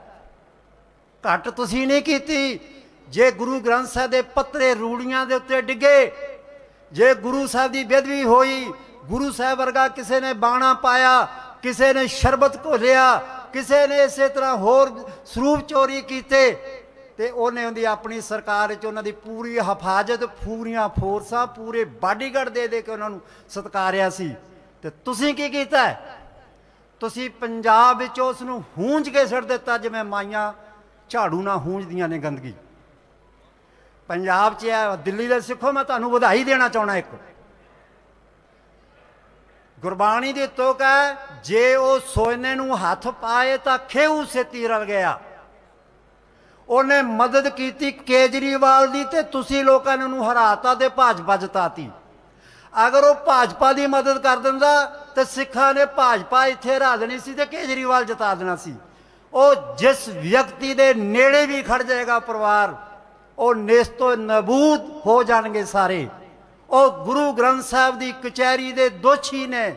ਉਹ ਸਿੱਖਾਂ ਦੀ ਸਭ ਤੋਂ ਸੁਪਰੀਮ ਸੰਸਥਾ ਦੇ ਸਾਹਮਣੇ ਖੜ ਕੇ ਮੰਨ ਚੁੱਕੇ ਹੈ ਕਿ ਅਸੀਂ ਇਹਨਾਂ ਮਸਲਿਆਂ ਦੇ ਦੋਸ਼ੀ ਹਾਂ, ਗੁਰੂ ਸਾਹਿਬ ਦੀ ਬੇਅਦਬੀ ਦੇ ਦੋਸ਼ੀ ਹਾਂ, ਗੁਰੂ ਮਹਾਰਾਜ ਦੇ ਅੰਮ੍ਰਿਤ ਦਾ ਬਰਾਬਰੀ ਦੇ ਦੋਸ਼ੀ ਹਾਂ, ਗੁਰੂ ਸਾਹਿਬ ਦੇ ਬਾਣਾ ਪਾਉਣ ਦੇ ਦੋਸ਼ੀ ਹਾਂ, ਗੁਰੂ ਸਾਹਿਬ ਦੀਆਂ ਚੋਰੀਆਂ ਹੋਣ ਦੇ ਦੋਸ਼ੀ ਹਾਂ। 328 ਸਰੂਪਾਂ ਦਾ ਕੁਝ ਪਤਾ ਨਹੀਂ ਲੱਗ ਰਿਹਾ ਕਿੱਧਰ ਗਏ, ਕਿੱਥੋਂ ਆਏ, ਉਹਨਾਂ ਦਾ ਕੀ ਬਣਿਆ। ਕਿਹਨੂੰ ਰੋਂਦੇ ਹੋ? ਮੈਂ ਸਰਦਾਰ ਤਰਲੋਚਨ ਸਿੰਘ ਜੀ ਕਾਲੜਾ ਸਾਹਿਬ ਨੂੰ ਇੱਕ ਗੱਲ ਕਹਿ ਕੇ ਸਮਾਪਤੀ ਕਰਨ ਲੱਗਾ ਕਿ ਤੁਹਾਡੀ ਇੱਕ ਜ਼ਿੰਮੇਵਾਰੀ ਹੈ, ਤੁਸੀਂ ਦਿੱਲੀ ਵਿੱਚ ਬੈਠੇ ਹੋ, ਸਰਕਾਰ ਤੇ ਦਬਾਅ ਪਾਓ, ਜੋ ਕਰਨਾ ਪੈਂਦਾ ਕਰੋ, ਜਿਹਨੂੰ ਮਿਲਣਾ ਪੈਂਦਾ ਮਿਲੋ। ਸਿੱਖਾਂ ਦੀ ਸੰਸਥਾ 15 ਸਾਲ ਹੋਰ ਲੰਘੇ, ਜੇ 15 ਸਾਲ ਹੋਰ ਲੱਗੇ ਨਾ ਸਾਰਿਆਂ ਚੜ੍ਹਾਈ ਕਰ ਜਾਣੀ ਹੈ। ਸੰਸਥਾ ਦਾ ਇੱਕ ਮੈਂਬਰ ਵੀ ਨਹੀਂ ਰਹਿਣਾ, ਤੁਹਾਡੀ ਸੰਸਥਾ ਖਤਮ ਹੋ ਜਾਏਗੀ। ਉਸ ਸ਼੍ਰੋਮਣੀ ਕਮੇਟੀ ਨੂੰ ਬਚਾਉਣ ਲਈ ਹਰ ਹਾਲਤ ਵਿੱਚ ਸਰਕਾਰ ਤੇ ਦਬਾਅ ਪਾ ਕੇ ਇਲੈਕਸ਼ਨ ਕਰਾਓ, ਆ ਸਾਰੀਆਂ ਸਮੱਸਿਆਵਾਂ ਦਾ ਹੱਲ ਹੋ ਜਾਏਗਾ। ਇਹ ਆਪਣੀ ਜ਼ਿੰਮੇਵਾਰੀ ਨੂੰ ਪਹਿਚਾਣੋ। ਤੁਸੀਂ ਬਹੁਤ ਕੰਮ ਕਰ ਰਹੇ ਹੋ, ਤਗੜੇ ਹੋ ਕੇ ਕਰੋ, ਪਰ ਇਹ ਸਿੱਖਾਂ ਦਾ ਮੁੱਢਲਾ ਮਸਾ, ਜਿਸ ਮਸਲੇ ਨੇ ਕਾਲ ਤਖਤ ਤੋਂ, ਸ਼੍ਰੋਮਣੀ ਕਮੇਟੀ ਤੋਂ ਲੈ ਕੇ, ਹਰਮੰਦਰ ਸਾਹਿਬ ਤੋਂ ਲੈ ਕੇ ਬਾਕੀ ਸਾਰੇ ਸੰਸਾਰ ਦੇ ਸਿੱਖਾਂ ਦੇ ਮਸਲਿਆਂ 'ਚ ਤੁਹਾਡੇ ਨਾਲ ਖੜ ਕੇ ਅਗਵਾਈ ਕਰਨੀ ਹੈ, ਉਹਦਾ ਹਾਲ ਇਹ ਹੈ। ਇਸ ਲਈ ਜ਼ਿੰਮੇਵਾਰੀ ਨੂੰ ਪਹਿਚਾਣੋ। ਵੱਡੀ ਜ਼ਿੰਮੇਵਾਰੀ ਨੂੰ ਪਹਿਚਾਣ ਲੋਗੇ, ਕੌਮ ਤੁਹਾਨੂੰ ਅੱਖਾਂ ਤੇ ਚੱਕ ਲੈਗੀ। ਜੇ ਇਹ ਸੰਸਥਾ ਮਰ ਗਈ ਤੇ ਤੁਹਾਡੇ ਸਾਡੇ ਸਮੇਤ ਸਾਰੇ ਜਿੰਨੇ ਹੈ, ਚਾਹੇ ਜਹੇਦਾਰ ਹੋਣ, ਚਾਹੇ ਸਾਡੇ ਵਰਗੇ ਸਧਾਰਨ ਬੰਦੇ ਹੋਣ, ਸਾਡਾ ਕੱਖ ਮੁੱਲ ਨਹੀਂਗਾ। ਸਾਡੇ ਵਿਹਲਿਆਂ ਸੰਸਥਾ ਮਰ ਰਹੀ ਹੈ। ਫਤਿਹ ਬੁਲਾਓ। ਬਾਦਲ ਕੇ ਪੰਜਾਬ 'ਚ ਹੀ ਨਹੀਂ, ਇੱਥੇ ਨਹੀਂ, ਕਿਤੇ ਨਹੀਂ ਆਉਣਗੇ। ਵਾਹਿਗੁਰੂ ਜੀ ਕਾ ਖਾਲਸਾ, ਵਾਹਿਗੁਰੂ ਜੀ ਕੀ ਫਤਿਹ। ਸੋ ਇਹ ਸਨ ਬਹੁਤ ਸਤਿਕਾਰਯੋਗ ਭਾਈ ਸਾਹਿਬ ਭਾਈ ਮੋਹਕਮ ਸਿੰਘ ਜੀ ਦਮਦਮੀ ਟਕਸਾਲ ਤੋਂ, ਜੋ ਆਪ ਸਭ ਸੰਗਤਾਂ ਨਾਲ ਆਪਣੇ ਵਿਚਾਰ ਸਾਂਝੇ ਕਰ ਰਹੇ ਸੀ। ਸੋ ਜਿਸ ਮੁੱਦੇ ਨੂੰ ਲੈ ਕੇ ਅੱਜ ਦਾ ਇਹ ਪੰਥਕ ਇਕੱਠ ਰੱਖਿਆ ਗਿਆ, ਉਸ ਜਿਨ੍ਹਾਂ ਨੂੰ ਸੁਣਨ ਵਾਸਤੇ ਆਪ ਸਾਰੇ ਹੁਮ-ਹੁਮਾ ਕੇ ਪਹੁੰਚੇ ਹੋ। ਮੇਰੀ ਮੁਰਾਦ ਭਾਈ ਸਾਹਿਬ ਭਾਈ ਸਿੰਘ ਸਾਹਿਬ, ਗਿਆਨੀ ਹਰਪ੍ਰੀਤ ਸਿੰਘ ਜੀ, ਜਥੇਦਾਰ ਅਕਾਲ ਤਖਤ ਸਾਹਿਬ, ਆਪ ਸਭ ਸੰਗਤਾਂ ਨਾਲ ਰੂਬਰੂ ਹੋਣਗੇ। ਉਸ ਤੋਂ ਪਹਿਲਾਂ ਮੈਂ ਬੇਨਤੀ ਕਰਦਾ ਕਿ ਜਿਹੜੀਆਂ ਸੰਗਤਾਂ ਕਾਫੀ ਲੰਬੇ ਸਮੇਂ ਤੋਂ ਬੈਠੀਆਂ ਸੀ, ਲਗਭਗ 2-2.5 ਘੰਟੇ ਤੋਂ ਆਪ ਇਸੇ ਤਰ੍ਹਾਂ ਇਸ ਦੀਵਾਨ ਦੇ ਵਿੱਚ ਸਜੇ ਹੋ, ਮੈਂ ਸਾਰਿਆਂ ਨੂੰ ਬੇਨਤੀ ਕਰਦਾ ਕਿ ਆ ਕੇ ਆਪਣੀ ਕੁਰਸੀਆਂ ਤੇ ਦੁਬਾਰਾ ਸਜ ਜਾਓ। ਜਿਨ੍ਹਾਂ ਨੂੰ ਸੁਣਨ ਵਾਸਤੇ ਆਪਾਂ ਅੱਜ ਸਾਰੇ ਹੀ ਦੂਰੋਂ ਨੇੜਿਓਂ ਚੱਲ ਕੇ ਇਸ ਦੀਵਾਨ ਹਾਲ ਵਿੱਚ ਪਹੁੰਚੇ ਹਾਂ, ਆਪਾਂ ਉਹਨਾਂ ਨੂੰ ਸੁਣੀਏ, ਉਹਨਾਂ ਨੂੰ ਹੌਸਲਾ ਦਈਏ। ਸਿੰਘ ਸਾਹਿਬ ਗਿਆਨੀ ਹਰਪ੍ਰੀਤ ਸਿੰਘ ਜੀ, ਮੈਂ ਇੱਕ ਗੱਲ ਕਹਿ ਕੇ ਉਹਨਾਂ ਨੂੰ ਮੈਂ ਸਟੇਜ ਤੇ ਆਪ ਸਭ ਸੰਗਤਾਂ ਦੇ ਲਈ ਸੱਦਾ ਦਿੰਦਾ। ਕਿਸੇ ਨੇ ਬੜਾ ਸੋਹਣਾ ਲਿਖਿਆ ਕਿ ਸਿੰਘ ਸਾਹਿਬ ਜੀ ਕਹਿੰਦੇ, ਸੱਚੇ ਪਿਤਾ ਨਾਲ, 10ਵੇਂ ਪਿਤਾ ਨਾਲ ਯਾਰੀ ਰੱਖ, ਫਿਰ ਦੁਸ਼ਮਣ ਭਾਵੇਂ 40 ਰੱਖ। ਸੱਚੇ ਪਿਤਾ ਨਾਲ ਯਾਰੀ ਰੱਖ, ਦੁਸ਼ਮਣ ਭਾਵੇਂ 40 ਰੱਖ, ਛੱਡ ਮਿਸਾਲਾਂ ਲੋਕਾਂ ਦੀਆਂ, ਤੂੰ ਆਪਣਾ ਆਪ ਮਿਸਾਲੀ ਰੱਖ। ਜਿਹੜੇ ਫੈਸਲੇ ਇਹਨਾਂ ਨੇ ਪਿਛਲੇ ਲੰਬੇ ਸਮੇਂ ਦੇ ਵਿੱਚ ਲਏ, ਉਹਦੀਆਂ ਮਿਸਾਲਾਂ ਦਿੱਤੀਆਂ ਨਹੀਂ ਜਾ ਸਕਦੀਆਂ, ਅਜੇ ਤੱਕ ਸੁਣੇ ਨਹੀਂ ਸੀ। ਜਿੰਨੀ ਬੇਬਾਕੀ ਦੇ ਨਾਲ ਇਹਨਾਂ ਨੇ ਫੈਸਲੇ ਲਏ, ਹੋ ਸਕਦਾ ਉਸ ਦਾ ਖਮਿਆਜਾ ਵੀ ਭੁਗਤਣਾ ਪਿਆ ਹੋਵੇ, ਤੇ ਉਹਦੇ ਵਾਸਤੇ ਸਾਰੀ ਕੌਮ ਨੂੰ ਇਹਨਾਂ ਦੇ ਨਾਲ ਖੜਨਾ ਚਾਹੀਦਾ। ਜਿਸ ਕਰਕੇ ਪ੍ਰਧਾਨ ਹਰਮੀਤ ਸਿੰਘ ਜੀ ਕਾਲਕਾ, ਜਨਰਲ ਸਕੱਤਰ ਜਗਦੀਪ ਸਿੰਘ ਜੀ ਕਾਲੋਂ, ਉਹਨਾਂ ਨੇ ਆਪ ਸਭ ਸੰਗਤਾਂ ਨੂੰ ਆਪ ਸੱਦਾ ਦਿੱਤਾ, ਇੱਥੇ ਇਕੱਠ ਕੀਤਾ, ਤੇ ਗਿਆਨੀ ਹਰਪ੍ਰੀਤ ਸਿੰਘ ਜੀ ਉਹਨਾਂ ਦੀ ਸਪੋਰਟ ਕਰਨ ਵਾਸਤੇ ਅੱਜ ਇਹ ਦੀਵਾਨ ਸਜਾਇਆ। ਸੋ ਮੈਂ ਹੁਣ ਸਿੰਘ ਸਾਹਿਬ ਗਿਆਨੀ ਹਰਪ੍ਰੀਤ ਸਿੰਘ ਜੀ ਉਹਨਾਂ ਨੂੰ ਬੇਨਤੀ ਕਰਾਂ। ਬੇਨਤੀ ਤੋਂ ਪਹਿਲਾਂ ਆਪਾਂ ਉਹਨਾਂ ਨੂੰ ਜੀ ਆਇਆਂ 5 ਜਕਾਰਿਆਂ ਦੇ ਨਾਲ ਆਖੀਏ। ਸਾਰੇ ਹੀ ਜਕਾਰੇ ਦਾ ਜਵਾਬ ਗੂੰਜਦੀ ਆਵਾਜ਼ ਦੇ ਨਾਲ ਦਿਓ। ਬੋਲੇ ਸੋ ਨਿਹਾਲ, ਬੋਲੇ ਸੋ ਨਿਹਾਲ, ਬੋਲੇ ਸੋ ਨਿਹਾਲ, ਬੋਲੇ ਸੋ ਨਿਹਾਲ। ਸੋ ਸਿੰਘ ਸਾਹਿਬ ਗਿਆਨੀ ਹਰਪ੍ਰੀਤ ਸਿੰਘ ਜੀ।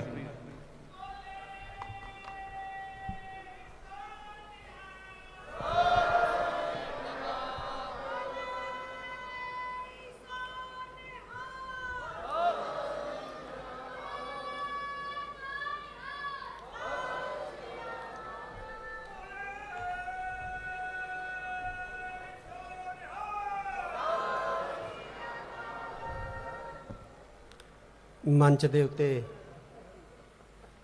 ਵਿਰਾਜਮਾਨ ਹਾਜ਼ਰੀਨ ਤੇ ਆਪ ਸਾਰੀ ਸੰਗਤ, ਸਭ ਤੋਂ ਪਹਿਲਾਂ ਫਤਿਹ ਪ੍ਰਵਾਨ ਕਰੋ। ਵਾਹਿਗੁਰੂ ਜੀ ਕਾ ਖਾਲਸਾ, ਵਾਹਿਗੁਰੂ ਜੀ ਕੀ ਫਤਿਹ। ਮੈਂ ਦਿੱਲੀ ਸਿੱਖ ਗੁਰਦੁਆਰਾ ਪ੍ਰਬੰਧਕ ਕਮੇਟੀ ਦਾ ਇਸ ਗੱਲੋਂ ਧੰਨਵਾਦ ਕਰਦਾ ਕਿ ਉਹਨਾਂ ਨੇ ਅੱਜ ਦੇ ਕਰੰਟ ਇਸ਼ੂ ਤੇ ਇਹ ਪੰਥਕ ਕਨਵੈਨਸ਼ਨ ਬੁਲਾਈ ਹੈ ਔਰ ਪੂਰੇ ਭਾਰਤ ਚੋਂ ਸਿੰਘ ਸਭਾਵਾਂ, ਗੁਰਦੁਆਰਾ ਕਮੇਟੀਆਂ ਦੇ ਨੁਮਾਇੰਦੇ ਜਿਹੜੇ ਨੇ ਇੱਥੇ ਹਾਜ਼ਰ ਹੋਏ ਨੇ। ਬੜੀ ਵਾਰ ਦਿੱਲੀ ਆਏ ਆ, ਇਸ ਹਾਲ ਦੇ ਵਿੱਚ ਸਮਾਗਮਾਂ ਦੇ ਵਿੱਚ ਹਾਜ਼ਰੀ ਭਰੀ ਹੈ। ਪਹਿਲੀ ਵਾਰ ਅੱਜ ਧੰਨ ਗੁਰੂ ਤੇਗ ਬਹਾਦਰ ਸਾਹਿਬ ਸੱਚੇ ਪਾਤਸ਼ਾਹ ਜੀ ਦੇ ਅਸਥਾਨ ਦੇ ਉੱਤੇ ਲੱਖੀ ਸ਼ਾਹ ਵਣਜਾਰਾ ਹਾਲ ਦੇ ਵਿੱਚ ਸੰਗਤ ਦਾ ਇਕੱਠ ਵੇਖਿਆ।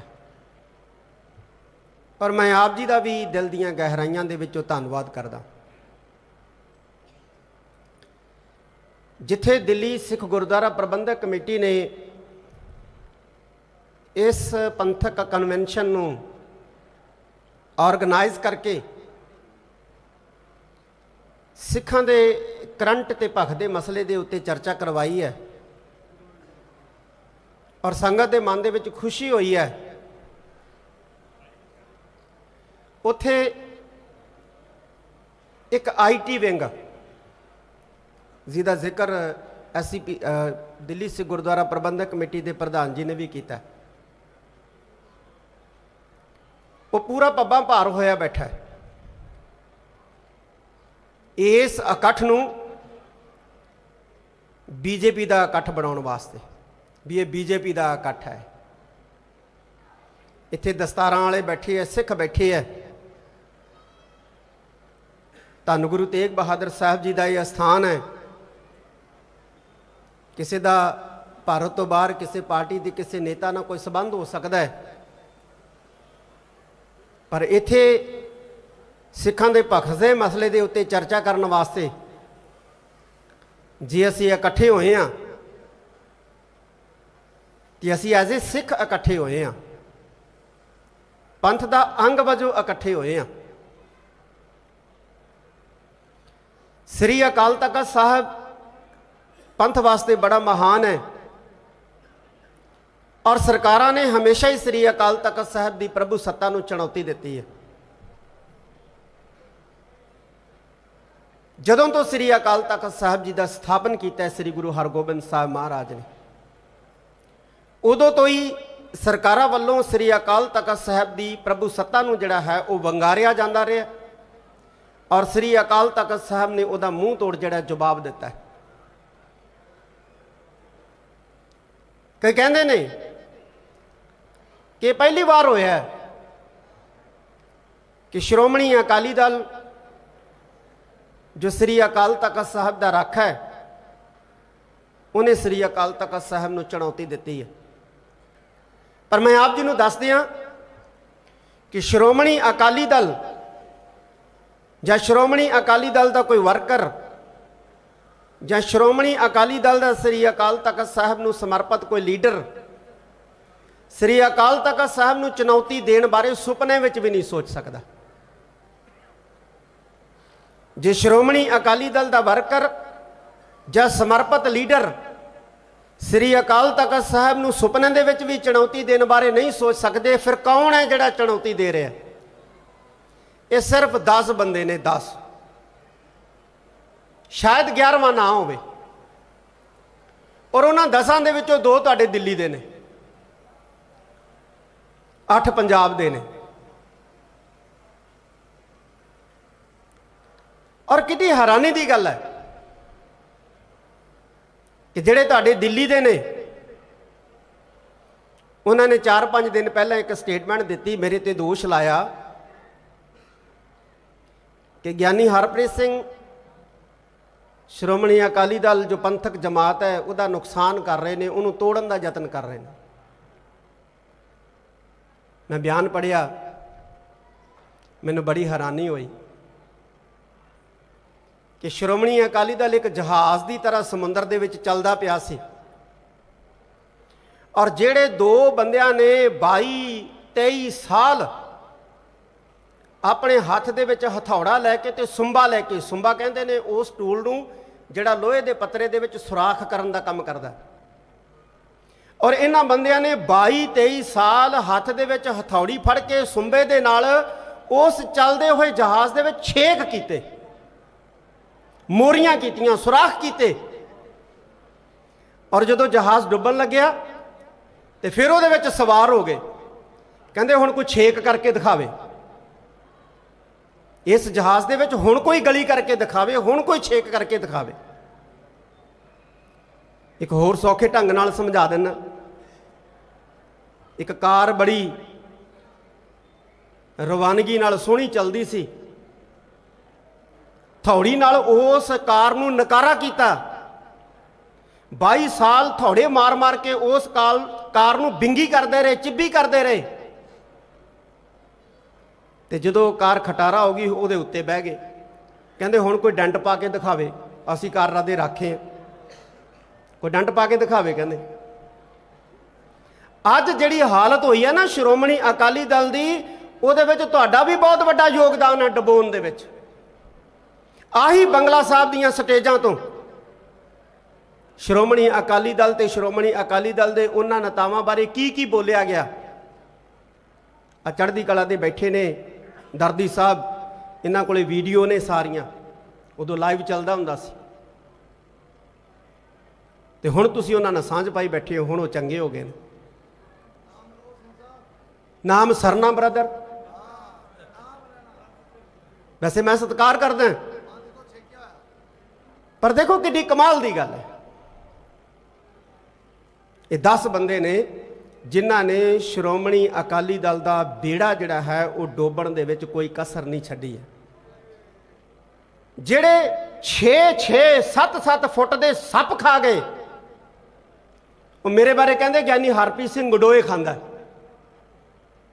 ਜਿਹੜੇ 2-2 ਇੰਚ ਦੇ ਹੁੰਦੇ ਆ, ਜਿਨ੍ਹਾਂ ਨੇ 6-6 7-7 ਫੁੱਟ ਦੇ ਸੱਪ ਨਿਗਲ ਲਏ, ਉਹ ਦੋਸ਼ ਲਾਉਂਦੇ ਆ 2-2 ਇੰਚ ਦੇ ਗਡੋਏ ਖਾ ਗਏ ਨੇ ਗਿਆਨੀ ਹਰਪ੍ਰੀਤ ਸਿੰਘ। ਤਾਂ ਕਰਕੇ ਜੀ ਅਸੀਂ ਇਹਨਾਂ ਦੇ ਖਿਲਾਫ ਹਾਂ। ਕੁਛ ਤਾਂ ਸੋਚੋ, ਸਿੱਖਾਂ ਦੀ ਰਾਜਸੀ ਹੋਂਦ ਦੀ ਪ੍ਰਤੀਨਿਧਤਾ ਕਰਦੀ ਹੈ ਜਮਾਤ ਸਾਡੀ।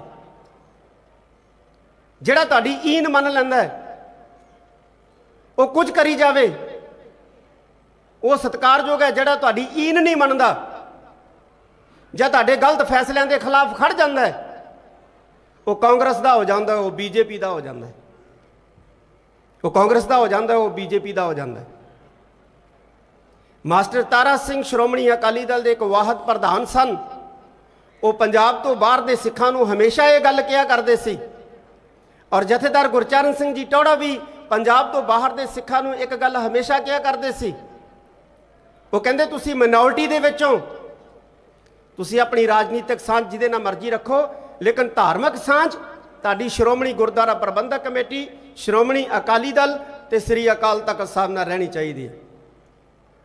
ਕਿੱਡਾ ਸੋਹਣਾ ਖਿਆਲ ਸੀ ਕਿ ਰਾਜਨੀਤਿਕ ਸਾਂਝ ਤੁਸੀਂ ਜਿਹਦੇ ਨਾਲ ਮਰਜ਼ੀ ਰੱਖੋ, ਕਿਉਂਕਿ ਤੁਸੀਂ ਪੰਜਾਬ ਤੋਂ ਬਾਹਰ ਬਿਜ਼ਨਸ ਕਰਦੇ ਹੋ, ਤੁਹਾਡੇ ਬਿਜ਼ਨਸ ਨੇ, ਤੁਹਾਡੇ ਕਾਰੋਬਾਰ ਨੇ, ਲੇਕਿਨ ਧਾਰਮਿਕ ਤੌਰ ਤੇ ਸਾਂਝ ਜਿਹੜੀ ਹੈ ਤੁਸੀਂ ਆਪਣੀਆਂ ਪੰਥਕ ਸੰਸਥਾਵਾਂ ਦੇ ਨਾਲ ਰੱਖੋ।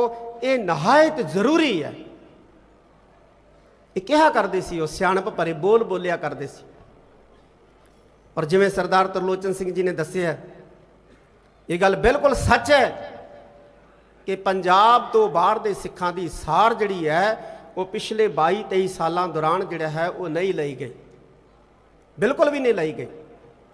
ਪੰਜਾਬ ਤੋਂ ਬਾਹਰਲੇ ਸਿੱਖਾਂ ਦੇ ਰਾਜਨੀਤਿਕ ਹਾਲਾਤ ਕਿੱਦਾਂ ਦੇ ਨੇ, ਕਿਸ ਤਰ੍ਹਾਂ ਉਹਨਾਂ ਦੀ ਰਾਜਨੀਤਿਕ ਜਿਹੜੀ ਹੈ ਉਹ ਮਜ਼ਬੂਤੀ ਹੈ ਨਹੀਂ ਹੈ, ਆਰਥਿਕ ਤੌਰ ਤੇ ਸਿੱਖਾਂ ਦੇ ਪੰਜਾਬ ਤੋਂ ਬਾਹਰ ਹਾਲਾਤ ਕੀ ਨੇ, ਸਮਾਜਿਕ ਤੌਰ ਤੇ ਸਿੱਖਾਂ ਦੇ ਹਾਲਾਤ ਕੀ ਨੇ, ਔਰ ਧਾਰਮਿਕ ਤੌਰ ਤੇ ਸਿੱਖ ਕਿਹੋ ਜਿਹੇ ਨੇ, ਕਦੇ ਸਾਰ ਨਹੀਂ ਲਈ ਹੈ, ਕਦੇ ਸੋਚਿਆ ਨਹੀਂ ਹੈ। ਔਰ ਇਹ ਸਭ ਤੋਂ ਵੱਡਾ ਜਿਹੜਾ ਇਹ ਇੱਕ ਕਿਸਮ ਦਾ ਬਹੁਤ ਵੱਡਾ ਬਲੰਡਰ ਜਿਹੜਾ ਮਿਸਟੇਕ ਹੈ। ਮੈਂ ਵੈਸੇ 60 ਲੱਖ ਸਿੱਖ ਕਹਿੰਦਾ ਹੁੰਦਾ ਸੀ, ਪੰਜਾਬ ਤੋਂ ਬਾਹਰ ਭਾਰਤ ਦੇ ਵਿੱਚ 60 ਲੱਖ ਹੈ। ਸਰਦਾਰ ਤਰਲੋਚਨ ਸਿੰਘ ਜੀ ਕਹਿੰਦੇ 70 ਲੱਖ ਹੈ। ਮੈਂ ਵਿਦੇਸ਼ਾਂ ਦੇ ਵਿੱਚ ਵੀ ਜਾ ਕੇ ਉੱਥੋਂ ਦੀ ਸਿੱਖ ਜਥੇਬੰਦੀਆਂ ਦੇ ਨਾਲ ਗੱਲਬਾਤ ਕਰਦਿਆਂ ਇਹ ਕਿਹਾ ਕਿ ਤੁਸੀਂ ਸਾਨੂੰ ਕਹਿੰਦੇ ਹੋ ਕਿ ਤੁਸੀਂ ਉੱਥੇ ਪੰਜਾਬ ਦੇ ਵਿੱਚ ਆਹ ਸਟੇਟਮੈਂਟ ਦਿਓ, ਆਹ ਸਟੇਟਮੈਂਟ ਦਿਓ, ਆਹ ਸਟੇਟਮੈਂਟ ਦਿਓ, ਅਸੀਂ ਦੇ ਦੇਵਾਂਗੇ, ਤੁਸੀਂ ਖੁਸ਼ ਹੋ ਜਾਓਗੇ ਵੀ ਵਾਹ ਕਿਆ ਕਮਾਲ ਦੀ ਸਟੇਟਮੈਂਟ ਦਿੱਤੀ ਹੈ। ਪਰ ਸਾਨੂੰ ਪੰਜਾਬ ਤੋਂ ਬਾਹਰ ਜਿਹੜਾ 60-70 ਲੱਖ ਸਿੱਖ ਵਸਦਾ ਹੈ, ਸਾਨੂੰ ਉਹਦੀ ਵੀ ਫਿਕਰ ਹੈ, ਸਾਨੂੰ ਉਹਦੀ ਵੀ ਫਿਕਰ ਹੈ। ਔਰ ਸਾਨੂੰ ਪਤਾ ਹੈ ਕਿ ਉਹ ਕਿੰਨਾ ਹਾਲਾਤਾਂ ਦੇ ਵਿੱਚ ਜ਼ਿੰਦਗੀ ਜਿਉਂ ਰਿਹਾ। ਸਾਡੀ ਸਟੇਟਮੈਂਟ ਦੇ ਨਾਲ ਉਹਨਾਂ ਨੂੰ ਦਿੱਕਤ ਖੜੀ ਹੋਏਗੀ। ਜਿਸ ਸਟੇਟਮੈਂਟ ਦੇ ਨਾਲ ਦਿੱਕਤ ਖੜੀ ਹੋਏਗੀ ਅਸੀਂ ਉਹ ਸਟੇਟਮੈਂਟ ਦੇਣ ਤੋਂ ਗੁਰੇਜ਼ ਕਰਾਂਗੇ। ਠੀਕ ਹੈ, ਸਾਡੇ ਨਾਲ ਧੱਕੇ ਹੋਏ ਨੇ, ਧੱਕੇ ਹੋ ਰਹੇ ਨੇ ਔਰ ਧੱਕੇ ਹੋਣਗੇ ਵੀ, ਔਰ ਅਸੀਂ ਲੜਦੇ ਰਹੇ ਹਾਂ, ਲੜ ਰਹੇ ਹਾਂ ਔਰ ਲੜਾਂਗੇ ਵੀ ਇਹਨਾਂ ਸਰਕਾਰਾਂ ਦੇ ਨਾਲ। ਇਹਨਾਂ ਨਾਲ ਲੜਾਂਗੇ ਵੀ, ਇਹਨਾਂ ਨਾਲ ਬੈਠਾਂਗੇ ਵੀ। ਇਸ ਕਰਕੇ ਫੇਰ ਹੀ ਅਸੀਂ ਜਿਹੜਾ ਹੈ ਉਹ ਬੁਲੰਦੀਆਂ ਨੂੰ ਛੂਹਾਂਗੇ। ਇਹ ਕੂਟਨੀਤੀ ਹੈ, ਇਹ ਡਿਪਲੋਮੈਸੀ ਹੈ, ਕਿਉਂਕਿ ਅਸੀਂ ਆਪਣੇ ਮਸਲੇ ਹੱਲ ਕਰਵਾਉਣੇ ਨੇ। ਅਸੀਂ ਸਿੱਖਾਂ ਨੂੰ ਫਾਈਨੈਂਸ਼ਲੀ ਮਜ਼ਬੂਤ ਰੱਖਣਾ ਹੈ, ਅਸੀਂ ਸਿੱਖਾਂ ਨੂੰ ਸਮਾਜਿਕ ਤੌਰ ਤੇ, ਆਰਥਿਕ ਤੌਰ ਤੇ ਔਰ ਰਾਜਨੀਤਿਕ ਤੌਰ ਤੇ ਵੀ ਮਜ਼ਬੂਤ ਰੱਖਣਾ। ਅੱਜ ਸ੍ਰੀ ਅਕਾਲ ਤਖਤ ਸਾਹਿਬ ਜਿੱਥੋਂ 2 ਤਰੀਕ ਨੂੰ ਹੁਕਮਨਾਮਾ ਹੋਇਆ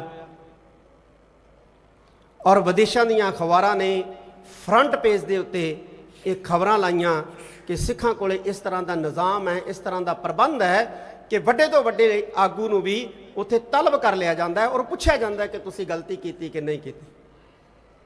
ਔਰ ਨੈਸ਼ਨਲ ਚੈਨਲਾਂ ਦੇ ਉੱਤੇ, ਨੈਸ਼ਨਲ ਮੀਡੀਆ ਦੇ ਉੱਤੇ ਵੱਡੇ ਵੱਡੇ ਪੱਤਰਕਾਰਾਂ ਨੇ ਇਹਦੇ ਤੇ ਸਟੋਰੀਆਂ ਕੀਤੀਆਂ। ਤੁਸੀਂ ਦੇਖੋ YouTube ਦੇ ਉੱਤੇ ਪਈਆਂ ਨੇ। क्या है अकाल तख्त साहब जो तलब कर लेता है, लेकिन 10 बंदियां ने श्री अकाल तख्त साहब दे 2 दसंबर ਨੂੰ पैदा ਹੋਏ ਜਲਾਓ ਨੂੰ ਮਿੱਟੀ 'ਚ ਰੋਲਣ ਦਾ ਕੰਮ ਕੀਤਾ। ਉਹ ਸਾਡੇ ਪ੍ਰਚਾਰ ਦਾ ਵਸੀਲਾ ਬਣ ਸਕਦਾ ਸੀ। 2 ਤਰੀਕ ਨੂੰ ਜਿਹੜਾ ਜਲਾਓ ਸ੍ਰੀ ਅਕਾਲ ਤਖਤ ਸਾਹਿਬ ਦਾ ਪ੍ਰਗਟ ਹੋਇਆ, ਉਹ ਦੁਨੀਆ ਭਰ ਦੇ ਵਿੱਚ ਸ੍ਰੀ ਅਕਾਲ ਤਖਤ ਸਾਹਿਬ ਦੇ ਮਾਣ ਤੇ ਸਤਿਕਾਰ ਨੂੰ ਪ੍ਰਚਾਰਨ ਦੇ ਲਈ ਇੱਕ ਵੱਡਾ ਸਬਬ ਬਣ ਸਕਦਾ ਸੀ, ਲੇਕਿਨ ਉਹਨੂੰ ਤਹਿਸ ਨਹਿਸ ਕਰ ਦਿੱਤਾ ਗਿਆ। ਸਿਰਫ 10 ਬੰਦਿਆਂ ਨੇ, ਜਿਨ੍ਹਾਂ ਨੂੰ ਪਰੰਪਰਾਵਾਂ ਦੀ ਸਮਝ ਨਹੀਂ ਹੈ, ਜਿਨ੍ਹਾਂ ਨੂੰ ਮਰਿਆਦਾਵਾਂ ਦੀ ਸਮਝ ਨਹੀਂ ਹੈ, ਜਿਨ੍ਹਾਂ ਨੂੰ ਇਤਿਹਾਸ ਦੀ ਸਮਝ ਨਹੀਂ ਹੈ, ਜਿਨ੍ਹਾਂ ਨੂੰ ਬਾਣੀ ਦੀ ਸਮਝ ਨਹੀਂ ਹੈ। ਅੱਜ ਜ਼ਰੂਰਤ ਹੈ ਅਸੀਂ ਆਪਣੀਆਂ ਸੰਸਥਾਵਾਂ ਨੂੰ ਮਜ਼ਬੂਤ ਕਰੀਏ, ਔਰ ਸੰਸਥਾਵਾਂ ਨੂੰ ਮਜ਼ਬੂਤ ਜੇ ਕੋਈ ਕਰ ਸਕਦਾ ਹੈ ਤੇ ਮੈਂ ਸਮਝਦਾ ਕਿ ਉਹ ਅੱਜ ਸਿੱਖ ਯੂਥ ਕਰ ਸਕਦਾ ਹੈ। ਮੈਂ ਦਿੱਲੀ ਦੇ ਸਿੱਖ ਨੌਜਵਾਨਾਂ ਨੂੰ ਅਪੀਲ ਕਰਦਾ ਕਿ ਉਠੋ, ਤੁਹਾਡੇ ਮੋਢਿਆਂ ਦੇ ਉੱਤੇ ਇਹਨਾਂ ਸੰਸਥਾਵਾਂ ਨੂੰ ਸੰਭਾਲਣ ਦੀ ਵੱਡੀ ਜ਼ਿੰਮੇਵਾਰੀ ਹੈ, ਔਰ ਆਪਣੀ ਜ਼ਿੰਮੇਵਾਰੀ ਨੂੰ ਬਾਖੂਬੀ ਪਹਿਚਾਣੋ। ਇਹਨਾਂ ਸੰਸਥਾਵਾਂ ਦੇ ਨਾਲ ਜੁੜ ਕੇ ਇਹਨਾਂ ਸੰਸਥਾਵਾਂ ਦੀ ਮਜ਼ਬੂਤੀ ਕਰਨ ਦੇ ਵਿੱਚ ਆਪਣਾ ਵੱਡਾ ਯੋਗਦਾਨ ਪਾਓ। ਦਿੱਲੀ ਦੇ ਸਿੱਖ ਨੌਜਵਾਨ ਇਕੱਠੇ ਹੋਣ। ਮੈਂ ਦਿੱਲੀ ਸਿੱਖ ਗੁਰਦੁਆਰਾ ਪ੍ਰਬੰਧਕ ਕਮੇਟੀ ਨੂੰ ਵੀ ਅਪੀਲ ਕਰਾਂਗਾ ਕਿ ਜਿਵੇਂ ਅੱਜ ਦੀ ਇਹ ਪੰਥਕ ਕਨਵੈਨਸ਼ਨ ਬੁਲਾਈ ਹੈ, ਉਵੇਂ ਇੱਥੇ ਆਉਣ ਵਾਲੇ ਸਮੇਂ ਦੇ ਵਿੱਚ ਨੌਜਵਾਨਾਂ ਦਾ ਵੀ ਵੱਡਾ ਜਿਹੜਾ ਉਹ ਭਰਵਾਂ ਇਕੱਠ ਕੀਤਾ ਜਾਏ, ਔਰ ਉਸ ਇਕੱਠ ਦੇ ਵਿੱਚ ਨੌਜਵਾਨਾਂ ਨੂੰ ਜਿਹੜਾ ਹੈ ਉਹ ਹਲੂਣਿਆ ਜਾਏ ਕਿ ਉਠੋ, ਉੱਠ ਕੇ ਗੁਰੂ ਘਰਾਂ ਦੇ ਪ੍ਰਬੰਧ ਦੇ ਨਿਜ਼ਾਮ ਦੀ ਜਿਹੜਾ ਉਹ ਮਜ਼ਬੂਤੀ ਲਈ ਆਪਣਾ ਯੋਗਦਾਨ ਪਾਓ। ਫਿਰ ਜੇ ਸਾਡਾ ਯੂਥ ਚੱਲ ਪਿਆ ਨਾ, ਸਾਡਾ ਨੌਜਵਾਨ ਚੱਲ ਪਿਆ, ਤਾਂ ਜਿਹੜੀ ਸਮੱਸਿਆ ਦਾ ਅਸੀਂ ਜ਼ਿਕਰ ਕਰ ਰਹੇ ਹਾਂ, ਇਹ ਸਮੱਸਿਆ ਜਿਹੜੀ ਹੈ ਉਹ ਖਤਮ ਹੋ ਜਾਏਗੀ। ਕਿਉਂਕਿ ਅੱਜ ਦਾ ਜਿਹੜਾ ਯੂਥ ਹੈ ਨਾ, ਇਹ ਪੜ੍ਹਿਆ ਲਿਖਿਆ ਤੇ ਵਿਜ਼ਨਰੀ ਹੈ। ਅੱਜ ਦਾ ਜਿਹੜਾ ਯੂਥ ਹੈ ਉਹ ਪੜ੍ਹਿਆ ਲਿਖਿਆ ਔਰ ਵਿਜ਼ਨਰੀ ਹੈ, ਔਰ ਉਹਨੂੰ ਇੰਟਰਨੈਸ਼ਨਲ ਜੀਓਪੋਲਿਟਿਕਸ ਦੀ ਵੀ ਸਮਝ ਹੈ। ਇਸ ਕਰਕੇ ਨੌਜਵਾਨਾਂ ਦਾ ਸੰਸਥਾਵਾਂ ਦੇ ਪ੍ਰਬੰਧ ਦੇ ਵਿੱਚ ਆਉਣਾ ਜਿਹੜਾ ਹੈ ਉਹ ਵਕਤ ਦੀ ਸਭ ਤੋਂ ਵੱਡੀ ਜਿਹੜੀ ਹੈ ਉਹ ਜ਼ਰੂਰਤ ਹੈ। ਮੈਂ ਇਹੋ ਹੀ ਤੁਹਾਨੂੰ ਅਪੀਲ ਕਰਦਾ ਕਿ ਆਪਣੀਆਂ ਸੰਸਥਾਵਾਂ ਨੂੰ ਮਜ਼ਬੂਤੀ ਕਰਨ ਵਾਲੇ ਪਾਸੇ ਤੁਰੀਏ, ਸੰਸਥਾਵਾਂ ਨੂੰ ਮਜ਼ਬੂਤ ਕਰੀਏ। ਤੇ ਜੇ ਅਸੀਂ ਨਾ ਜਾਗੇ ਤੇ ਇਹ ਚੰਦ ਕੁ ਲੋਕ ਸਾਡੀਆਂ ਸੰਸਥਾਵਾਂ ਨੂੰ ਇਸੇ ਤਰ੍ਹਾਂ ਪੇਤਲਾ ਕਰਦੇ ਰਹਿਣਗੇ, ਜਿਸ ਤਰ੍ਹਾਂ ਪੇਤਲਾ ਕਰਨ ਦਾ ਯਤਨ ਜਿਹੜਾ ਹੈ ਉਹ ਪਿਛਲੇ ਸਮੇਂ 'ਚ ਹੋਇਆ। ਮੈਂ ਜਿੱਥੇ ਅੰਤ ਦੇ ਵਿੱਚ, ਕਿਉਂਕਿ ਬਹੁਤ ਲੰਬੇ ਵਕਤ ਤੋਂ ਤੁਸੀਂ ਬੈਠੇ ਹੋ, ਮੈਂ ਜਿੱਥੇ ਦਿਲ ਦੀਆਂ ਗਹਿਰਾਈਆਂ ਦੇ ਵਿੱਚੋਂ ਤੁਹਾਡਾ ਧੰਨਵਾਦ ਕਰਦਾ, ਉੱਥੇ ਮੈਂ ਦਿੱਲੀ ਸੇ ਗੁਰਦੁਆਰਾ ਪ੍ਰਬੰਧਕ ਕਮੇਟੀ ਦਾ ਬਹੁਤ ਬਹੁਤ ਧੰਨਵਾਦ ਕਰਦਾ। ਔਰ ਮੈਂ ਫਿਰ ਕਹਿਣਾ, ਲਾਈਵ ਚੱਲ ਰਿਹਾ, ਇਹ ਪੰਥਕ ਕਨਵੈਨਸ਼ਨ ਹੈ। ਇੱਥੇ ਸਿੱਖ ਬੈਠੇ ਨੇ, ਇੱਥੇ ਸਿੱਖ ਬੈਠੇ ਨੇ, ਇੱਥੇ ਕੋਈ ਕਾਂਗਰਸ ਜਾਂ ਬੀਜੇਪੀ ਨਹੀਂ ਬੈਠੀ ਹੈ। ਕਾਂਗਰਸ, ਬੀਜੇਪੀ ਔਰ ਇਹ ਲਕਬ ਦੇ ਕੇ ਇਸ ਪੰਥਕ ਕਨਵੈਨਸ਼ਨ ਨੂੰ ਬਦਨਾਮ ਕਰਨ ਦਾ ਯਤਨ ਕਰਨ ਵਾਲੇ ਜਿਹੜੇ ਹੈ, ਇਹ ਧਿਆਨ ਦੇ ਨਾਲ ਸੁਣ ਲੈਣ। ਪਿਛਲੇ 4-5 ਦਿਨ ਪਹਿਲਾਂ ਤੁਸੀਂ ਆਪਣੇ ਪ੍ਰੋਗਰਾਮਾਂ ਤੇ ਵੀ ਝਾਤ ਮਾਰ ਲਿਓ ਜੀ। ਇਹ ਪੰਥਕ ਕਨਵੈਨਸ਼ਨ ਹੈ ਔਰ ਬੁਲਾਈ ਕਿਸ ਨੇ ਹੈ? ਦਿੱਲੀ ਸਿੱਖ ਗੁਰਦੁਆਰਾ ਪ੍ਰਬੰਧਕ ਕਮੇਟੀ ਨੇ ਬੁਲਾਈ ਹੈ। ਇਹ ਹਰਮੀਤ ਸਿੰਘ ਕਾਲਕਾ ਨੇ ਨਹੀਂ ਬੁਲਾਈ ਹੈ। ਦਿੱਲੀ ਸਿੱਖ ਗੁਰਦੁਆਰਾ ਪ੍ਰਬੰਧਕ ਕਮੇਟੀ ਪੰਥ ਦੀ ਜਥੇਬੰਦੀ, ਪੰਥ ਦੀ ਜਮਾਤ ਹੈ, ਪੰਥ ਦੀ ਧਰੋਹਰ ਹੈ। ਇਹ ਕਿਸੇ ਕਾਂਗਰਸ ਜਾਂ ਬੀਜੇਪੀ ਦੀ ਨਹੀਂ ਹੈ। ਔਰ ਇਸ ਕਮੇਟੀ ਨੂੰ ਸਥਾਪਿਤ ਕਰਨ ਵਾਸਤੇ ਵੀ ਬੜਾ ਜ਼ੋਰ ਲੱਗਿਆ ਦਿੱਲੀ ਦੇ ਸਿੱਖਾਂ ਦਾ। ਜਿਵੇਂ ਸ਼੍ਰੋਮਣੀ ਗੁਰਦੁਆਰਾ ਪ੍ਰਬੰਧਕ ਕਮੇਟੀ ਨੂੰ ਸਥਾਪਿਤ ਕਰਨ ਵਾਸਤੇ ਸ਼ਹੀਦੀਆਂ ਦੇਣੀਆਂ ਪਈਆਂ, ਦਿੱਲੀ ਸਿੱਖ ਗੁਰਦੁਆਰਾ ਪ੍ਰਬੰਧਕ ਕਮੇਟੀ ਨੂੰ ਵੀ ਬਣਾਉਣ ਵਾਸਤੇ ਬੜੇ ਸਿੱਖਾਂ ਨੇ ਤਰੱਦਦ ਕੀਤੇ ਨੇ, ਬੜੇ ਯਤਨ ਹੋਏ ਨੇ। ਇਸ ਕਰਕੇ ਇਹ ਸਾਡੀਆਂ ਪੰਥਕ ਸੰਸਥਾਵਾਂ ਨੂੰ ਐਵੇਂ ਗਲਤ ਮਲਤ ਲਕਬ ਦੇ ਕੇ ਬਦਨਾਮ ਕਰਨ ਦਾ ਯਤਨ ਜਿਹੜਾ ਹੈ ਉਹ ਨਾ ਕਰੋ। ਚਾਹੇ ਉਹ ਹਜੂਰ ਸਾਹਿਬ ਬੋਰਡ ਹੈ, ਚਾਹੇ ਪਟਨਾ ਸਾਹਿਬ ਬੋਰਡ ਹੈ, ਉਹ ਸਾਡਾ ਇੰਤਜ਼ਾਮੀਆ ਜਿਹੜਾ ਹੈ ਉਹ ਸਿਸਟਮ ਹੈ ਔਰ ਸਿੱਖ ਚਲਾਉਂਦੇ ਨੇ, ਸਿੱਖ ਪ੍ਰਬੰਧ ਕਰਦੇ ਨੇ। ਔਰ ਇਹਨਾਂ ਐਕਟਾਂ ਦੇ ਵਿਧਾਨ ਦੇ ਵਿੱਚ ਲਿਖਿਆ ਤੇ ਉਸ ਮੁਤਾਬਕ ਸਿੱਖ ਚਲਾਉਂਦੇ ਨੇ। ਅੱਜ ਦੇ ਨਹੀਂ ਚਲਾਉਂਦੇ, 50-50, 60-60, 70-70 ਸਾਲ ਤੋਂ ਚਲਾ ਰਹੇ ਨੇ। ਅੱਜ ਦੀ ਉੱਥੇ ਤੁਹਾਡੀ ਸੁਣਵਾਈ ਬੰਦ ਹੋ ਗਈ ਹੈ ਤੇ ਇਹਦਾ ਮਤਲਬ ਇਹ ਨਹੀਂ ਹੈ ਕਿ ਉਹ ਬੀਜੇਪੀ ਦੇ ਅੰਡਰ ਹੋ ਗਿਆ ਜਾਂ ਕਾਂਗਰਸ ਦੇ ਅੰਡਰ ਹੋ ਗਿਆ। ਨਾ ਕਰੋ ਬਦਨਾਮ ਆਪਣੀਆਂ ਸੰਸਥਾਵਾਂ ਨੂੰ, ਨਾ ਇਸ ਤਰ੍ਹਾਂ ਆਪਣੀਆਂ ਸੰਸਥਾਵਾਂ ਨੂੰ ਜਿਹੜਾ ਹੈ ਉਹ ਤੁਸੀਂ ਜਲੀਲ ਕਰੋ। ਕਿਉਂਕਿ ਜੇ ਸੰਸਥਾਵਾਂ ਕਮਜ਼ੋਰ ਕਰੋਗੇ ਨਾ, ਇਹ ਸੰਸਥਾਵਾਂ ਰੀੜ੍ਹ ਦੀ ਹੱਡੀ ਹੁੰਦੀਆਂ। ਜੇ ਸੰਸਥਾਵਾਂ ਕਮਜ਼ੋਰ ਕਰੋਗੇ ਤੇ ਤੁਸੀਂ ਖੁਦ ਕਮਜ਼ੋਰ ਹੋ ਜਾਓਗੇ। ਜੇ ਕਿਸੇ ਪ੍ਰਬੰਧਕਾਂ ਨਾਲ ਜੇ ਪ੍ਰਬੰਧ ਸੰਭਾਲ ਰਹੇ ਸਾਡੇ ਵਿਚਾਰ ਨਹੀਂ ਮਿਲਦੇ ਤੇ ਇਹਦਾ ਮਤਲਬ ਇਹ ਨਹੀਂ ਹੈ ਕਿ ਕਹਿ ਦਈਏ ਸਰਕਾਰ ਦੀ, ਠੀਕ ਹੈ, ਸਾਡੇ ਵਿਚਾਰ ਨਹੀਂ ਮਿਲਦੇ, ਇਹਦਾ ਮਤਲਬ ਇਹ ਨਹੀਂ ਹੈ ਕਿ ਸਰਕਾਰ ਦੀ ਹੋ ਗਈ ਜਾਂ ਸਰਕਾਰ ਨੇ ਕਬਜ਼ਾ ਕਰ ਲਿਆ। ਇਸ ਕਰਕੇ ਸਾਧ ਸੰਗਤ ਜੀ, ਮੈਂ ਫਿਰ ਆਪ ਜੀ ਨੂੰ ਜਿਹੜਾ ਹੈ ਉਹ ਇਹ ਅਪੀਲ ਕਰਦਾ, ਖਾਸ ਤੌਰ ਤੇ ਨੌਜਵਾਨਾਂ ਨੂੰ ਅਪੀਲ ਕਰਦਾ ਕਿ ਉੱਠੋ, ਜਾਗੋ, ਆਪਣੀਆਂ ਸੰਸਥਾਵਾਂ ਦੀ ਪਹਿਰੇਦਾਰੀ ਕਰੋ। ਸਾਡੀਆਂ ਸੰਸਥਾਵਾਂ ਬੁਲੰਦੀ ਛੋਣਗੀਆਂ। ਇੰਨੇ ਸ਼ਬਦਾਂ ਦੇ ਨਾਲ ਮੈਂ ਦਿੱਲੀ ਸਿੱਖ ਗੁਰਦੁਆਰਾ ਪ੍ਰਬੰਧਕ ਕਮੇਟੀ ਔਰ ਆਪ ਸਾਰੀਆਂ ਸੰਗਤਾਂ ਦਾ ਦਿਲ ਦੀਆਂ ਗਹਿਰਾਈਆਂ ਦੇ ਵਿੱਚੋਂ ਧੰਨਵਾਦ ਕਰਦਾ, ਕਿਉਂਕਿ ਇਹ ਪੈਂਥਕ ਕਨਵੈਨਸ਼ਨ ਬੁਲਾਉਣੀ ਜਿਹੜੀ ਹੈ ਅੱਜ ਦੇ ਵਕਤ ਦੀ ਬਹੁਤ ਵੱਡੀ ਜ਼ਰੂਰਤ ਸੀ। ਔਰ ਸਰਦਾਰ ਹਰਮੀਤ ਸਿੰਘ ਕਾਲਕਾ ਤੇ ਜਿੰਨੇ ਵੀ ਅਹੁਦੇਦਾਰ ਇੱਥੇ ਬੈਠੇ ਨੇ ਉਹ ਵਧਾਈ ਦੇ ਪਾਤਰ ਨੇ ਕਿ ਉਹਨਾਂ ਨੇ ਪੰਥਕ ਜ਼ਰੂਰਤ ਨੂੰ ਸਮਝ ਕੇ ਅੱਜ ਐਡੀ ਵੱਡੀ ਗਿਣਤੀ ਦੇ ਵਿੱਚ ਸਿੱਖਾਂ ਦਾ ਇਕੱਠ ਜਿਹੜਾ ਦਿੱਲੀ ਦੇ ਵਿੱਚ ਸੱਦਿਆ। ਮੈਂ ਦਿਲ ਦੀਆਂ ਗਹਿਰਾਈਆਂ 'ਚੋਂ ਫਿਰ ਧੰਨਵਾਦ ਕਰਦਾ। ਸ੍ਰੀ ਗੁਰੂ ਤੇਗ ਬਹਾਦਰ ਸਾਹਿਬ ਜੀ ਦੇ ਇਸ ਪਾਵਨ ਅਸਥਾਨ ਤੇ ਆਪਾਂ ਆਏ ਹਾਂ। ਵਾਹਿਗੁਰੂ ਜੀ ਕਾ ਖਾਲਸਾ, ਵਾਹਿਗੁਰੂ ਜੀ ਕੀ ਫਤਿਹ।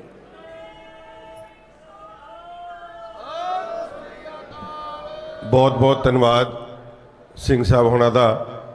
ਮੈਂ ਸੰਗਤਾਂ ਨੂੰ ਬੇਨਤੀ ਕਰਾਂਗਾ ਕਿ 5 ਮਿੰਟ ਦੇ ਵਿੱਚ ਅੱਜ ਦੇ ਇਸ ਪੰਥਕ ਇਕੱਠ ਦੇ ਜਿਹੜੇ ਰੈਜ਼ੋਲੂਸ਼ਨ ਪਾਸ ਕੀਤੇ ਗਏ ਨੇ, ਜਿਹੜੇ ਮਤੇ ਪਾਸ ਕੀਤੇ ਗਏ ਆ, ਉਹ ਤੁਹਾਡੇ ਤੋਂ ਪ੍ਰਵਾਨਗੀ ਲੈਣੀ ਹੈ। ਸੋ ਸਾਰਿਆਂ ਨੇ ਬੈਠ ਕੇ ਇੱਥੇ ਉਹਦੀ ਪ੍ਰਵਾਨਗੀ ਦੇ ਕੇ ਚਾਹ ਪਾਣੀ ਦਾ ਲੰਗਰ ਛਕ ਕੇ ਜਾਣ ਦੀ ਕਿਰਪਾਲਤਾ ਕਰਨੀ। ਮੈਂ ਬੇਨਤੀ ਕਰਾਂਗਾ ਸੰਤ ਬਾਬਾ ਬਲਜੀਤ ਸਿੰਘ ਜੀ, ਉਹ ਸਾਡੇ ਵਿੱਚ ਪਹੁੰਚੇ ਨੇ, ਉਹਨਾਂ ਨੇ 2 ਮਿੰਟ ਲਗਾ ਕੇ ਸੰਗਤਾਂ ਦਾ ਧੰਨਵਾਦ ਵੀ ਕਰਨਾ ਹੈ ਔਰ ਉਸ ਤੋਂ ਬਾਅਦ ਜਿਹੜੇ ਮਤੇ ਸਾਡੇ ਮੈਂਬਰ ਸਾਹਿਬਾਨ ਨੇ ਪੜ੍ਹਨੇ ਨੇ ਉਹਦੀ ਪ੍ਰਵਾਨਗੀ ਤੁਸੀਂ ਸਾਰਿਆਂ ਨੇ ਦੇਣੀ ਹੈ। ਬਾਬਾ ਬਲਜੀਤ ਸਿੰਘ ਜੀ ਦਾਦੂਵਾਲ ਸਾਹਿਬ। ਮੈਂ ਸੰਗਤਾਂ ਨੂੰ ਫਿਰ ਬੇਨਤੀ ਕਰਾਂਗਾ ਕਿ 10 ਮਿੰਟ ਦੇ ਵਿੱਚ ਇੱਥੋਂ ਸਾਰਿਆਂ ਨੇ ਰਵਾਨਗੀ ਕਰਨੀ ਹੈ, ਸੋ ਸਾਰੇ ਆਪਣੀ ਆਪਣੀਆਂ ਕੁਰਸੀਆਂ ਤੇ ਬਹਿਣ ਦੀ ਕਿਰਪਾਲਤਾ ਕਰੋ ਜੀ। ਧੰਨ ਧੰਨ ਸਾਹਿਬ ਸ੍ਰੀ ਗੁਰੂ ਤੇਗ ਬਹਾਦਰ ਮਹਾਰਾਜ ਜੀ ਦੇ ਪਾਵਨ ਸਥਾਨ ਗੁਰਦੁਆਰਾ ਰਕਾਬਗੰਜ ਸਾਹਿਬ ਦੀ ਸਰਜ਼ਮੀਨ ਤੇ ਭਾਈ ਲੱਖੀ ਸਾਹਿਬ ਬੰਜਾਰਾ ਹਾਲ ਵਿੱਚ ਅੱਜ ਦਿੱਲੀ ਸੇ ਗੁਰਦੁਆਰਾ ਪ੍ਰਬੰਧਕ ਕਮੇਟੀ ਵੱਲੋਂ ਮੌਜੂਦਾ ਪੰਥਕ ਹਾਲਾਤਾਂ ਉੱਪਰ ਆਲ ਇੰਡੀਆ ਪੰਥਕ ਕਨਵੈਨਸ਼ਨ ਜੋ ਕੀਤੀ ਜਾ ਰਹੀ ਹੈ, ਮੈਂ ਇਸ ਦੀ ਸਮੁੱਚੀ ਦਿੱਲੀ ਸੇ ਗੁਰਦੁਆਰਾ ਪ੍ਰਬੰਧਕ ਕਮੇਟੀ ਪ੍ਰਧਾਨ ਜਥੇਦਾਰ ਹਰਮੀਤ ਸਿੰਘ ਜੀ ਕਾਲਕਾ, ਜਨਰਲ ਸਕੱਤਰ ਸਰਦਾਰ ਜਗਦੀਪ ਸਿੰਘ ਜੀ ਕਾਲੋਂ, ਚੇਅਰਮੈਨ ਧਰਮ ਪ੍ਰਚਾਰ ਸਰਦਾਰ ਜਸਪ੍ਰੀਤ ਸਿੰਘ ਜੀ ਕਰਮਸਰ ਤੇ ਉਹਨਾਂ ਦੀ ਸਮੁੱਚੀ ਟੀਮ ਨੂੰ ਵਧਾਈ ਦਿੰਦਾ ਕਿ ਉਹਨਾਂ ਨੇ ਅੱਜ ਦੇ ਪੰਥਕ ਹਾਲਾਤਾਂ ਦੇ ਉੱਪਰ ਦਿੱਲੀ ਦੀ ਧਰਤੀ ਤੇ ਇਸ ਪੰਥਕ ਕਨਵੈਨਸ਼ਨ ਨੂੰ ਬੁਲਾਇਆ, ਜਿਸ ਵਿੱਚ ਸਤਿਕਾਰਯੋਗ ਸੰਤ ਮਹਾਂਪੁਰਸ਼ ਸਿੰਘ ਸਾਹਿਬਾਨ ਔਰ ਸਾਡੇ ਸਿੱਖ ਚਿੰਤਕ ਭਾਰਤ ਦੀਆਂ ਵੱਖ-ਵੱਖ ਸਟੇਟਾਂ ਤੋਂ ਪੁੱਜੇ ਹੋਏ ਹੈ। ਮੈਂ ਹਰਿਆਣਾ ਸੇ ਗੁਰਦੁਆਰਾ ਪ੍ਰਬੰਧਕ ਕਮੇਟੀ ਦੇ ਵੱਲੋਂ ਵੀ ਦਿੱਲੀ ਸੇ ਗੁਰਦੁਆਰਾ ਪ੍ਰਬੰਧਕ ਕਮੇਟੀ ਨੂੰ ਵਧਾਈ ਦਿੰਦਾ ਕਿ ਉਹਨਾਂ ਨੇ ਮੌਜੂਦਾ ਪੰਥਕ ਹਾਲਾਤਾਂ ਤੇ ਇਸ ਪੰਥਕ ਕਨਵੈਨਸ਼ਨ ਨੂੰ ਬੁਲਾਇਆ। ਸਮਾਂ ਕਾਫੀ ਹੋ ਚੁੱਕਿਆ, ਇਸ ਕਰਕੇ ਮੈਂ ਬਹੁਤੇ ਵਿਸਥਾਰ ਵਿੱਚ ਨਹੀਂ ਜਾਣਾ। ਮੈਂ ਸਿਰਫ ਇੱਕ ਬੇਨਤੀ ਕਰਕੇ 1-2 ਮਿੰਟ ਵਿੱਚ ਹੀ ਖਿਮਾ ਮੰਗ ਲੈਣੀ ਹੈ। ਉਪਰੰਤ ਅੱਜ ਜੋ ਮਤੇ ਪਾਸ ਕੀਤੇ ਅੱਜ ਦੀ ਪੰਥਕ ਕਨਵੈਨਸ਼ਨ ਦੇ ਵੱਲੋਂ, ਉਹ ਜਕਾਰਿਆਂ ਦੀ ਗੂੰਜ ਦੇ ਵਿੱਚ ਆਪਾਂ ਸਾਰਿਆਂ ਨੇ ਉਸ ਨੂੰ ਪ੍ਰਵਾਨਗੀ ਦੇਣੀ ਹੈ। ਗੁਰੂ ਪਿਆਰਿਓ, ਜਿਹੜੇ ਹਾਲਾਤ ਅੱਜ ਸਾਡੀਆਂ ਪੰਥਕ ਸੰਸਥਾਵਾਂ ਦੇ ਸ਼੍ਰੋਮਣੀ ਗੁਰਦੁਆਰਾ ਪ੍ਰਬੰਧਕ ਕਮੇਟੀ ਜਾਂ ਸ਼੍ਰੋਮਣੀ ਅਕਾਲੀ ਦਲ ਜਾਂ ਸਾਡੇ ਤਖਤ ਸਾਹਿਬਾਨਾਂ ਦੇ ਜੋ ਕੀਤੇ ਗਏ, ਇਹਦੇ ਵਾਸਤੇ ਜੋ ਜ਼ਿੰਮੇਵਾਰ ਹੈ ਬਾਦਲ ਪਰਿਵਾਰ, ਉਹਦੇ ਬਾਰੇ ਤੁਸੀਂ ਸਾਰਿਆਂ ਨੇ ਬੜੇ ਵਿਸਥਾਰ ਨਾਲ ਇੱਥੇ ਬੋਲਣ ਵਾਲੇ ਬੁਲਾਰਿਆਂ ਪਾਸੋਂ ਤੇ ਸਤਿਕਾਰਯੋਗ ਸਿੰਘ ਸਾਹਿਬਾਨਾਂ ਪਾਸੋਂ ਸਰਵਣ ਕੀਤਾ। ਮੈਂ ਬੇਨਤੀ ਕਰੂੰਗਾ ਜਿਹੜੇ ਅੱਜ ਡਿਊਟੀ ਨਿਭਾ ਰਹੇ ਸਿੰਘ ਸਾਹਿਬਾਨ ਜਥੇਦਾਰ ਗਿਆਨੀ ਰਘਵੀਰ ਸਿੰਘ ਜੀ, ਮੈਂ ਮੀਡੀਆ ਦੇ ਦੁਆਰਾ ਵੀ ਵੱਖ-ਵੱਖ ਚੈਨਲਾਂ ਦੇ ਉੱਪਰ ਇਹ ਅਪੀਲ ਉਹਨਾਂ ਨੂੰ ਕਰ ਚੁੱਕੇ ਹਾਂ ਤੇ ਅੱਜ ਦੀ ਇਸ ਪੰਥਕ ਕਨਵੈਨਸ਼ਨ ਦੇ ਵਿੱਚੋਂ ਵੀ ਅਪੀਲ ਕਰਨੀ ਚਾਹੁੰਦਾ ਕਿ ਇਸ ਮਸਲੇ ਦਾ ਹੱਲ ਉਹਨਾਂ ਚਿਰ ਸ਼ਾਇਦ ਨਹੀਂ ਹੋਣਾ ਜਿੰਨਾ ਚਿਰ ਜਥੇਦਾਰ ਰਘਵੀਰ ਸਿੰਘ ਜੀ, ਜਥੇਦਾਰ ਅਕਾਲੀ ਫੂਲਾ ਸਿੰਘ ਵਾਲਾ ਰੋਲ ਅਦਾ ਨਹੀਂ ਕਰਦੇ। ਸਾਰੇ ਸਿੰਘ ਸਾਹਿਬਾਨਾਂ ਨੂੰ ਸ੍ਰੀ ਅਕਾਲ ਤਖਤ ਸਾਹਿਬ ਤੇ ਇਕੱਤਰ ਕਰਕੇ ਪੰਥਕ ਮਰਿਆਦਾ ਨੂੰ ਮੁੱਖ ਰੱਖਦੇ ਹੋਏ ਸਰਦਾਰ ਸੁਖਬੀਰ ਸਿੰਘ ਬਾਦਲ ਨੂੰ ਪੰਥ ਚੋਂ ਖਾਰਜ ਨਹੀਂ ਕੀਤਾ ਜਾਂਦਾ। ਮੈਂ ਸਮਝਦਾ ਜਿਹੜੀ ਕੋਈ ਮਾੜੀ ਮੋਟੀ ਕਮੀ ਰਹਿੰਦੀ ਹੈ ਪੰਥ ਦੇ ਨਿਘਾਰ ਦੀ, ਉਹ ਵੀ ਉਹਨੇ ਪੂਰੀ ਕਰ ਦੇਣੀ ਹੈ। ਜੇਕਰ ਅਸੀਂ ਪੰਥਕ ਸੰਸਥਾਵਾਂ ਨੂੰ ਸਰਵਾਈਵ ਕਰਨਾ ਚਾਹੁੰਦੇ ਹਾਂ ਤਾਂ ਜਥੇਦਾਰ ਰਘਵੀਰ ਸਿੰਘ ਹੋਣਾ ਨੂੰ ਇਹ ਫੈਸਲਾ ਜ਼ਰੂਰ ਕਰਨਾ ਚਾਹੀਦਾ। ਇਹੀ ਮੈਂ ਅਪੀਲ ਕਰਦਾ ਜਥੇਦਾਰ ਗਿਆਨੀ ਰਘਵੀਰ ਸਿੰਘ ਜੀ ਜਿਹੜੇ ਡਿਊਟੀ ਨਿਭਾ ਰਹੇ ਆ। ਨਹੀਂ ਤੇ ਮੈਂ ਸਮਝਦਾ ਕਿ ਜਿਹੜੀ ਪਰੰਪਰਾ ਚੱਲੀ ਸੀ 1999 ਤੋਂ, ਜਿਸ ਤਰ੍ਹਾਂ ਸਿੰਘ ਸਾਹਿਬ ਰਣਜੀਤ ਸਿੰਘ ਜੀ ਨੂੰ ਉਹਨਾਂ ਦੇ ਅਹੁਦੇ ਤੋਂ ਫਾਰਗ ਕੀਤਾ ਗਿਆ ਸੀ ਬਾਦਲ ਪਰਿਵਾਰ ਵੱਲੋਂ, ਉਦੋਂ ਪ੍ਰਕਾਸ਼ ਸਿੰਘ ਬਾਦਲ ਤੇ ਅੱਜ ਸੁਖਬੀਰ ਸਿੰਘ ਬਾਦਲ, ਉਹ ਪਰੰਪਰਾ ਨਿਰੰਤਰ ਜਾਰੀ ਹੈ। ਜਿਸ ਤਰ੍ਹਾਂ ਗਿਆਨੀ ਹਰਪ੍ਰੀਤ ਸਿੰਘ ਹੋਣਾ ਨੇ ਵੀ ਜਿਸ ਤਰ੍ਹਾਂ ਉਹਨਾਂ ਦਾ ਫੈਸਲਾ ਲਿਆ ਸੀ ਸ਼੍ਰੋਮਣੀ ਕਮੇਟੀ ਨੇ, ਤਾਂ ਉਹਨਾਂ ਨੇ ਵੀ ਆਪਣੀ ਟੀਵੀ ਇੰਟਰਵਿਊ ਦੇ ਦੌਰਾਨ ਕਿਹਾ ਸੀ ਕਿ ਇਹ ਪਹਿਲੀ ਵਾਰ ਨਹੀਂ ਹੋਇਆ, ਪਹਿਲਾਂ ਵੀ ਇਹੀ ਕੁਛ ਇਹ ਬਾਦਲ ਪਰਿਵਾਰ ਕਰਦਾ ਆਇਆ। ਤਾਂ ਮੈਂ ਸਮਝਦਾ ਕਿ ਜਥੇਦਾਰ ਰਘਵੀਰ ਸਿੰਘ ਹੋਣਾ ਨੂੰ ਇਹ ਪੰਥ ਨੂੰ ਚੜ੍ਹਦੀ ਕਲਾ ਵਾਲੇ ਪਾਸੇ ਲਿਜਾਣ ਲਈ ਇਹ ਜੋ ਬਾਦਲ ਪਰਿਵਾਰ ਅਮਰ ਵੇਲ ਬਣ ਕੇ ਸਾਡੇ ਸਿੱਖੀ ਪੰਥ ਦੇ ਬੂਟੇ ਤੇ ਛਾਇਆ ਤੇ ਪੰਥ ਦਾ ਨੁਕਸਾਨ ਕਰ ਰਿਹਾ, ਇਹਨੂੰ ਜਿੰਨਾ ਚਿਰ ਪੰਥ ਚੋਂ ਖਾਰਜ ਨਹੀਂ ਕੀਤਾ ਜਾਂਦਾ ਉਹਨਾਂ ਚਿਰ ਮੈਂ ਸਮਝਦਾ ਇਸ ਮਸਲੇ ਦਾ ਹੱਲ ਨਹੀਂ ਹੋਣਾ। ਜਦੋਂ 2 ਤਰੀਕ ਨੂੰ ਫੈਸਲੇ ਲਏ ਸਨ ਸਿੰਘ ਸਾਹਿਬਾਨਾਂ ਨੇ, ਜੇ ਉਦੋਂ ਹੀ ਇਹ ਮੈਂ ਸਮਝਦਾ ਕਿ ਧਾਰਮਿਕ ਸਜ਼ਾ ਦੇ ਨਾਲ ਨਾਲ ਸਿਆਸੀ ਸਜ਼ਾ, ਪੋਲੀਟੀਕਲ ਸਜ਼ਾ ਦਿੱਤੀ ਹੁੰਦੀ ਤਾਂ ਸ਼ਾਇਦ ਆਹ ਸਮਾਂ ਸਾਨੂੰ ਨਾ ਵੇਖਣਾ ਪੈਂਦਾ। ਪਰ ਅਜੇ ਵੀ ਜਿਵੇਂ ਕਹਿੰਦੇ ਡੁੱਲਿਆਂ ਬੇਰਾਂ ਦਾ ਕੁਝ ਨਹੀਂ ਵਿਗੜਿਆ। ਅਜੇ ਵੀ ਸਿੰਘ ਸਾਹਿਬ ਰਘਵੀਰ ਸਿੰਘ ਜੀ ਅਕਾਲ ਤਖਤ ਸਾਹਿਬ ਤੇ ਜਥੇਦਾਰ ਸਾਹਿਬਾਨਾਂ ਨੂੰ ਇਕੱਤਰ ਕਰਕੇ ਔਰ ਪੰਥਕ ਰਵਾਇਤਾਂ ਅਨੁਸਾਰ ਸੁਖਬੀਰ ਸਿੰਘ ਬਾਦਲ ਨੂੰ ਪੰਥ ਚੋਂ ਖਾਰਜ ਕਰਨ ਤੇ ਅਗਾਂਹ ਪੰਥਕ ਸੰਸਥਾਵਾਂ ਜਿਹੜੀਆਂ ਉਹ ਸਰਵਾਈਵ ਹੋ ਸਕਦੀਆਂ, ਸਾਡੇ ਤਖਤ ਸਾਹਿਬਾਨਾਂ ਦਾ ਮਾਣ ਸਨਮਾਨ ਬਹਾਲ ਹੋ ਸਕਦਾ। ਇਹਨਾਂ ਵਿਚਾਰਾਂ ਦੇ ਨਾਲ ਹੀ ਮੈਂ ਸਾਰੇ ਸਮੂਹ ਮਹਾਂਪੁਰਖਾਂ ਦਾ, ਸਿੱਖ ਚਿੰਤਕਾਂ ਦਾ, ਆਈਆਂ ਸੰਗਤਾਂ ਦਾ ਔਰ ਦਿੱਲੀ ਸੇ ਗੁਰਦੁਆਰਾ ਪ੍ਰਬੰਧਕ ਕਮੇਟੀ ਦਾ ਵਿਸ਼ੇਸ਼ ਤੌਰ ਤੇ ਧੰਨਵਾਦ ਕਰਦਾ ਹੋਇਆ ਆਪ ਜੀ ਨੂੰ ਫਤਿਹ ਅਰਜ਼ ਕਰਦਾ। ਵਾਹਿਗੁਰੂ ਜੀ ਕਾ ਖਾਲਸਾ ਵਾਹਿਗੁਰੂ ਜੀ ਕੀ ਫਤਿਹ। ਬਹੁਤ ਹੀ ਸਤਿਕਾਰਯੋਗ ਸਾਧ ਸੰਗਤ ਜੀ, ਮੈਂ ਬੇਨਤੀ ਕਰਾਂਗਾ ਕਿ ਅਸੀਂ 5 ਮਤੇ ਪੜ੍ਹਨੇ ਨੇ, ਸਾਰਿਆਂ ਨੇ ਉਹਦੀ ਪ੍ਰਵਾਨਗੀ ਦੇਣੀ ਹੈ ਔਰ ਬਹੁਤ ਹੀ ਅਦਬ ਦੇ ਨਾਲ, ਕਿਉਂਕਿ ਪ੍ਰੋਗਰਾਮ ਹੌਸ਼-ਪੌਸ਼ ਹੋ ਰਿਹਾ ਭੀੜ ਕਰਕੇ, ਸੰਗਤ ਕਰਕੇ ਔਰ ਨਾਲ ਸਮੇਂ ਕਰਕੇ, ਮਗਰ ਆਈ ਹੋਈ ਸਾਰੀ ਸਮੂਹ ਜਥੇਬੰਦੀਆਂ ਦਾ, ਸੰਤ ਸਮਾਜ ਦਾ ਔਰ ਦੂਰੋਂ ਦਰਾੜਿਓ ਜਿਹੜੇ ਸਾਡੇ ਪ੍ਰਬੰਧਕ ਆਏ ਨੇ ਉਹਨਾਂ ਦਾ ਅਸੀਂ ਸਤਿਕਾਰ ਕਰਨਾ ਹੈ। ਮੈਂਬਰ ਸਾਹਿਬਾਨ ਨੂੰ ਮੈਂ ਹੱਥ ਜੋੜ ਕੇ ਬੇਨਤੀ ਕਰਾਂਗਾ ਕਿ ਸਾਰੇ ਪਿੱਛੇ ਆ ਜਾਣ, ਕਿਉਂਕਿ ਆਪਾਂ ਸਾਰੇ ਪਿੱਠ ਦਿਖਾ ਰਹੇ ਹਾਂ ਸਿੰਘ ਸਾਹਿਬਾਂ ਉਹਨਾਂ ਨੂੰ, ਜਰਾ ਪਿੱਛੇ ਹੋ ਜਾਣ ਸਾਰੇ ਆਪਣੀ ਆਪਣੀ ਜਗ੍ਹਾ ਤੇ। ਔਰ ਪਹਿਲੇ ਮੈਂ ਕਹਿੰਦਾ ਕਿ 5 ਮਤੇ ਪੜ੍ਹੇ ਜਾਣ, ਫਿਰ ਉਸ ਤੋਂ ਬਾਅਦ ਸਿੰਘ ਸਾਹਿਬ ਉਹਨਾਂ ਦਾ ਸਤਿਕਾਰ ਕਰਨਾ, ਆਈ ਹੋਈ ਸਾਰੀ ਸੰਗਤ ਦਾ ਸਤਿਕਾਰ ਕਰਨਾ। ਪਹਿਲਾ ਮਤਾ ਮੈਂ ਬੇਨਤੀ ਕਰਾਂਗਾ ਸਰਦਾਰ ਭੁਪਿੰਦਰ ਸਿੰਘ ਭੁੱਲਰ, ਉਹ ਆ ਕੇ ਜਲਦੀ ਜਲਦੀ ਪੜ੍ਹਨ ਔਰ ਸਭ ਦੀ ਪ੍ਰਵਾਨਗੀ ਲੈਣ। ਗੁਰਦੁਆਰਾ ਰਕਾਬਗੰਜ ਸਾਹਿਬ ਵਿਖੇ ਲੱਕੀ ਸ਼ਾਹ ਵੰਜਾਰਾ ਹਾਲ 'ਚ ਹਜ਼ਾਰਾਂ ਦੀ ਇਕੱਠ 'ਚ ਆਈ ਸਾਰੀ ਸਾਧ ਸੰਗਤ ਜੀ ਫਤਿਹ ਪ੍ਰਵਾਨ ਕਰਨਾ। ਵਾਹਿਗੁਰੂ ਜੀ ਕਾ ਖਾਲਸਾ ਵਾਹਿਗੁਰੂ ਜੀ ਕੀ ਫਤਿਹ।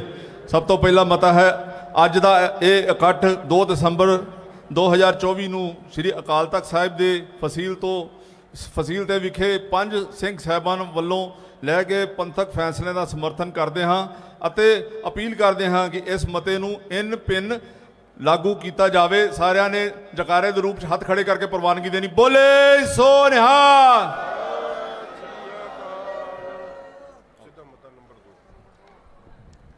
ਮਤਾ ਨੰਬਰ 2, ਸਿੰਘ ਸਾਹਿਬ ਗਿਆਨੀ ਹਰਪ੍ਰੀਤ ਸਿੰਘ ਜੀ ਨੂੰ ਸੇਵਾ ਤੋਂ ਮੁਕਤ ਕਰਨ ਵਾਲੇ ਸ਼੍ਰੋਮਣੀ ਗੁਰਦੁਆਰਾ ਪ੍ਰਬੰਧਕ ਕਮੇਟੀ ਦੇ ਫੈਸਲੇ ਨੂੰ ਅੱਜ ਦਾ ਇਹ ਭਰਵਾਂ ਇਕੱਠ ਰੱਦ ਕਰਦਾ ਹੈ। ਸਿੰਘ ਸਾਹਿਬ ਗਿਆਨੀ ਹਰਪ੍ਰੀਤ ਸਿੰਘ ਨੂੰ ਸਨਿਮਰ ਬੇਨਤੀ ਕਰਦੇ ਹਾਂ ਕਿ ਸਿੱਖ ਧਰਮ ਦੇ ਵਿਸ਼ਵ ਭਰ ਵਿੱਚ ਪ੍ਰਚਾਰ ਪ੍ਰਸਾਰ ਲਈ ਵੱਧ ਚੜ੍ਹ ਕੇ ਯੋਗਦਾਨ ਪਾਉਣ, ਜਿਸ ਲਈ ਦਿੱਲੀ ਸਿੱਖ ਗੁਰਦੁਆਰਾ ਪ੍ਰਬੰਧਕ ਕਮੇਟੀ ਹਰ ਤਰ੍ਹਾਂ ਦਾ ਸਹਿਯੋਗ ਕਰੇਗੀ। ਇੱਕ ਜਕਾਰੇ ਦੇ ਨਾਲ ਆਪ ਸਾਰਿਆਂ ਨੇ ਮੇਰਾ ਨਾਲ ਇਹ ਮਤਾ ਪਾਸ ਕਰਨਾ ਹੈ। ਬੋਲੇ ਸੋ ਨਿਹਾਲ। ਵਾਹਿਗੁਰੂ ਜੀ ਕਾ ਖਾਲਸਾ ਵਾਹਿਗੁਰੂ ਜੀ ਕੀ ਫਤਿਹ। ਤੀਜਾ ਮਤਾ ਹੈ, ਨਵੰਬਰ 1984 ਵਿੱਚ ਸਿੱਖ ਨਸਲਕੁਸ਼ੀ ਕਰਾਉਣ ਵਾਲੇ ਕਾਂਗਰਸ ਲੀਡਰਾਂ ਦੀ ਸਰਨਾ ਭਰਾਵਾਂ ਵੱਲੋਂ ਪ੍ਰਸ਼ਸਤ ਪੁਸਤ ਪਨਾਹੀ ਕੀਤੀ ਗਈ ਅਤੇ ਦਿੱਲੀ ਸਿੱਖ ਗੁਰਦੁਆਰਾ ਕਮੇਟੀ ਦੇ ਪ੍ਰਧਾਨ ਹੁੰਦਿਆਂ ਇਹਨਾਂ ਕਾਤਲਾਂ ਨੂੰ ਸਰੋਪਾਓ ਵੀ ਦਿੰਦੇ ਰਹੇ। ਇਹਨਾਂ ਦੇ ਸਿੱਖਾਂ ਦੇ ਇਸ ਦੁਖਾਂਤ ਨਾਲ ਹਾਹਾ ਦਾ ਨਾਰਾ ਮਾਰਨ ਦੀ ਬਜਾਏ ਇਹ ਕਿਹਾ ਕਿ ਸਿੱਖਾਂ ਨੂੰ 1984 ਦਾ ਇਹ ਦੁਖਾਂਤ ਭੁੱਲ ਜਾਣਾ ਚਾਹੀਦਾ ਹੈ। ਜੇ ਸਜ਼ਾਵਾਂ ਇਹਨਾਂ ਕਾਤਲਾਂ ਨੂੰ ਅੱਜ ਹੋ ਰਹੀਆਂ ਨੇ, ਜੇ ਉਸ ਸਮੇਂ ਦੇ ਪ੍ਰਬੰਧਕਾਂ ਨੇ ਸਹੀ ਕਾਨੂੰਨੀ ਲੜਾਈ ਲੜਦੇ ਹੋਏ ਤਾਂ ਪਹਿਲਾਂ ਹੀ ਇਹਨਾਂ ਨੂੰ ਇਹ ਸਜ਼ਾਵਾਂ ਮਿਲ ਸਕਦੀਆਂ ਸੀਗੀਆਂ। ਅੱਜ ਇਸ ਇਕੱਠ ਉਸ ਸਮੇਂ ਦੀ ਪ੍ਰਬੰਧਕਾਂ ਦੀ ਨਿਖੇਧੀ ਕਰਦਾ ਹੈ। ਮੈਂ ਬੋਲੇ ਸੋ ਨਿਹਾਲ। ਮਤਾ ਨੰਬਰ 4, ਅੱਜ ਦਾ ਇਹ ਇਕੱਠ ਵਿਸ਼ਵ ਭਰ ਦੇ ਸਿੱਖਾਂ ਨੂੰ ਇੱਕ ਪਲੇਟਫਾਰਮ ਤੇ ਇਕੱਠਿਆਂ ਕਰਨ ਲਈ ਸਿੱਖ ਸੰਸਥਾਵਾਂ ਦੀ ਇੱਕ ਵਿਸ਼ਵ ਪੱਧਰ ਦੀ ਇੱਕ ਕੋਆਰਡੀਨੇਸ਼ਨ ਕਮੇਟੀ ਬਣਾਈ ਜਾਵੇ, ਜਿਸ ਵਿੱਚ ਦੇਸ਼ ਵਿਦੇਸ਼ ਦੀਆਂ ਪ੍ਰਮੁੱਖ ਪ੍ਰਬੰਧਕ ਕਮੇਟੀਆਂ ਸ਼ਾਮਲ ਕੀਤੀਆਂ ਜਾਣ, ਜੋ ਕਿ ਸਿੱਖ ਪੰਥ ਨੂੰ ਦਰਪੇਸ਼ ਚੁਣੌਤੀਆਂ ਬਾਰੇ ਵਿਚਾਰਾਂ ਕਰਕੇ ਪੰਥਕ ਮਸਲੇ ਹੱਲ ਕਰਨ ਲਈ ਸਹਿਯੋਗ ਕਰਨ। ਜਥੇਦਾਰ ਸਾਹਿਬਾਨਾਂ ਦੀਆਂ ਨਿਯੁਕਤੀਆਂ ਅਤੇ ਸੇਵਾ ਮੁਕਤੀ ਸੰਬੰਧੀ ਵਿਧੀ ਵਿਧਾਨ ਬਣਾਇਆ ਜਾਵੇ। ਬੋਲੇ ਸੋ ਨਿਹਾਲ।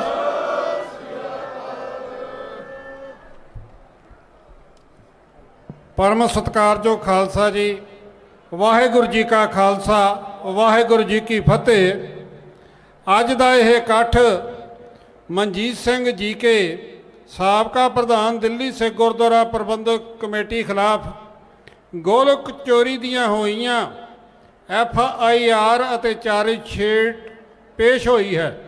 ਸੰਗਤਾਂ ਇਸ ਤਰ੍ਹਾਂ ਦੇ ਲੀਡਰਾਂ ਨੂੰ ਮੂੰਹ ਨਾ ਲਾਉਣ ਅਤੇ ਲੀਡਰ ਦੀ ਚੋਣ ਕਰਨ ਸਮੇਂ ਇਹਨਾਂ ਗੱਲਾਂ ਦਾ ਖਾਸ ਖਿਆਲ ਰੱਖਿਆ ਜਾਵੇ। ਬੋਲੇ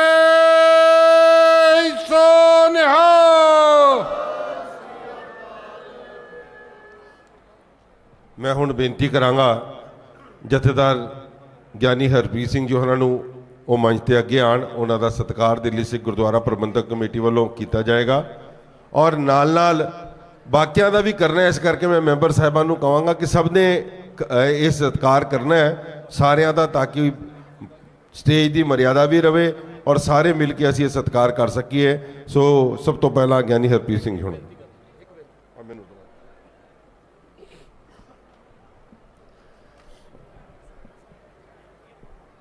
ਸਾਧ ਸੰਗਤ ਜੀ, ਵਾਹਿਗੁਰੂ ਜੀ ਕਾ ਖਾਲਸਾ, ਵਾਹਿਗੁਰੂ ਜੀ ਕੀ ਫਤਿਹ। ਸਾਧ ਸੰਗਤ ਜੀ, ਮੈਂ ਸਾਰੇ ਮੀਡੀਆ ਦੇ ਰਾਹੀਂ ਇਹ ਮਾਨਯੋਗ ਅਦਾਲਤ ਰਾਊਜ਼ ਐਵੇਨਿਊ ਜੱਜ ਸਾਹਿਬ ਕਵੇਰੀ ਬਵੇਜਾ ਜੀ, ਉਹਨਾਂ ਨੂੰ ਸਾਰੀ ਸਿੱਖ ਸੰਗਤ ਵੱਲੋਂ ਇਹ ਅਪੀਲ ਔਰ ਬੇਨਤੀ ਕਰਨਾ ਚਾਹੁੰਦਾ ਕਿ ਸੱਜਣ ਕੁਮਾਰ ਜਿਹੜਾ ਕਿ ਹਜ਼ਾਰਾਂ ਸਿੱਖਾਂ ਦੇ ਕਾਤਲਾਂ ਦਾ ਦੋਸ਼ੀ ਆ, ਉਸ ਨੇ ਬਹੁਤ ਸਾਰੀਆਂ ਮੌਬ ਨੂੰ ਲੀਡ ਕੀਤਾ ਔਰ ਦਿੱਲੀ ਸਿੱਖ ਗੁਰਦੁਆਰਾ ਪ੍ਰਬੰਧਕ ਕਮੇਟੀ ਵੱਲੋਂ, ਮੌਜੂਦਾ ਪ੍ਰਬੰਧਕਾਂ ਵੱਲੋਂ, ਸਾਰੀ ਟੀਮ ਵੱਲੋਂ ਜੋ ਕੇਸ ਉਸ ਦੇ ਖਿਲਾਫ ਚੱਲ ਰਹੇ ਸਨ ਔਰ ਜੋ ਪ੍ਰੈਜ਼ੈਂਟ ਕੇਸ ਚੱਲ ਰਿਹਾ ਜਿਹਦੇ ਵਿੱਚ ਉਸ ਦੀ ਕਨਵਿਕਸ਼ਨ ਹੋਈ ਹੈ, ਜਿੱਥੇ ਅਸੀਂ ਜੱਜ ਸਾਹਿਬ ਦਾ ਧੰਨਵਾਦ ਕਰਦੇ ਹਾਂ, ਉੱਥੇ ਸਮੂਹ ਸਿੱਖ ਜਗਤ ਵੱਲੋਂ ਬੇਨਤੀ ਕਰਦੇ ਹਾਂ ਕਿ ਐਸੇ ਦਰਿੰਦੇ, ਐਸੇ ਪਾਪੀ ਨੂੰ 21 ਤਰੀਕ ਨੂੰ ਜਿਹੜੀ ਤੁਸੀਂ ਸਜ਼ਾ ਸੁਣਾਉਣੀ ਆ, ਉਸ ਦੇ ਵਿੱਚ ਘੱਟ ਤੋਂ ਘੱਟ ਉਸ ਨੂੰ ਫਾਂਸੀ ਦੇ ਉੱਤੇ ਲਟਕਾਇਆ ਜਾਏ, ਮੌਤ ਦੀ ਸਜ਼ਾ ਸੁਣਾਈ ਜਾਏ, ਤਾਂ ਕਿ ਇੱਕ ਮਿਸਾਲ ਪੇਸ਼ ਹੋ ਸਕੇ।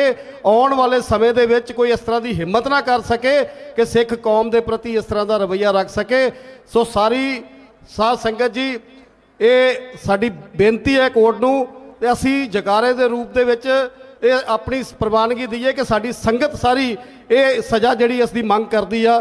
ਬੋਲੇ ਸੋ ਨਿਹਾਲ, ਸ੍ਰੀ ਅਕਾਲ। ਸੋ ਪ੍ਰਧਾਨ ਹਰਮੀਤ ਸਿੰਘ ਜੀ ਕਾਲਕਾ, ਜਨਰਲ ਸਕੱਤਰ ਜਗਦੀਪ ਸਿੰਘ ਜੀ ਕਾਲੋਂ ਔਰ ਸੀਨੀਅਰ ਮੀਤ ਪ੍ਰਧਾਨ ਬੋਲੇ ਸੋ ਨਿਹਾਲ, ਸੀਨੀਅਰ ਮੀਤ ਪ੍ਰਧਾਨ ਹਰਵਿੰਦਰ ਸਿੰਘ ਕੇਪੀ ਜੀ, ਜਥੇਦਾਰ ਜਸਬੀਰ ਸਿੰਘ ਰੋਡੇ ਸਾਹਿਬ ਜੀ ਉਹ ਵੀ ਆ ਜਾਣ, ਸਿੰਘ ਸਾਹਿਬ ਗਿਆਨੀ ਹਰਪ੍ਰੀਤ ਸਿੰਘ, ਉਹਨਾਂ ਦਾ ਸਨਮਾਨ 100 ਰੁਪਏ ਤੇ ਸ਼੍ਰੀ ਸਾਹਿਬ ਵੱਲੋਂ ਵਜੋਂ ਕੀਤਾ ਜਾਣਾ। ਸੋ ਸਿੰਘ ਸਾਹਿਬ ਜਸਬੀਰ ਸਿੰਘ ਜੀ ਰੋਡੇ ਹੋਰਾਂ ਦਾ ਸਨਮਾਨ ਬੋਲੇ ਸੋ ਨਿਹਾਲ। ਸੋ ਬਾਬਾ ਕਸ਼ਮੀਰ ਸਿੰਘ ਜੀ, ਉਹਨਾਂ ਦਾ ਸਨਮਾਨ ਕੀਤਾ ਜਾਣਾ। ਆਤਮਾ ਸਿੰਘ ਜੀ ਲੁਬਾਣਾ, ਵਿਕ ਸਾਹਿਬ ਬੋਲੇ ਸੋ ਨਿਹਾਲ। ਬਾਬਾ ਜੋਗਾ ਸਿੰਘ ਜੀ, ਬਾਬਾ ਜੋਗਾ ਸਿੰਘ ਜੀ, ਬਾਬਾ ਤੇਜਾ ਸਿੰਘ ਜੀ, ਆਓ ਜੀਤੀ ਜੀ ਬੋਲੇ ਸੋ ਨਿਹਾਲ। ਬਾਬਾ ਬਲਜੀਤ ਸਿੰਘ ਜੀ ਦਾਦੂਵਾਲ, ਚੇਅਰਮੈਨ ਧਰਮ ਪ੍ਰਚਾਰ ਕਮੇਟੀ ਹਰਿਆਣਾ ਸਿੱਖ ਗੁਰਦੁਆਰਾ ਪ੍ਰਬੰਧਕ ਕਮੇਟੀ, ਉਹ ਵੀ ਆ ਜਾਣ। ਜਤਿੰਦਰ ਸਿੰਘ ਜੀਤੀ ਜੀ, ਰਮਨਦੀਪ ਸਿੰਘ ਥਾਪਰ ਜੀ ਮਿਲ ਕੇ ਬੋਲੇ ਸੋ ਨਿਹਾਲ। ਬਾਬਾ ਵਡਾਲਾ ਜੀ ਅੰਮ੍ਰਿਤਸਰ ਸਾਹਿਬ ਤੋਂ ਬਾਬਾ ਵਡਾਲਾ ਜੀ ਪਹੁੰਚੇ ਨੇ, ਉਹਨਾਂ ਦਾ ਸਨਮਾਨ ਕੀਤਾ ਜਾਣਾ। ਇੰਦਰਪ੍ਰੀਤ ਸਿੰਘ ਜੀ ਮੌਂਟੀ ਔਰ ਖੰਨਾ ਜੀ, ਗੁਰਪ੍ਰੀਤ ਸਿੰਘ ਖੰਨਾ ਸਾਹਿਬ ਵੱਲੋਂ ਬੋਲੇ ਸੋ ਨਿਹਾਲ। ਭਾਈ ਗੁਰਦੀਪ ਸਿੰਘ ਜੀ ਬਠਿੰਡੇ ਵਾਲੇ, ਉਹ ਵੀ ਆ ਜਾਣ। ਭਾਈ ਗੁਰਦੀਪ ਸਿੰਘ ਜੀ ਬਠਿੰਡੇ, ਰਮਨਦੀਪ ਸਿੰਘ ਜੀ ਥਾਪਰ ਬੋਲੇ ਸੋ ਨਿਹਾਲ। ਬਾਬਾ ਮਾਨ, ਬਾਬਾ ਜਤਿੰਦਰ ਸਿੰਘ ਜੀ, ਬਾਬਾ ਜਤਿੰਦਰ ਸਿੰਘ ਜੀ ਗੋਬਿੰਦ ਬਾਗ ਵਾਲੇ, ਉਹ ਵੀ ਆ ਜਾਣ। ਬਾਬਾ ਜੋਗਾ ਸਿੰਘ ਜੀ ਬੋਲੇ ਸੋ ਨਿਹਾਲ। ਭੁੱਲਰ ਸਾਹਿਬ ਹਟ ਜਾਓ,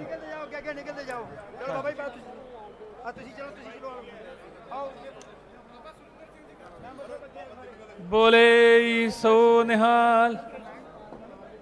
ਸੰਤ ਬਾਬਾ ਰੇਸ਼ਮ ਸਿੰਘ,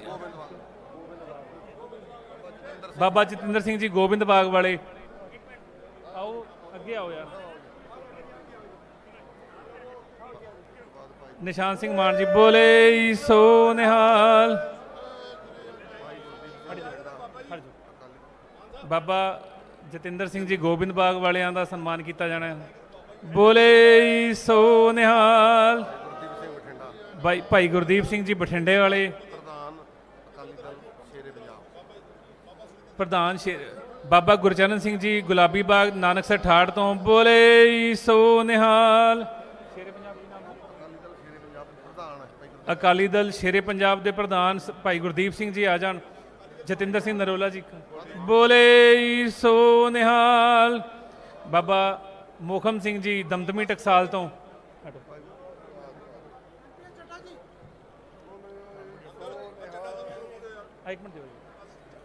ਚੱਡਾ ਸਾਹਿਬ ਮਹਿੰਦਰਪਾਲ ਸਿੰਘ ਚੱਡਾ ਸਾਹਿਬ ਜੀ। ਬਾਬਾ ਸਤਿੰਦਰ ਸਿੰਘ ਜੀ ਕਾਰ ਸੇਵਾ ਵਾਲਿਆਂ ਦਾ ਸਨਮਾਨ ਮਹਿੰਦਰਪਾਲ ਸਿੰਘ ਚੱਡਾ ਸਾਹਿਬ ਵੱਲੋਂ ਕੀਤਾ ਜਾਣਾ। ਜਗਜੀਤ ਸਿੰਘ ਜੀ ਦਰਦੀ ਚੜ੍ਹਦੀ ਕਲਾ ਚੈਨਲ ਟਾਈਮ ਟੀਵੀ ਵਾਲੇ, ਉਹਨਾਂ ਦਾ ਸਨਮਾਨ ਕੀਤਾ ਜਾਣਾ। ਗੁਰਦੀਪ ਸਿੰਘ ਜੀ ਉੱਤਰ ਪ੍ਰਦੇਸ਼ ਤੋਂ ਆਏ ਨੇ, ਉਹਨਾਂ ਨੂੰ ਵੀ ਬੇਨਤੀ ਕਰਦਾ। ਜੈਪੁਰ ਤੋਂ ਜਸਵੀਰ ਸਿੰਘ ਜੀ। ਬਾਬਾ ਮਾਨ ਸਿੰਘ ਜੀ। ਰਵਿੰਦਰ ਸਿੰਘ। ਬਾਬਾ ਰੇਸ਼ਮ ਸਿੰਘ ਜੀ ਖੁਖਰੈਣਾ ਵਾਲੇ ਆ ਜਾਣ। ਇੱਕ ਮਿੰਟ। ਭਾਈ ਸਰਦਾਰ Gurdeep Singh ji chairman minority commission. ਬਾਬਾ ਮਾਨ ਸਿੰਘ ਜੀ ਗੁਰੂ ਨਾਨਕ ਦਲ ਮਣੀਆਂ ਵਾਲੇ, ਉਹ ਵੀ ਆ ਜਾਣ। ਹੋ ਗਿਆ ਜੀ। ਸਰਦਾਰ ਰਵਿੰਦਰ ਸਿੰਘ ਜੀ ਚੇਨਈ ਤੋਂ ਉਚੇਚੇ ਤੌਰ ਤੇ ਚੱਲ ਕੇ ਆਏ ਨੇ। ਗੁਰੂ ਨਾਨਕ ਐਜੂਕੇਸ਼ਨ ਕਾਲਜ ਦੇ ਚੇਅਰਮੈਨ ਨੇ। ਗੁਰਦੁਆਰਾ ਨਾਨਕ ਸਿੰਘ ਸਭਾ ਦੇ ਪ੍ਰਧਾਨ ਵੀ ਨੇ ਸਰਦਾਰ ਰਵਿੰਦਰ ਸਿੰਘ ਜੀ।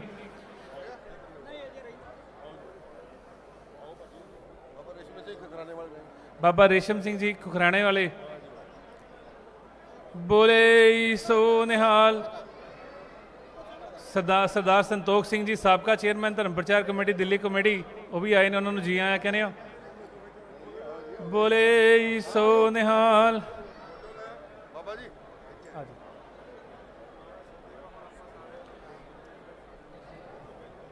ਹੋ ਗਏ ਸਾਰੇ ਹੋ ਗਏ।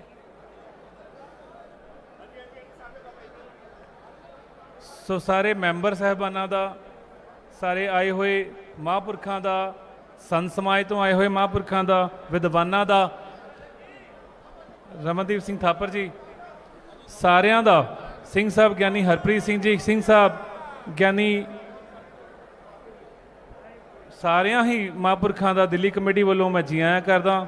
ਔਰ ਸਾਰਿਆਂ ਨੂੰ ਮੈਂ ਬੇਨਤੀ ਕਰਦਾ ਕਿ ਬੜੇ ਆਰਾਮ ਦੇ ਨਾਲ, ਸਤਿਕਾਰ ਦੇ ਨਾਲ ਇੱਥੋਂ ਦੀ ਚਾਲੇ ਪਾਉਣੇ। ਚਾਹ ਦੇ ਲੰਗਰ ਨਾਲ ਹਾਲ ਦੇ ਵਿੱਚ ਤਿਆਰ ਨੇ, ਲੰਗਰ ਛਕ ਕੇ ਆਪੋ ਆਪਣੇ ਘਰਾਂ ਨੂੰ ਚਾਲੇ ਪਾਉਣੇ ਜੀ। ਜਿਹੜੀਆਂ ਬੱਸਾਂ ਦੇ ਵਿੱਚ ਸੰਗਤ ਆਈ ਆ, ਉਹਨਾਂ ਦੇ ਵਿੱਚ ਹੀ ਉਹਨਾਂ ਬੱਸਾਂ ਦੇ ਵਿੱਚ ਹੀ ਜਾਣ ਦੀ ਕਿਰਪਾਲਤਾ ਕਰਨੀ।